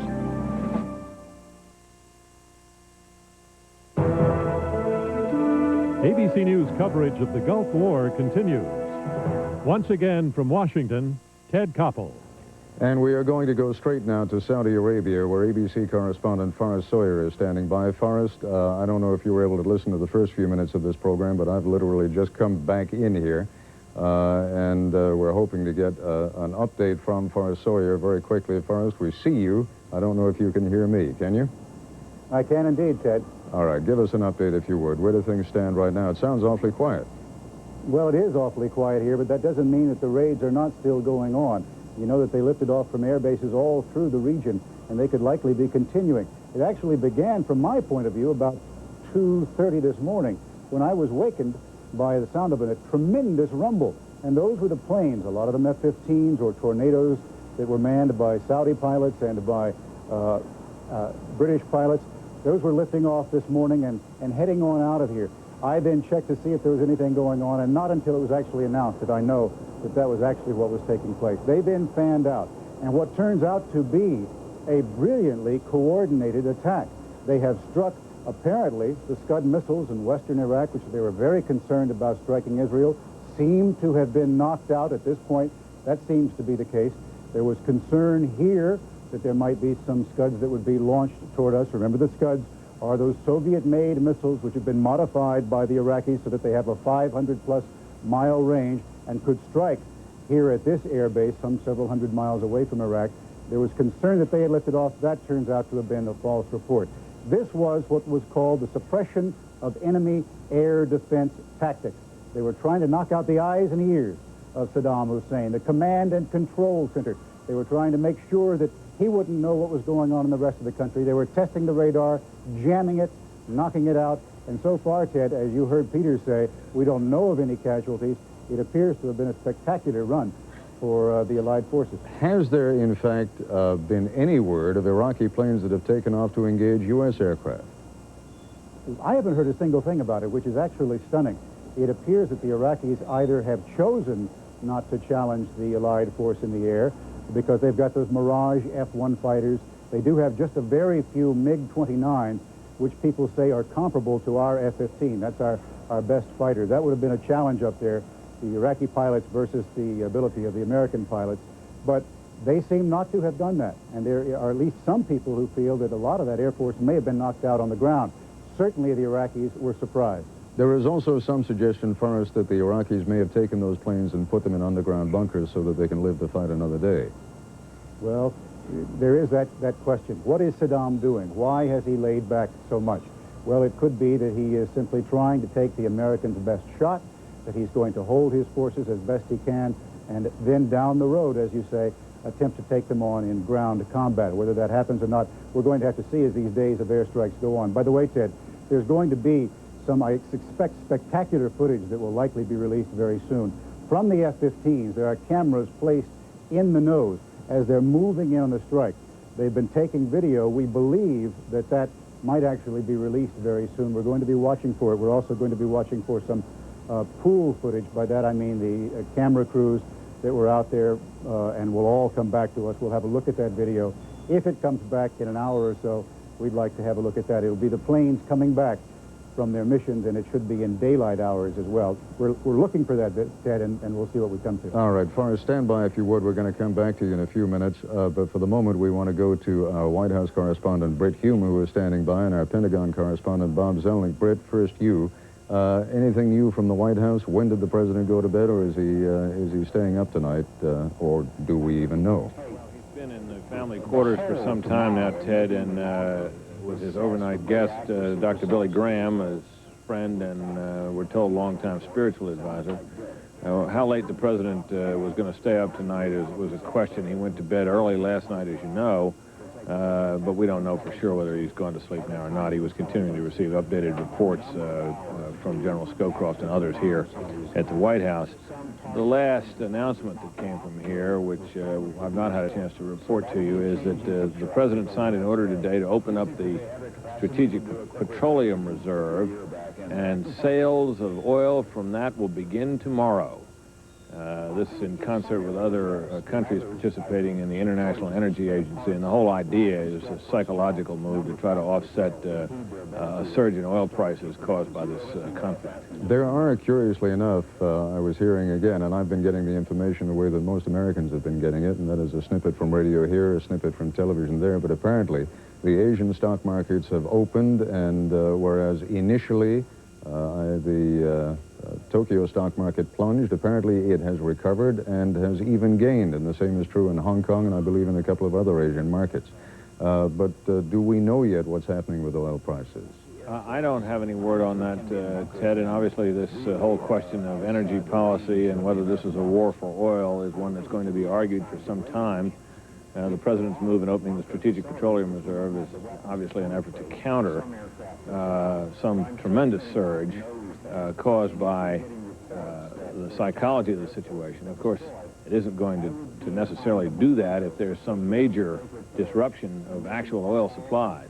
course, that hasn't happened in this conflict at all, or in this whole crisis, as you know, but it's still, there has been a boost in oil prices. John McWethy is standing by at the State Department, but before we leave Britt Hume, I just want to know, this may seem like a strange thing to ask, Britt, but I would have a sense that the President is probably enormously relieved after 5.5 months of wondering whether, if, when, at least the decision has now been taken. Any suggestion of how he's been reacting this evening?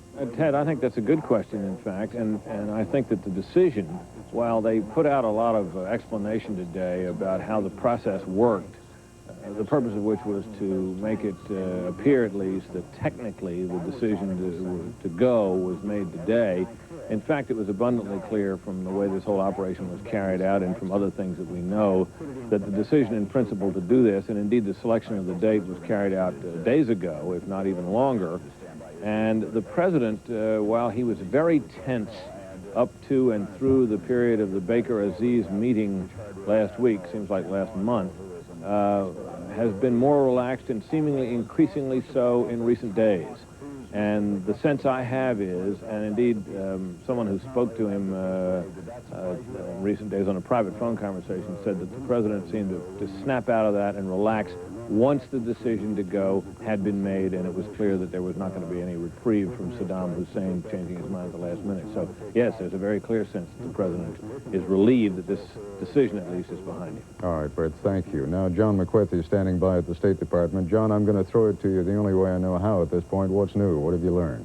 Well, first of all, as a sign of how at ease certain members of the administration are, Ted, Secretary Baker has left the State Department and has gone home and gone to bed, from all that we can tell.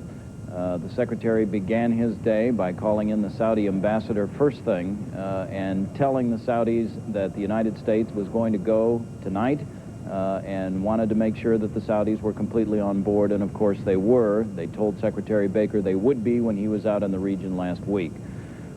Throughout the afternoon, Secretary Baker began notifying other countries in the coalition. To a country, of course, they are all with the United States at this point. It remains to be seen what's going to actually happen when a ground war is opened up on this particular front. Secretary Baker was upstairs in the State Department watching ABC News, oddly enough, when Gary Shepard reported from the scene that the war had in fact started. Now the Secretary is going to carry through tomorrow morning. The first thing he does, he'll be over at the White House with Brent Scowcroft, the President's National Security Advisor, and Secretary of Defense Cheney. The three of them will have breakfast, and then they'll all go and talk to the President. So. John, I don't want to blindside you, but I heard a rumor as I was coming in, a report that the Turkish Parliament may be convening within a matter of hours, and that they are intending a declaration of war against Iraq. Do you know anything about that? I have also heard that, Ted, and in fact it does not come as a great surprise. When I was in Turkey with Secretary Baker just a couple of days ago, there were all sorts of rumors circulating around Ankara about what the role of the Turks would be in all of this. They were very careful to say in public at that point that there would be no offensive operations from Turkish air bases, but privately American officials said they anticipated that American aircraft would be flying bombing missions from that country at some point during the war.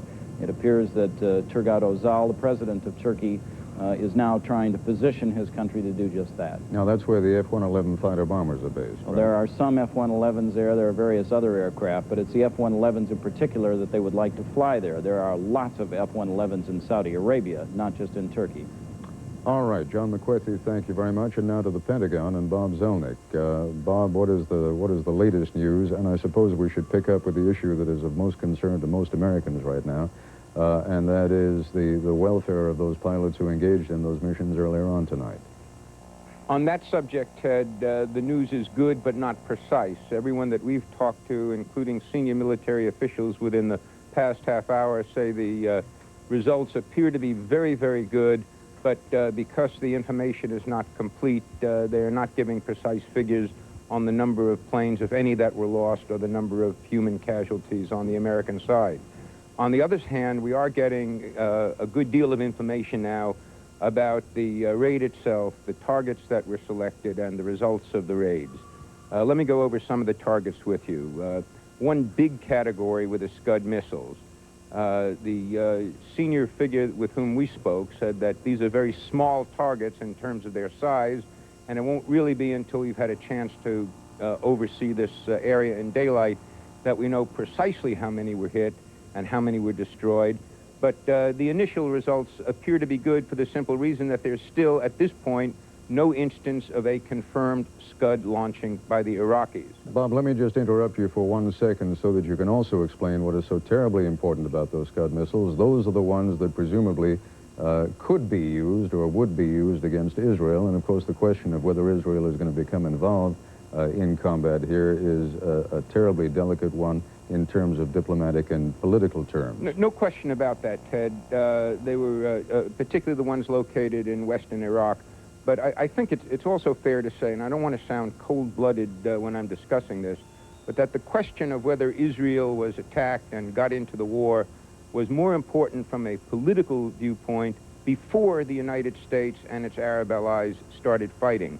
Everything that I picked up in talking to U.S. strategists, both military and civilian, the past couple of weeks indicated that the greatest political danger was if it started out as an Arab-Israeli war and the support fell out of the Arab coalition backing the United States. Now that they have in fact joined the fighting, it's less of a political danger, although of course no one would want to see Israel get hit with Scuds. Now, there's a third category of targets and also a quite important one, and these are the air facilities and other permanent big structures inside Iraq, chemical warfare and potential nuclear weapons facilities, biological facilities, and in the words of one very senior official here, we hit the big things pretty good. They used an awful lot of cruise missiles, 100 or more. They were armed with area cluster devices which tore up big stationary targets like tarmacs, buildings, etc. And they're very confident that not only the airport facilities and chemical facilities, but also any aircraft which were not in hangars are in a pretty bad state right now. Another category of targets, and this is, you'll appreciate, a very, very important one. These are the elite Republican Guard units. Now, there have been some extravagant claims made throughout the course of the evening over how we decimated the Republican Guards. Let me say this. I am told on good authority that we did employ B-52s against the Republican Guards, even on this, the first night of the war. But in terms of damage assessment, we're really not going to get a handle on that until we listen to some things and look at some things in the daylight. And the best information we have is that even if this were an unqualified success, these are big, tough, well-entrenched units, and it's far from decisive after the first day of battle. Again, in the words of a senior official, this is an ongoing operation. We've stopped to refuel, basically, and debrief ourselves. We're going to send up some spy aircraft and, of course, the spy satellites in daylight and get a better handle on what we did. All right, Bob Zelnick, thank you very much. I have a number of other questions I'd like to pose to you, but we may come to you a little bit later on if you'd be good enough to stand by. We're going to take a short break.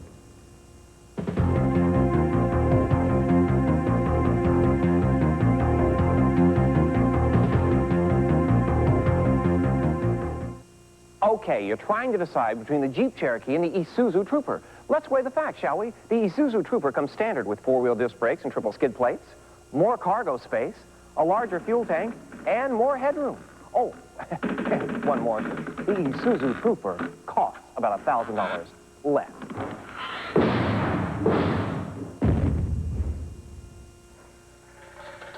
The Isuzu Trooper at just $13,699. There's no comparison. Did you know it's tough getting business people to agree on what's best? Yet business people do agree. Nobody beats AT&T when it comes to long-distance service. In an independent poll where users rated their carriers, AT&T was unsurpassed in the best technology and best service categories and was voted #1 in overall satisfaction. So now that we've agreed on AT&T, it's back to business as usual. Quality, another AT&T advantage. Do you do a lot of laundry? Then you need an extra-large capacity washer from Best Buy. Right now, you'll find this extra-large capacity white Westinghouse washer at its lowest price ever. It's got plenty of room for all your clothes, 3 speeds, 9 cycles, and 4 wash-rinse temperatures. All of that in extra-large capacity, too, now just $3.29. So don't let your laundry load you down. Right now, you'll find some of our lowest prices ever on major appliances. But it's for a limited time only at Best Buy. Toyota wants you to be happy. Happy with air conditioning, with cruise control, with the deluxe AM/FM stereo cassette, power windows, and door locks. Be happy with savings of up to $900 on the Camry LE Extra Value package of options, and be even happier with factory-to-dealer incentives. So be happy. You've got a Camry.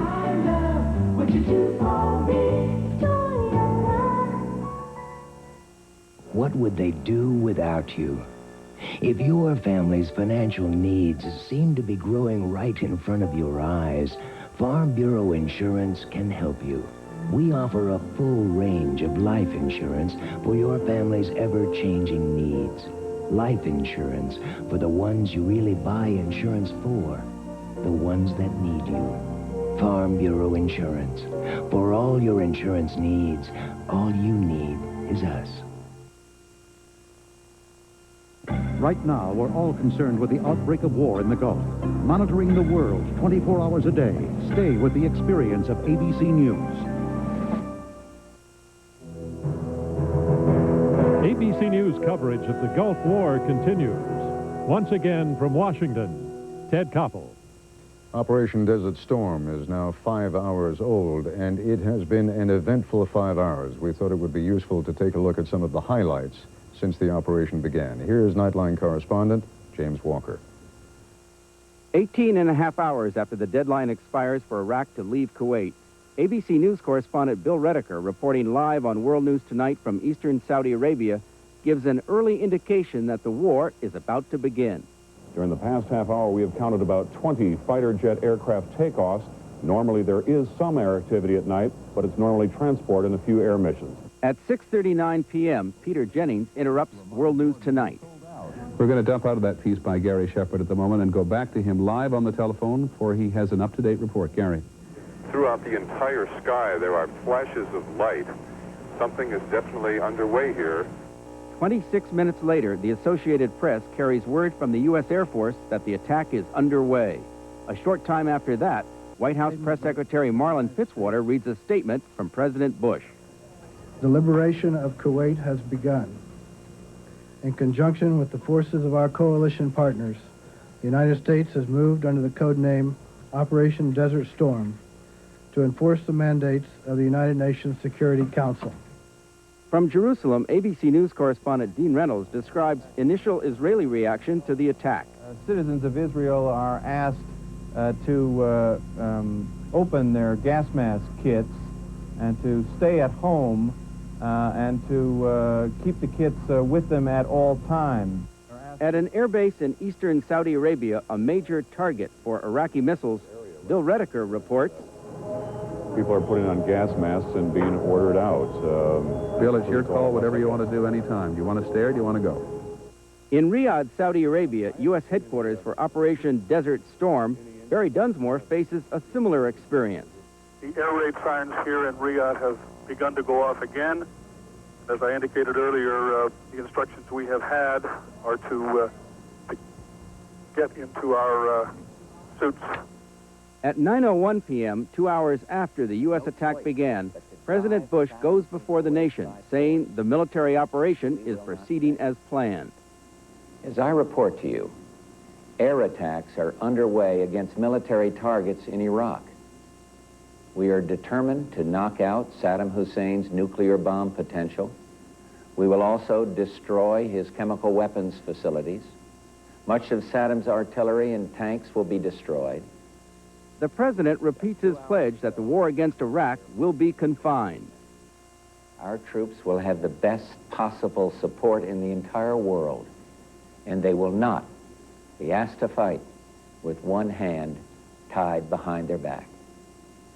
I'm hopeful that this fighting will not go on for long, and that casualties will be held to an absolute minimum. At 9:30 tonight, Defense Secretary Dick Cheney and the chairman of the Joint Chiefs, Colin Powell, reveal few details about the operation. The operation underway tonight, taking place in the pre-dawn darkness of the Persian Gulf, involves Allied air forces of 4 nations: the United States, the United Kingdom, Saudi Arabia, and Kuwait. Well, the operation's only 2.5 hours old, so I'm not quite prepared to take on your second question. So far, there has been no air resistance. The preliminary reports we have received in terms of the success of the operation, and that includes the possibility of casualties, have been very, very encouraging. The operation appears to have gone very well. So tonight, having launched Operation Desert Storm, President Bush now faces the difficult challenge of completing the war quickly and with minimal casualties. This is James Walker for Nightline. So there it is, rather flimsy information as of this hour, but what information there is sounds very good for the Allied forces. Bob Zelnick, our Pentagon correspondent, is still standing by. For weeks prior to this day, Bob, you're there, okay. For weeks prior to this day, the United States has been trying to convince Saddam Hussein that he truly does not understand the technical capability of late 20th century weaponry and of the electronic capability and the enormous destructive power. I'd like you just to take a couple of minutes, if you would, to go into some of those weapon systems. You spoke before the commercial break about cruise missiles that were sent in initially. Give us a sense of what the difference is between these weapon systems and the kind of accuracy and the kind of destructive power that they have compared to, for example, the kind of weapons that we used during Vietnam. Well, let me give you an example of the cruise missile, and the Navy is going to love me for this because it's one of their favorite ways of explaining it. They say that they could fire one of these Tomahawk cruise missiles off in Boston Harbor and send it through the goalposts at RFK Stadium in Washington, D.C., and have a better field goal percentage than Chip Lohmiller, who's an outstanding kicker for the Washington Redskins. These things have become so computerized, so sophisticated, that given a fixed target and the ability to program for it, whether it's a cruise missile or just a dumb bomb, a so-called dumb bomb that can be laser guided to its target, they have enormously greater destructive capability because they hit so close to what they're aiming for. Now, there are all kinds of complications, and Vietnam was the absolute worst case because you did not have a conventional force against you. You had a guerrilla force. You did not have a force with big tanks and big airports and other facilities that you could program. You had a bunch of guys wearing black pajamas winding down the Ho Chi Minh Trail with 30 days supply of food in a sock or something, and ammunition that could ambush and pick off Marines or Army men at the time and place of their choosing. So the Air Force and the others who were using the weapons then feel that was the worst case basis, and they have not been looking for another war, but they have been looking for something which could really demonstrate the fact that technology does count, that these things do matter, that the money that we've spent on these sophisticated systems is not in vain. Ted, you remember when we were talking last night, the single example of a bomb. Back in World War II, it had a probability of, you took a radius of about 3,000 feet and just drew it all around. And if you dropped a bomb, you had, most of the time, you're going to come within that 3,000-foot circle. And today, it's 5 to 10 feet. And that makes a bomb today thousands and thousands of times more destructive when it's dropped because it's that much more accurate. Stay there, Bob, because I'm going to come back to you. But also joining us now is a consultant to ABC News, Tony Quartersman, who is a specialist on a number of these weapon systems. And Tony, I'd like you to pick up where Bob left off. We have been speaking throughout the evening of the importance of knocking out command and control. Explain to us laymen what command and control is and the impact of knocking it out. Basically speaking, what you're doing is knocking out the brain and the nervous system. Largely what you're doing is knocking out the nervous system. It doesn't matter if the commanders can survive in underground shelters if they can't communicate. It doesn't matter if the aircraft or the missiles survive if they're blind. They've lost the radars, if they've lost the command and control links necessary to give them vectors against our aircraft. Once we knock out that command and control structure, even if we do it partially, we cut their effectiveness by perhaps 50%, perhaps even more.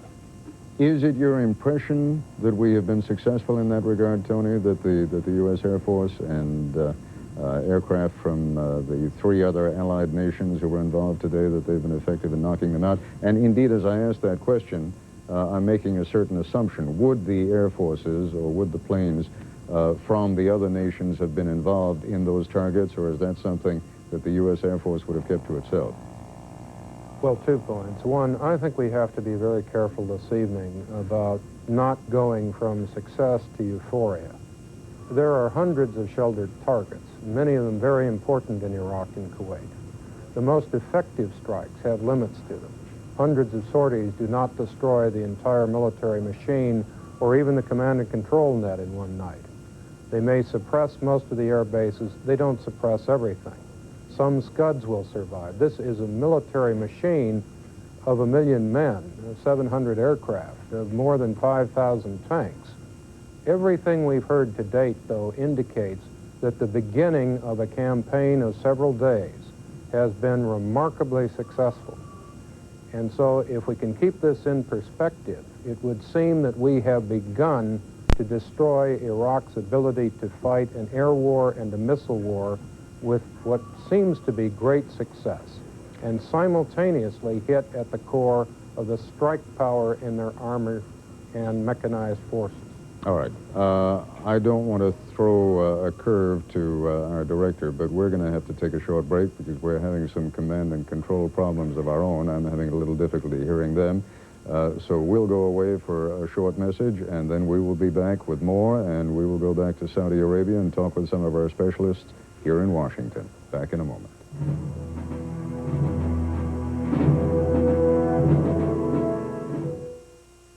Three reminders from a leader in four-wheel drive and all-wheel drive technology. 1.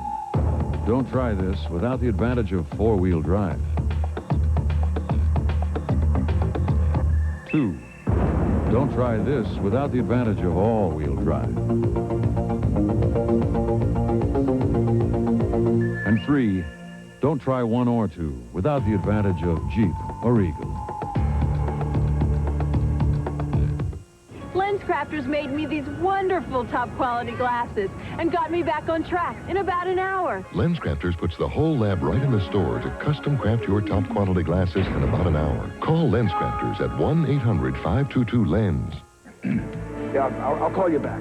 When the diagnosis is minor sore throat pain, the physician's desk reference lists maximum strength Sucrets for soothing anesthetic relief. Feels better. Sucrets, soothing medicine for sore throat pain. Just how often have you dropped what you're doing to get to a sale and thought, this is all that's on sale? Well, come to the National Home Appliance Sale at Sears Brand Central, okay? America's largest appliance sale with virtually every major brand on sale. GE, Whirlpool, Kenmore. Ooh, save 130 clams on our 22 cubic foot Kenmore side-by-side. Look at that thing. 75 on our huge 21 cubic foot Kenmore. Right now at Sears Brand Central. But you better hurry before you're left out in the cold.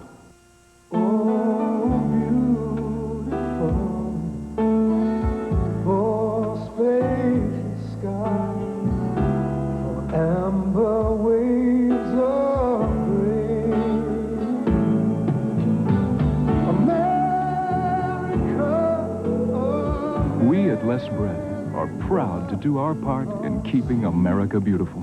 Less Bread. New package. Same great taste. Drunk.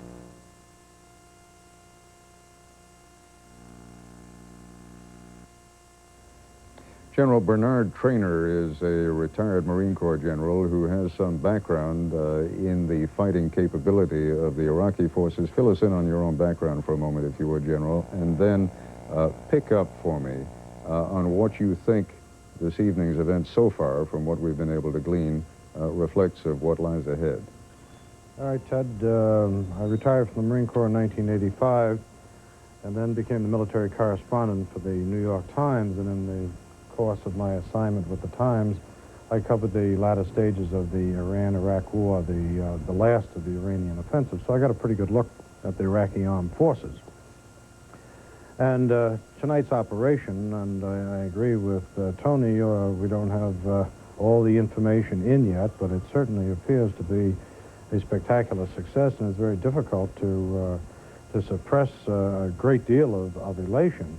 If this thing was as effective as it appears to be, at least at this point with the preliminary reports, I can only think of one other air campaign that even matches it, except it would be on a much smaller scale, and that was the very successful Israeli air attack against the Syrian Air Force and the Syrian air defense positions in the Bekaa Valley during their Lebanon campaign in 1982, where they literally wiped out the air capabilities of the Syrians.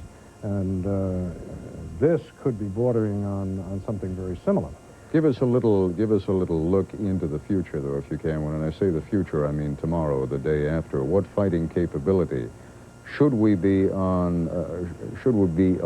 to with regard to the Iraqi forces, both on the ground and in the air? Well, if this was as successful as it appears, we have literally defanged their offensive capability in terms of air and in terms of their missile capability.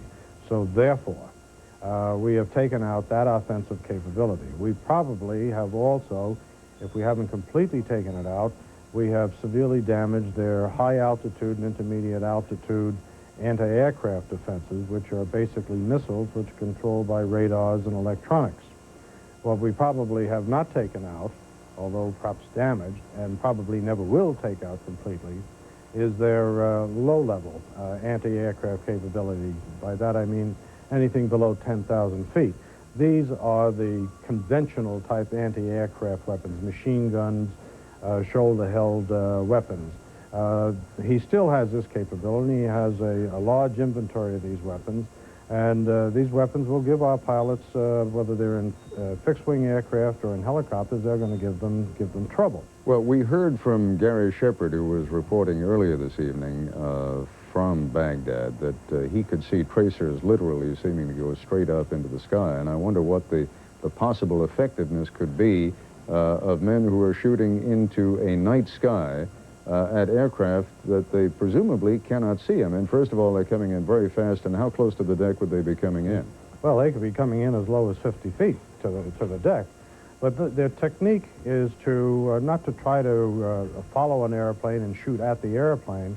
You described it aptly when you said that they just fire in the sky. What they try to do is set up a zone of fire and let the airplane literally fly into it and destroy itself by running into that fire.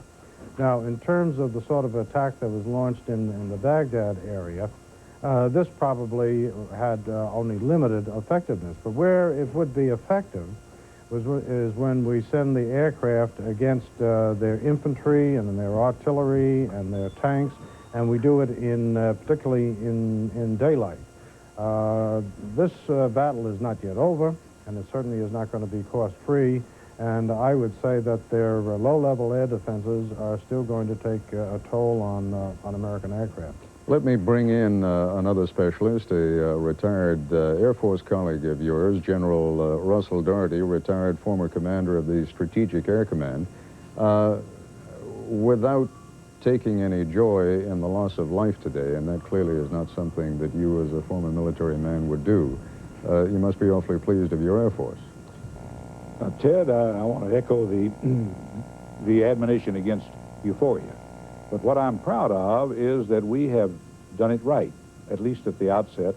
I hope we don't stop. I hope we can continue.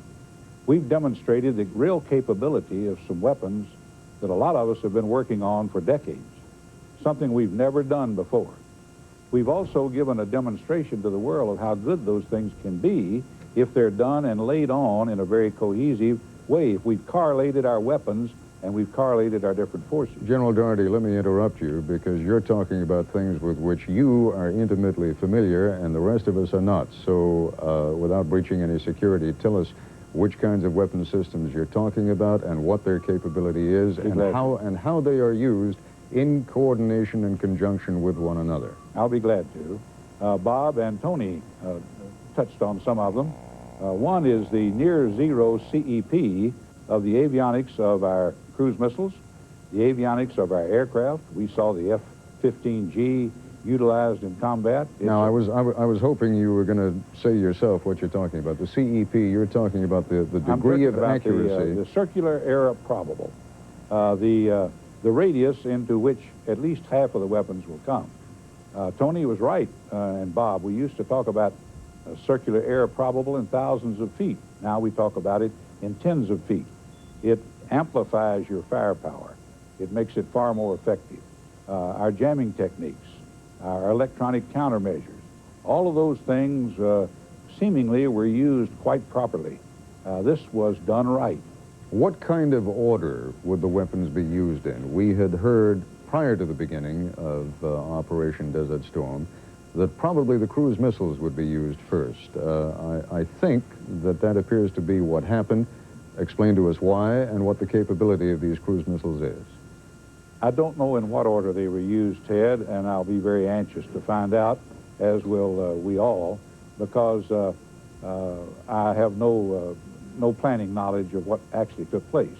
But I think when they early reported the attacks on Baghdad, we were probably seeing cruise missiles employed there.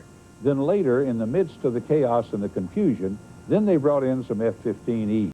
Before you get to the F-15Es, again, I don't want you to assume, and I'm not going to assume, that everyone who's watching knows what a cruise missile does and in what areas it differs from a conventional manned aircraft. Would you explain it to us, please? Well, the cruise missile is not manned.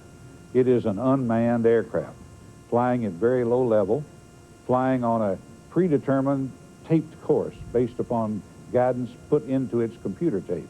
It constantly corrects itself in course based upon known points on the ground, and its accuracy gets better and better as it gets closer to the target. That's why, jokingly, they said they could outpunt Lohmiller from the Boston Naval Yard. But the cruise missile is a subsonic, long-range missile without man, only with warhead and with fuel and engine, and very, very dangerous and very hazardous weapon. All right, give us a quick wrap-up then, if you would, General Doherty, on what you think has been accomplished today, and when I ask what you think has been accomplished today, just what may be left. I think the real thing we've accomplished, Ted, is we have shown Saddam Hussein what modern air power can do. He has been in an air war, but it was just peanuts compared to what he saw tonight. The Iran-Iraq war was nothing but maybe a limited ground support, some airlift, some reconnaissance. It wasn't really an air war. He saw for the first time what an air war can do if it's properly laid on. And so did some of us, I might add, because this is one of the first times I know we've really done it right. Tony Quartersman, let me quickly ask you a political question. Would it make sense then, I don't know whether it would come today, tomorrow, the next day, for there to be, let's say, a 24-hour pause during which time some diplomatic initiative was allowed to take hold? In other words, we've shown you what you can do. If you don't want more of it, let's talk. The time may come for a pause, but I think only after the bulk of his armored and mechanized forces are destroyed, only after we have rooted out the bulk of his chemical weapons stocks, many of which remain, only after we have created a situation where he cannot emerge from this conflict, as perhaps Egypt did in 1967, in 1973, with any hope of convincing anyone he is still a major military power, and only when it is quite clear we have the unity to deny him resupplies of arms in the future. All right, gentlemen, I thank you all very much. We're going to take a short break, and when we come back, we're going to get some domestic reaction. All of that in a moment.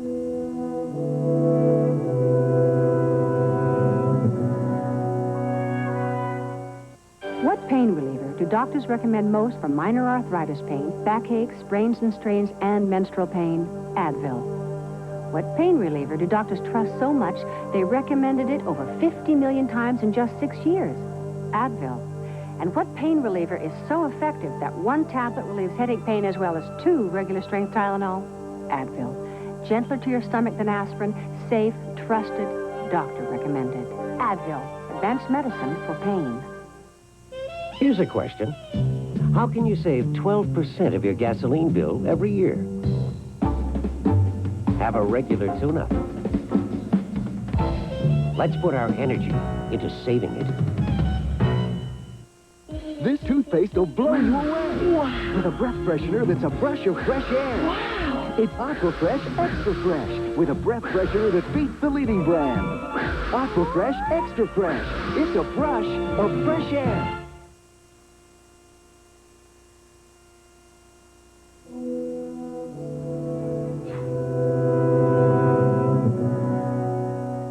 We have our own satellite requirements, so we're going to juggle things around a little bit. I said we were going to have domestic reaction. Indeed, we will. But first, because we're going to lose our satellite to Jerusalem, I want to go to Israel and to our correspondent there, our bureau chief, Dean Reynolds.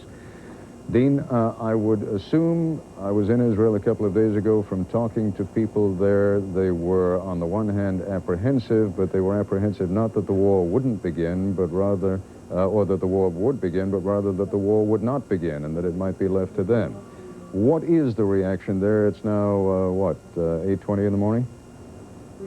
That's right, Ted. There is enormous appreciation here among Israelis for what the American Air Force has accomplished.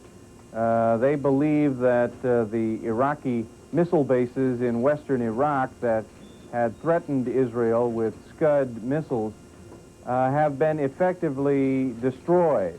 There is still the possibility that one or two of the missiles is still intact, and so while there is relief, it is not complete and total relaxation.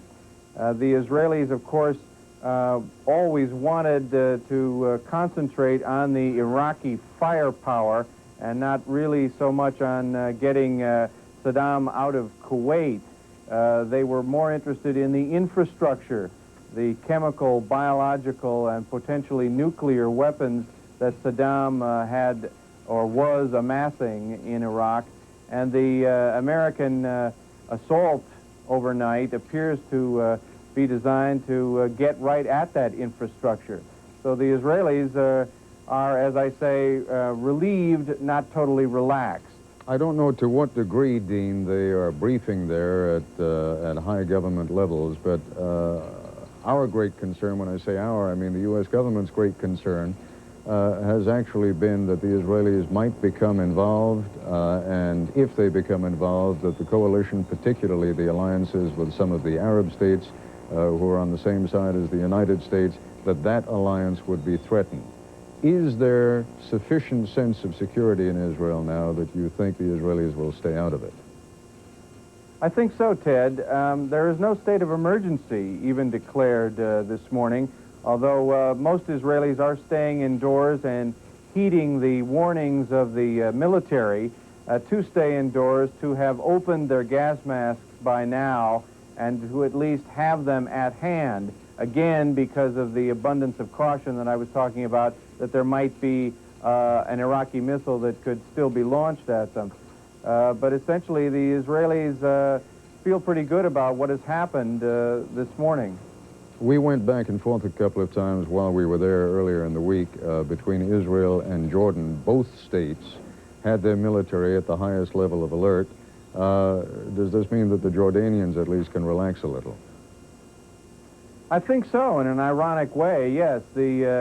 As long as the Israelis see no need to overfly Jordan to get at these missile bases or at any other targets in Iraq, I think the Jordanians may be relaxing as well. The Israelis and the Jordanians had actually communicated directly, I was told, although not at the political level, trying to assuage each other's fears in the last few days, trying to essentially say, look, we don't have any intention to attack you or to invade you, especially from the Israeli point of view. And I think today in Amman, they should be reasonably happy, as happy as they can be about what has happened, but at least that the Israelis will not be violating their airspace. All right, Dean Reynolds, thank you very much. I want to get another perspective now from our chief foreign correspondent, Pierre Salinger, who's standing by in London.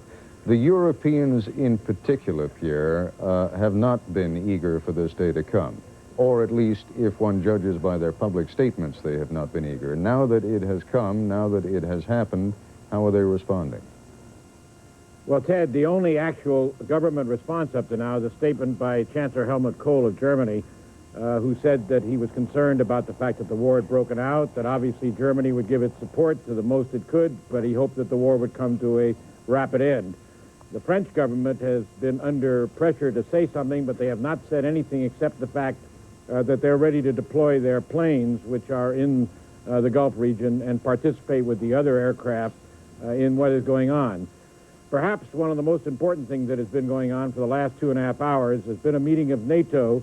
All the ambassadors of NATO were called in about 2 hours ago by General Manfred Werner, and they have just ended that meeting with two things that came out of it. Number one, the U.S. ambassador, William Taft, announced that if Iraq would start to pull out from Kuwait now, the United States would stop the destruction of Iraq. The second point that was made was a resolution adopted by NATO that any Iraqi attack on Turkey would be considered an attack on NATO. Now, the Turkish parliament is about to be convened in the next couple of hours to adopt a law to allow cross-border fighting if it is needed, and also to allow U.S. aircraft, there are about 50 U.S. aircraft stationed at an airbase in Turkey, to go across the border if needed. That has not yet been adopted, but the meeting is coming up in a couple of hours. Here, let me stop you for a moment. It's one of those phrases that sort of goes in one ear and out the other, cross-border fighting, and then you reflect on it. What does that mean? It sounds like an invasion, or the possibility of an invasion from Turkey into Iraq. Well, up to now, all the forces that Turkey has assembled on the border, and they're quite substantial, have been for defensive reasons. And the planes that were taken into Turkey, both the U.S. planes and NATO planes, which included some German aircraft, were also put in there for defensive reasons. But obviously, in adopting this law, they are putting themselves in a situation where if they believe that it is becoming a threat to them, then they can cross across the border and attack Iraq. Is it your impression, and I understand the Parliament has not yet met, that that will be passed? It is my impression that it will be passed. President Ozal, the Prime Minister, have all spoken out in favor of it, and I don't see any way that it will not be passed by that Parliament fairly rapidly. All right. Pierre Salinger, Dean Reynolds, thank you both very much. We are going to phase out of Nightline at this point, take a short break, allow your stations to identify themselves, but we will be back immediately after the half hour and continue on in a special reports mode. I'll be back in a moment.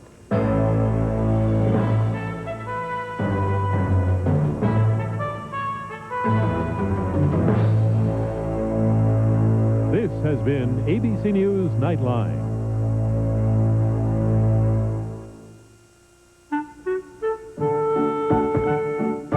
The Maytag refrigerator has doors built to last longer, shelves built to last longer, and drawers built to last longer.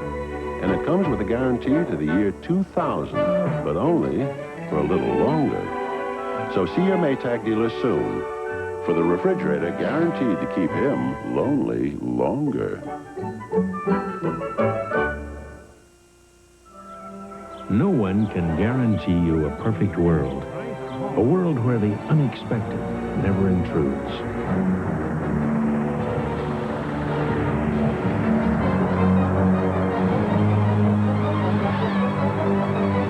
But some of us know we'll be taken care of, quickly and compassionately. In an imperfect world, you're in good hands with Allstate, a member of the Sears Financial Network.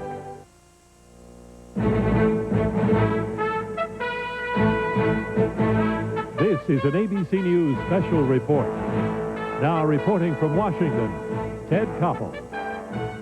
And we are back once again, now 5.5 hours into Operation Desert Storm. And it has been, by all accounts, a very effective operation. And by all accounts, the aircraft which went over both Iraq and Kuwait and launched their missions have returned safely. But it is perhaps too early to say that with any certainty, rather.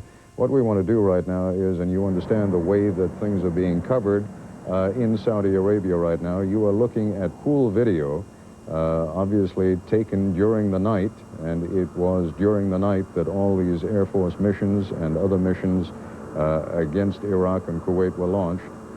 You are looking at pool video now of some of the U.S. pilots as they were preparing themselves at a base on the Persian Gulf, and we don't know where that base is, to launch their missions against Iraq. We are looking at this video for the first time as you are, and it is more or less self-explanatory. I do have one of our military analysts, Tony Quartersman, standing by. Tony, what I'd like to do is just let the video play a little bit, and as you see aircraft, for example, that you recognize, or any comment that you would like to make, please do. Well, Ted, we're obviously watching one thing that's very clear, and that's preparation for a major night attack. I think what we have seen is an F-15. If it's the base I think it is, this is the same base that included the British Tornadoes, the Saudi Tornadoes. For as far as we know, the F-117 stealth fighter was based elsewhere. But all of this is getting ready, I would assume, for the events that took place and that began the war this evening and the attack that proved so successful. Tony, do you want to comment on the fact, and that does look like an F-15, you want to comment on the fact that bombs loaded under the wings? Well, you know, it is amazing that one of these fighter planes can carry more than a World War II bomber. They're not trucks. These are incredibly maneuverable aircraft. But the strike power of this, it can deliver with precision on the order of perhaps sometimes 10 meters. And it can deliver, say, 4 2,000-pound bombs. That's 4 strikes per plane. Some of these aircraft are equipped with lantern. That's an incredibly sophisticated infrared system matched to the radar in the aircraft that allows it to look during the night at the ground as if it was daylight. In some ways, better than daylight because it picks up targets in different ways. You are watching the equivalent of what was a bomber squadron. Tony, let me interrupt you for one moment. Barry Dunsmore is standing by in Riyadh in Saudi Arabia by phone. He has seen some of this video and has some information on it. Barry, can you hear me? Yes, Ted. It's my understanding that these are F-15s, so-called Strike Eagles, and they are at the largest U.S. air base in Saudi Arabia, and they were part of the initial attack into Iraq. Among other things, each plane is equipped with a dozen half-ton cluster bombs and 4 air-to-air heat-seeking missiles. This is the newest version of the F-15. I think, Barry, if I could... also particularly equipped with an infrared night vision system. You were just talking about a heat-seeking missile, Barry. I think we're looking at one just now. You can see it right under the wing there. Tony Quartersman, am I right? I think what you're watching is a large fuel tank. No, I was talking about that missile that was just under the wing. Now, of course, we just have a couple of guys... Okay, that would have been an AIM-9M or its equivalent. Again, a system somewhat similar to the ones we had in Vietnam, but perhaps 20 or 30 times more lethal in air-to-air combat. Now, we should tell you again, this is pool video that's just coming in, and it's been fed raw from Saudi Arabia here to the United States. When I say pool video, what I mean is that the military permits a camera crew on scene. That camera crew services all the networks. This video is available to all the news organizations that need it. And Barry, I'm sorry to have interrupted you. Go ahead. Well, basically, I think I've given you most of the material that we have on this pool. As I said, I think this is one of the units that was expected to have led the nighttime attack. And the planes, I understand, are from Seymour Johnson Air Force Base in North Carolina. They took off at around 12:45 Saudi time. That's 8 hours ahead of Washington time. What is, of course, going to be fascinating, Barry, is if and when we get access to the video that was shot by these aircraft as they were engaged in their combat missions. Do you have any idea? Indeed, and I understand that will ultimately be made available in Tehran. but not for a while. Well, I would imagine that the commanders are going to want to take a look at it first to see what indeed they have accomplished. Go ahead, Tony. You wanted to jump in? I think one important thing, remember, we're not going to see photographs in the normal sense. These aircraft, we're going to see copies of the radar sensors in the infrared. They're very difficult to interpret, and the ordinary person just seeing them, Ted, on television would be confronted with something that would be absolutely incomprehensible. Well, that's why we have folks like you around, so you'll be able to interpret it for us. You know what strikes me as we look at these pictures, Tony, is how calm everything seems. I mean, I sort of had a mental image of one jet after another peeling off the runway and into the sky. And this just looks like a very quiet operation. It looks more or less the way you would expect to see things at O'Hare or Kennedy or any one of our large commercial airports. Ted, let me make a guess. If I was allowing these photographs to be taken and released, I wouldn't be showing all the aircraft taking off in a line. I wouldn't give anyone photos that showed how many Allied, Saudi, and British aircraft were taking off at the same time. You don't want to give any information away that really shows some of the excitement or what in many ways has been the incredible shock power of an air offensive, which after all isn't just American. It is Saudi and British, also Kuwaiti as well. Let me just insert something here as we continue to watch this pool video from Saudi Arabia of some of the F-15s that took off earlier this evening on their bombing raids against both Iraq and Kuwait. CNN is reporting from Baghdad that Iraqi TV plans very shortly to air a message from Saddam Hussein. Now, I have absolutely no idea what's going to be in that message, except that some messages have already been broadcast on Iraqi radio, and they do not sound particularly encouraging. Let me just put my glasses on here for a second, and I will read you what I have. The 17th of January, the hypocrites struck, Saddam said in a Baghdad radio message, monitored in Nicosia. The great showdown has begun. Saddam, addressing the glorious, and this is a quote, the glorious sons of our nation, said the battle was one of justice against vice, of the believers against the infidels. With the perseverance of the believers, the dawn of victory nears as this great showdown begins. That hardly sounds like the language of a man who is about to say, I've heard you and I'm ready to talk. But again, some of these messages may indeed have been pre-recorded. That is the way things are frequently done in the Arab world. And when I say pre-recorded, I don't even mean by Saddam Hussein himself. Probably a lot of messages were given out to the radio stations. They have announcers there. You have heard and seen them, and that's the end of that video from Saudi Arabia. You've heard and seen some of these Iraqi announcers who come on and read entire speeches in Saddam's name. It is very likely that some of those messages were indeed pre-positioned with Iraqi radio with instructions that as soon as any attack begins, they are to read those messages on the air. But what we have now, again reported by CNN from Baghdad, is that Saddam Hussein himself plans to broadcast a message. We'll just have to hang in there and wait to see what comes from that. Now, again, folks, I'm having a little bit of a hard time hearing some of the instructions that I'm supposed to be getting, so we will take a short break. We will regroup, and then we will come back with what I promised you a little bit earlier, and that is some reaction from the home front.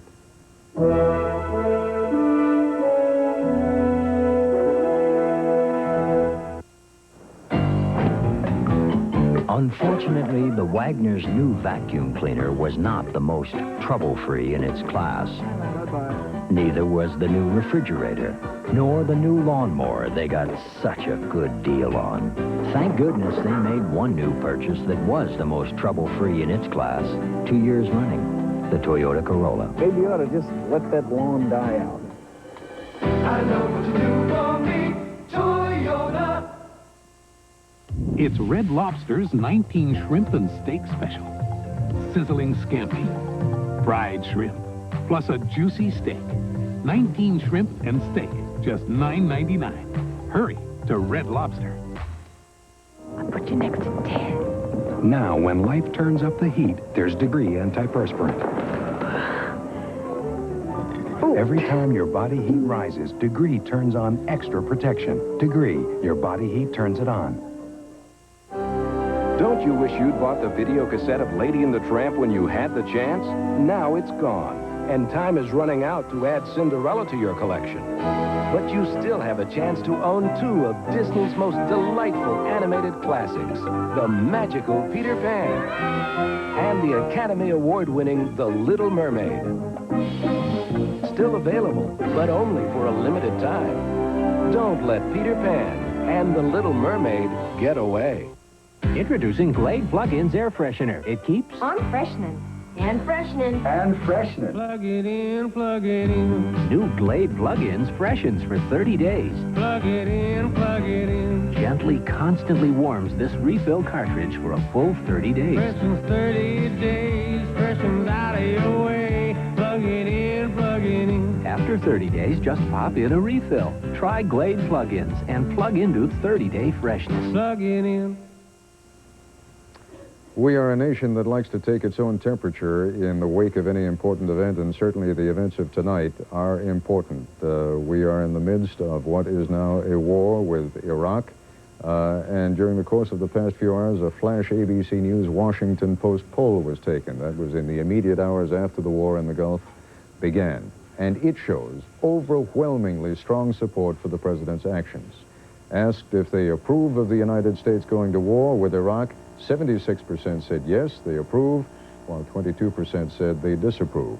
And asked if they thought the U.S. would win the war against Iraq, Americans by an 89 to 1% margin said they thought that the United States would be victorious.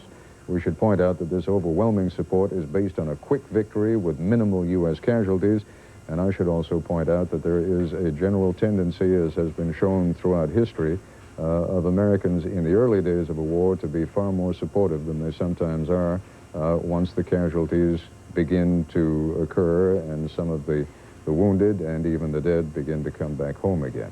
But for the moment, in the early hours of this war, the president has what he needs at this time, and that is strong domestic support.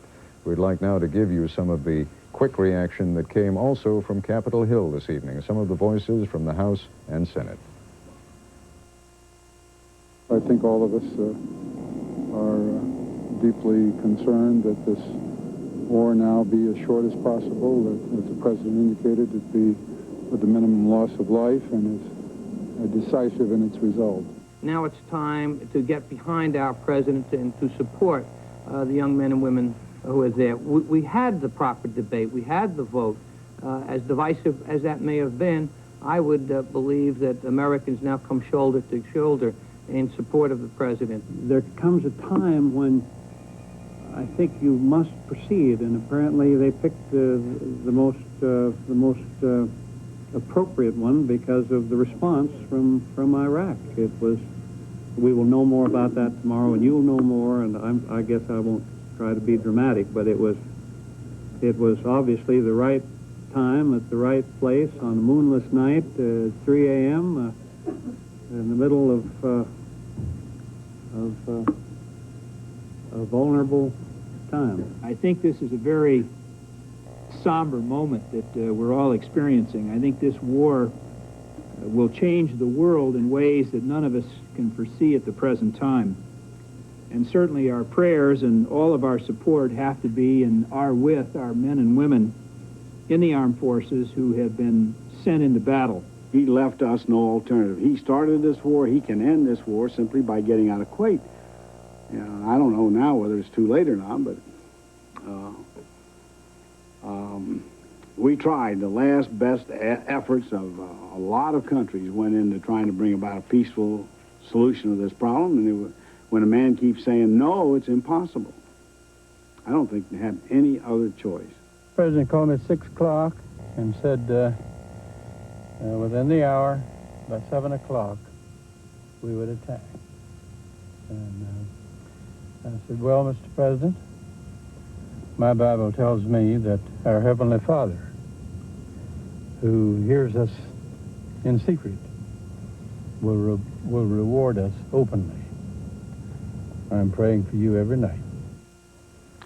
Just a few of the voices from Capitol Hill tonight in the wake of the opening attack against Iraq. Standing by now on Capitol Hill, the man who covers the Congress for ABC News, Jim Wooten. That sounds like unanimous support, Jim. I don't know if there are any dissidents in Washington tonight, at least up there on Capitol Hill. But if so, have you heard from them? Well, there are dissidents, as a matter of fact, Ted, but they are few and far between. For instance, Congressman Ron Dellums of California, who was one of those who filed suit against the president to stop this war, said tonight that he was outraged by this and hoped that, that other Americans would join him in this outrage. But by and large, from senators and members of the House, both sides of the aisle, those who voted for the resolution, those who voted against it, were supportive of the president and backing the troops. We have, Jim, unfortunately, had all too much experience over the last 20, 30 years of seeing what happens during the early stages of a U.S. military action, not always a full-scale war, but during the early stages. And it is difficult, normally, for the critics to speak up at a time like this. You get the sense that a lot of people are just sort of holding back now to see how things go? Well, you do have that sense, Ted. It's much of it, I think, is simply a carryover from the long debate that took place last Friday and Saturday, and then the final vote on the resolution. There are serious men and women up here who believe that going to war with Iraq at this point is not advised. And those people, I think, will now express that point of view if you ask them, but will wish to say, first of all, that nothing, they say, should give aid and comfort to Saddam Hussein, or nothing that they say should suggest any disloyalty to the troops or lack of support thereof. Well, you raise an interesting point. As you know, I've just come back from the Middle East, and some of the Arab sources, many of them government sources with whom we spoke, said that Saddam Hussein counts heavily on the fact that he was watching very closely. And when he saw that Senate vote in particular, which, as you know, was 52 to 47, that his reaction was, well, it's 52 to 47 now, but when the casualties start coming home, that will reverse very, very quickly. Is he right? I think he's wrong. I think he's wrong because the president got that kind of vote with a coalition of Republicans and Democrats that I would not think would change very much over the next few weeks or months. All right, Jim Wooten, thank you very much. We're going to take a short break. We'll be back in a moment. Some cars come and go, but every once in a while, they dance. Introducing the new G20 from Infiniti. A mid-sized luxury sedan that offers lots of room, all the amenities, and a nimble spirit that's every inch an Infiniti. Care to dance?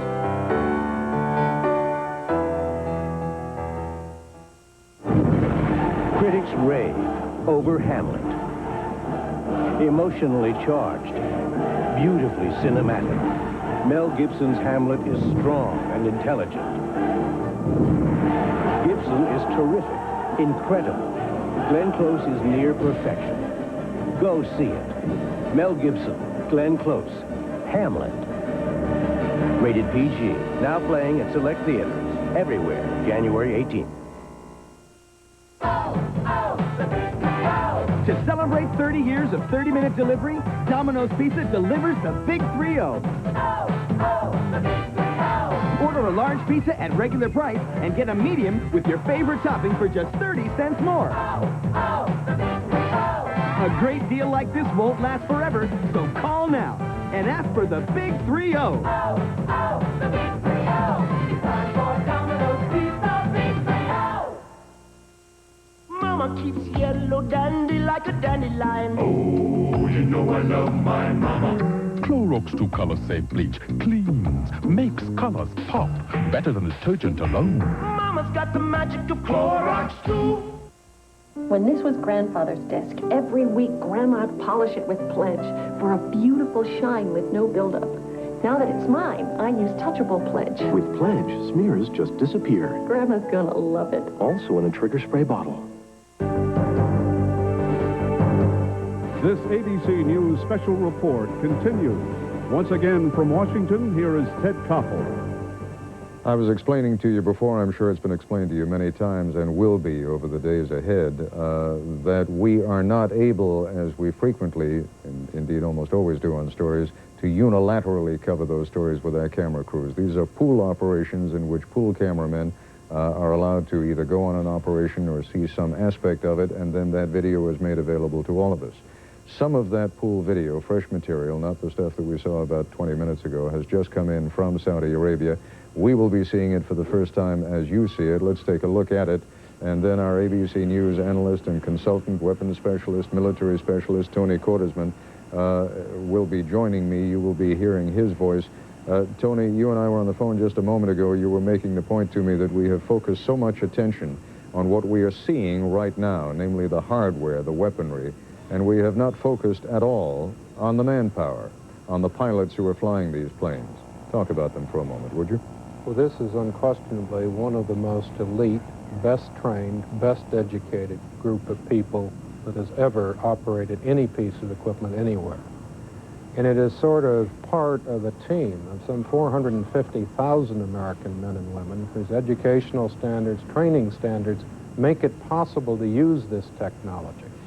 For all the advances in sensors and weapons and accuracy, in payload and all the rest, if it wasn't for the people out of there, the people willing to risk their lives in a volunteer force structure, nothing we are seeing could be remotely possible. And they, after all, risk their lives. Now, risk nothing. Let me just interrupt you, because as you can see, and this feed is coming in live from Saudi Arabia, we're looking at some military men who are clearly putting their gas masks and apparently the anti-chemical weapon suits, the full chemical gear on. Just describe to us what they're doing, and you're going to have to infer, Tony, because I'm sure you don't know precisely what they're doing, whether they feared there would be some kind of a response. We know from earlier reporting that there were several alerts. We don't know that there is any real cause, but these people now are getting fully dressed for a mustard gas and nerve gas attack. That same equipment, incidentally, would protect them against biological weapons. One aspect of it is they're operating within a shelter, but if this went from simply a warning to an alert, they'd have to do that sometimes in the dark within less than 2 minutes to survive. That's the kind of stress that's put on them. Now, these people, you can see they don't have their gloves on. They're simply in a ready state. Possibly there was a warning of a Scud missile attack, possibly an air raid attack, but we did hear many reports of Scud missile warnings in Saudi Arabia early this evening. It's almost like putting a ski suit on a 2-year-old on a cold day outside, and I don't say that to be frivolous, but simply to draw attention to the fact that when you say it's got to be done within 2 minutes, because if not... Well, if not with nerve gas, you've got to fall back on antidotes, which are almost the same as being wounded in combat. They have such a toxic effect on the human body. And once they get these things on, and note that they are in a shelter, look at those masks for a moment. Imagine what it's like trying to operate all that high technology equipment, or for that matter, even a rifle, with one of those masks on. Look at some of the gloves. Imagine what it's like, even though it's relatively cool at this time of year, to be in a suit where you can't really perspire or let any water out of your body, having been up perhaps keyed with adrenaline for 14 to 16 hours, and to have to deal with this, get out, operate a combat vehicle. What we're seeing here is a Humvee. The same problems are for anyone with most of the tanks, most of the APCs, the artillery weapons. What is a Humvee while we're still looking at that picture? That is really the replacement to the Jeep of World War II. And what are its advantages over the Jeep? Well, there are a lot of people who sometimes would argue there aren't that many out in the field, but in fact, it's much more mobile. It has a great deal more capacity. It has considerable protection. It is a far more stable vehicle. One of the problems with the Jeep was that it rolled so easily. Look at the storage area. Maybe 4 or 5 times that of the old World War II Jeep. So this is one of those pieces of equipment which is so universal, nobody loves it, but everybody needs it. Now, what about that? And while you're about to answer... That's an airfield service vehicle. Ah, okay. Let me then take advantage of kind of an empty screen here for a moment to also bring in at least the voice of General Russell Doherty, a retired former commander of the Strategic Air Command. And let me just ask you, General Doherty, to jump in whenever you feel you've got something to say, and if at this point you'd simply like to comment on what we've been looking at, please do so. Well, I'd like to add this, Ted. Tonight we know that the F-111s were used, as were the 117s, the stealth aircraft. Exactly where and to what effect, we won't know, but we know that it must have been effective, as were the airplanes of our allies. You saw the F-15G taking off here. We discussed it the other day. Well, the British and the Saudi Arabians used an aircraft very comparable to that, the Tornado. And both of them are well trained, as are our people, and well thought of by our Air Force. I'm interested in getting the reports on the Navy aircraft because I know they were in the strike. But the B-52s, I'm not confident that they were on the strike. I don't know, but I hope they were effective. I think we'll need to get the after-action report on those.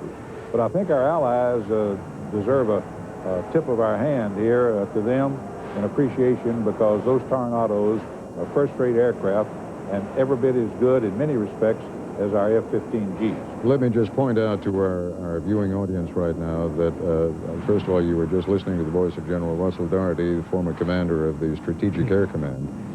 We are looking at video that we have not had a chance to screen before. It is pool video that is being fed in live from Saudi Arabia right now. And again, Tony Cordesman, I have to remark on the lack of urgency. I mean, with the exception of those couple of guys who were running out to the Humvee and tossing, the one guy tossing his gear in, there just seems to be a remarkable lack of urgency about what we're seeing. I have to assume that they are being very selective, the military. Ted, you're watching a bunch of pros. Yeah, you're watching an F-15 here recovered, Ted. That may be coming back from a strike, either that or it's taxiing. But I think there's another reason why you're not seeing quite that sense of urgency. This is a very high technology force. It is extremely professional.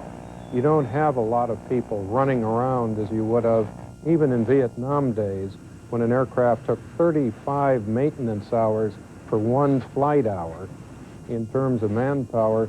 Now, a lot of these aircraft are going to get armed, refueled, and go right out again without any maintenance at all.